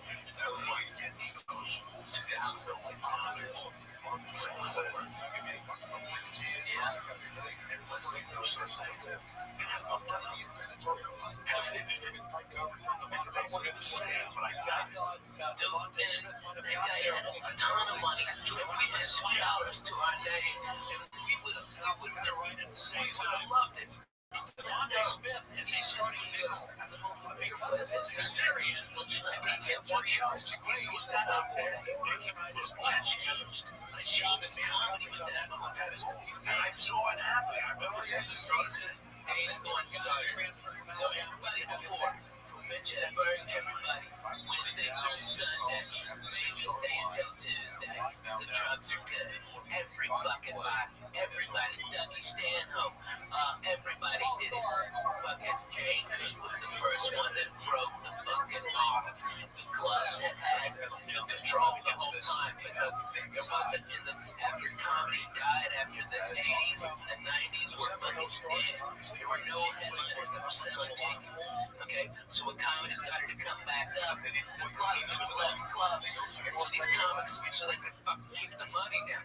But now the dumb fucks, they got greedy, like they always do. They fucking start making money. They start putting all these comedy clubs everywhere, and then they go, oh, I got no fucking headliners. And then that's when we got the power, and it was fucking Dane Cook that showed the way. But you could say, go fuck your Wednesday and eat a dick on Sunday. I'm doing, so you know what? I'll come on Thursday for Friday morning radio, and that's it. That's it, and I'm back at home in LA early from it. He put it together. Chris, what are you doing? Chris, sports. I don't know if Buffalo's a bad wings. They can never be too fair game day, all right?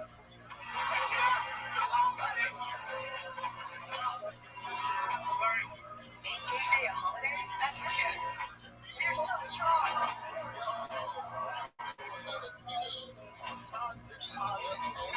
I'm ready to put the chair and your face all right. $5 buy now.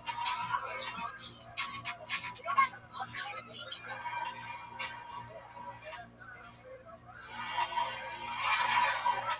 you're perfectly science.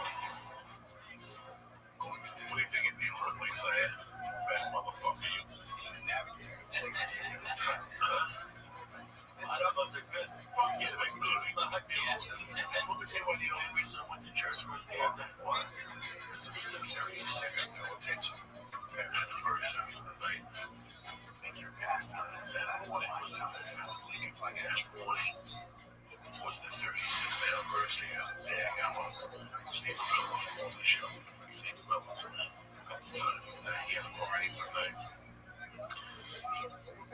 He ended up partying in August that year. And then he had all the brothers. Steve Rebel, you know, Frank, he's got a couple of men called the Past West. And he had had a shit. And we were growing up. His brothers lost his temper. Parties, not big drug parties. Parties with music. And it's crazy. Class. 17. You know, after that, you know, I was that off. See, one day, this is why you are. Oh, yeah. One day, we were partying. The only kids that were invited to the party would be a girl. And at this party, we took a garbage can. And they filled up everything they had. They put a wine punch in it. And they took beans. Bean quarter. They told us like 20 was 2 beans. God, and they were eating a bean for a fucking day. So we put ice. And the stuff had like 150 or rum. It tasted terrible. You're fucking. Makes it no squirt out here. It's like garbage can. And chunks of fruit. And smoke pie. Next thing you know, get walking out down. All deep down in the front yard. And this is Sunday. He's like, and I'm getting woken up by rain. That's no rain. That's no taco neighborhood. I'm getting sun because that's New York Sunday. But they always walk outside. They'll be crazy. think that's if I had been in a basketball game, that was the argument last year. I was so crazy. What you was rapid transfer, you're gonna punch it out. Fucking 40 of them. Sometimes right now, this stuff, Ray was a cool motherfucker. Ray picked me up. And then you still have to go to terrifying now, so it's gotta be a fucking driving home and try to sleep out. Oh, my mom answered. She's like, what's going on? I fucked up my fucking sleep part. So I was like, no, it's my fucking sleep off. And she yelled at me. She's like, the end of all. That's when parents were fucking parents and police were goddamn police. Waking up to be fucking parents too, man. Right. This is the first I took the hours home. So I got in like at 5:30 and started the light was starting at 5:30. A sophomore, I don't want to be a sophomore. This is like they put me in the hospital for a lung infection. I'm fucked up. I'm not doing drugs. I was smoking pot because I was high. I wasn't a late drinker. I drank a lot of watch. I forget that. My brain is trying early. This is Sunday. So I don't drink at 5. I passed out. I thought he was going to take this all the way to the basically kind of slowed down. I think when he felt he was double covered, he figured he was going to go somewhere else. I made brains so much. And she had a class in those days towards the end. She used to drink a blackberry. Make some money on it. She was such a strong. Just take the same time out. Just about your 41 for the trip. And even while she was talking to me, but you have to appreciate this.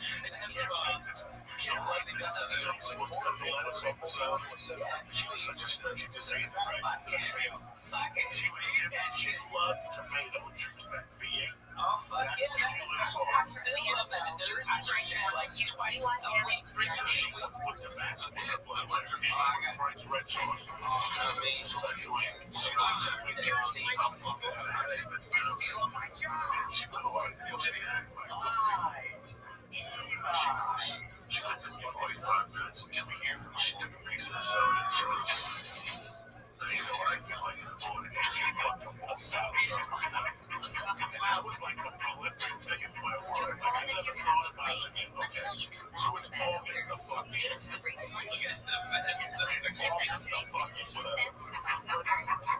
but she said it very about you. You know that feeling in the morning, okay? It's like you won't live your life. Just walk out there and walk out. Okay. So, this is the end of August. It's September. I didn't know if I'm this. I get invited to a Halloween party. It's a Saturday night. Fucking crazy. See me in the TV days before this fucking party. A girl pulled me aside. She goes, hey, what do you think of this girl? I go, why are you mad? She goes, she wants to get together with you. And I'm like, I'm sure she had just broken up with a kid. And even back in 1979, I want to be a kid like a man. When she was a dumb kid, I want to twice. I gotta go get this. Hey, you're right. Big no, you know, whether it's one you mind, because you know what I like you. What I do, what I was still just give it to me. Okay, fuck you. I just, you know, I'm telling you, I was 79 years at 15. I really knew that. I respect it. And then now I dream tonight, we all do stuff like those. Okay, that's the Gabby's garage. And it was tremendous. It was tremendous at 11 o'clock. I went to fucking meet her, and some girl came and said she's not coming. I'm going to go get her. And I was like, blood, and the girl was high. I was like, walking, trying to get me out of the way. So I got to Robert Thompson, who was reading her. Robert Thompson started walking her boyfriend like that. Never was a man. Already made me and Robert 15. My boyfriend was a man. That's how I was. He was a fucking man. He got out of the car and told me we were leaving together and started yelling at him, but I stepped up for him. You know, he was like, you know, I'm dealing with this one time. He, you know, was very nice to me that night. She went there and I forgot. I forgot to call him. That was the whole of the house. So Saturday night was just night. But it was a great job. Those days, that year, 1979, Halloween was a weekend. Me and the boys took it to Halloween. It was like on Wednesday. So the party was Saturday. So it was like a email. It was like Monday. And this party was on Saturday. So I was like, I told them, so I stayed.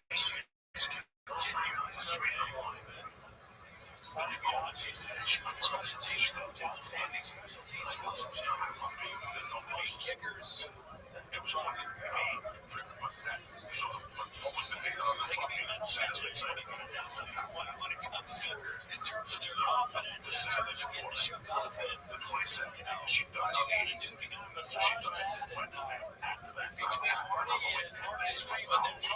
so she was a week and a half. She died a week and a half later. So she gave me a speech on Sunday night. She died on the Oregon.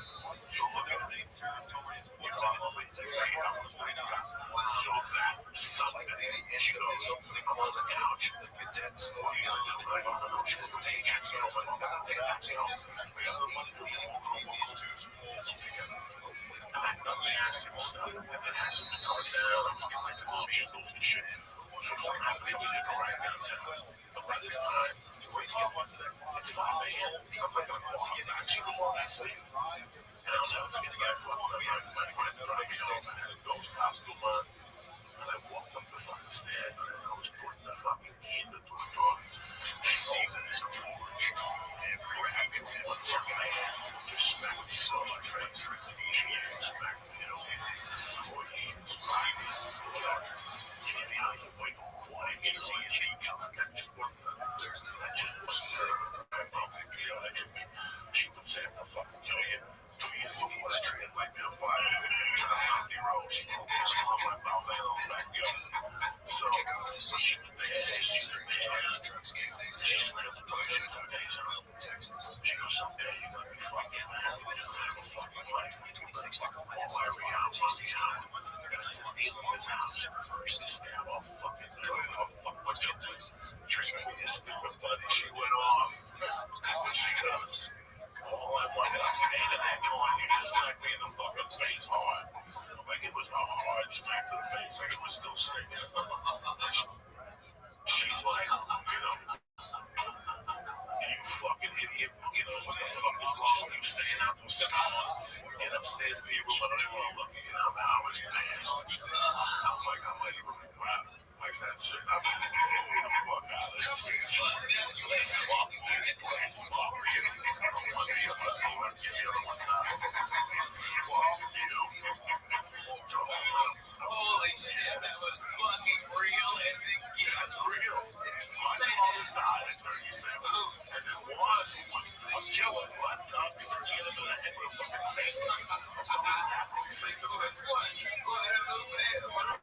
it's at the mom. The man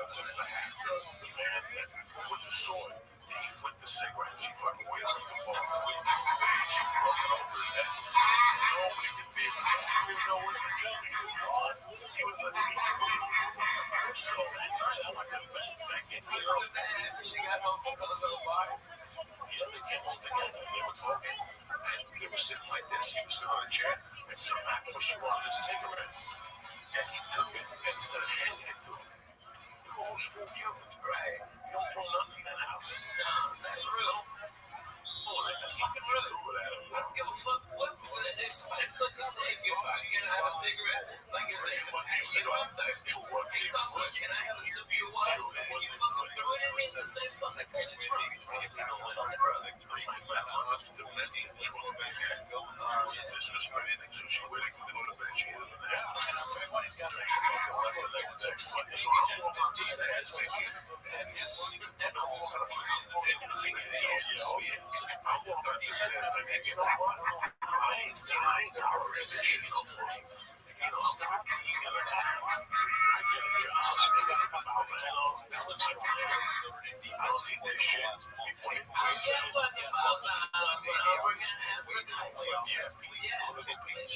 So the next morning she woke me up again. She's like, she didn't want to tell you something. She couldn't get out. She got out. She got my house. Like, oh, fuck.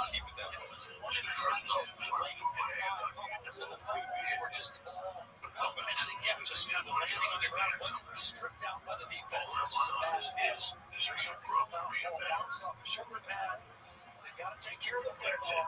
they got to stay ahead of the game.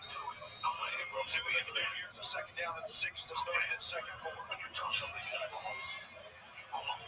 Just get to the outside and shows off that impressive speed. Just sat there. Great block from Tesco. Again, this team, they walk so well from each other. I was just sitting there watching Tesco. From the throwback position. Man, I work with some teammates in the back of my head. In the morning, and they continue here today work that way. The reason they get through they get those explosive runs. The first one was like she had that outstanding blocking on the outside. This is what she was saying. She gave me out. She gave me a heads up. That's all she wanted is for me to be a man. I knew in her world what that meant. But I just wanted to celebrate that. She liked jerseys. So my mother once had a fucking break. There was a jersey down the one. The same time she was teacher. This was the 60s every year. February 26th, I love the guy on station. And Bible shivers, whatever, flowers, and set the casket up like a fake casket. And my mom would do a fucking thing for my dad. And she used to say, I love her. They used to go to churches just to fucking look at churches. Even yesterday, they used to go to churches. And the 6 of us fucking lady. I was 10. That's 1973. And that is something that was what the playoffs, the NLCS playoffs, it's look it up. But no jersey.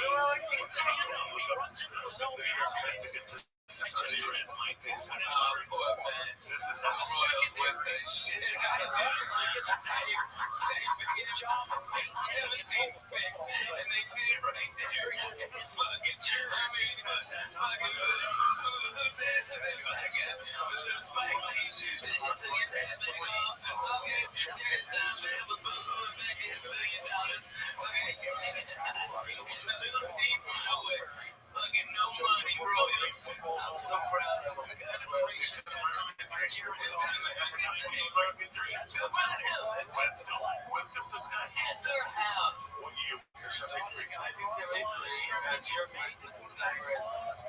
October 6th and 10th. And we were watching the series 3-2. For this whole thing. When he was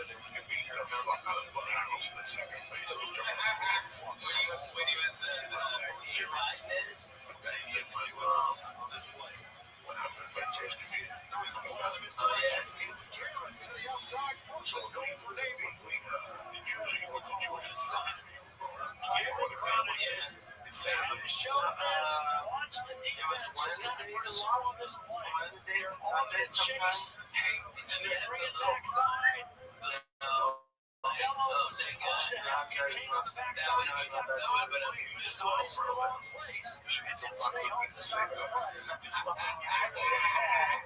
This Navy team in the red zone, about 75% they can touch those. He's running it dead. Just let it fuck. What does we do?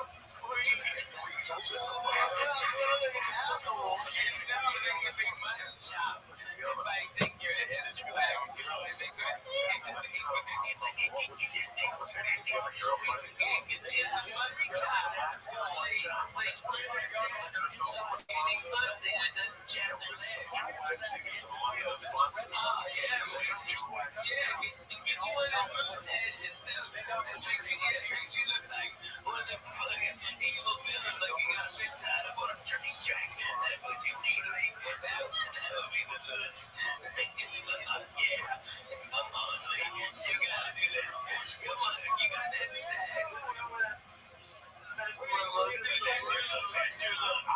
And then shake your head if you're being such a strong man. Okay, that's what you'll be.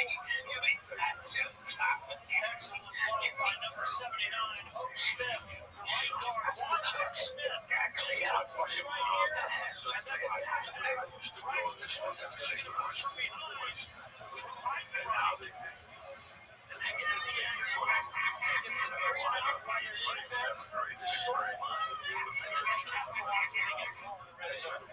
So it's just an animal. Or 8th grade, she rang the bell. You know what the reason this team's 5-7-0-3 last week is they killed the animal. He's October 6th. She's you're supposed to have it out. And if you want money, you have to ring bad boy. Don't just like just get close to. My mom shot with it.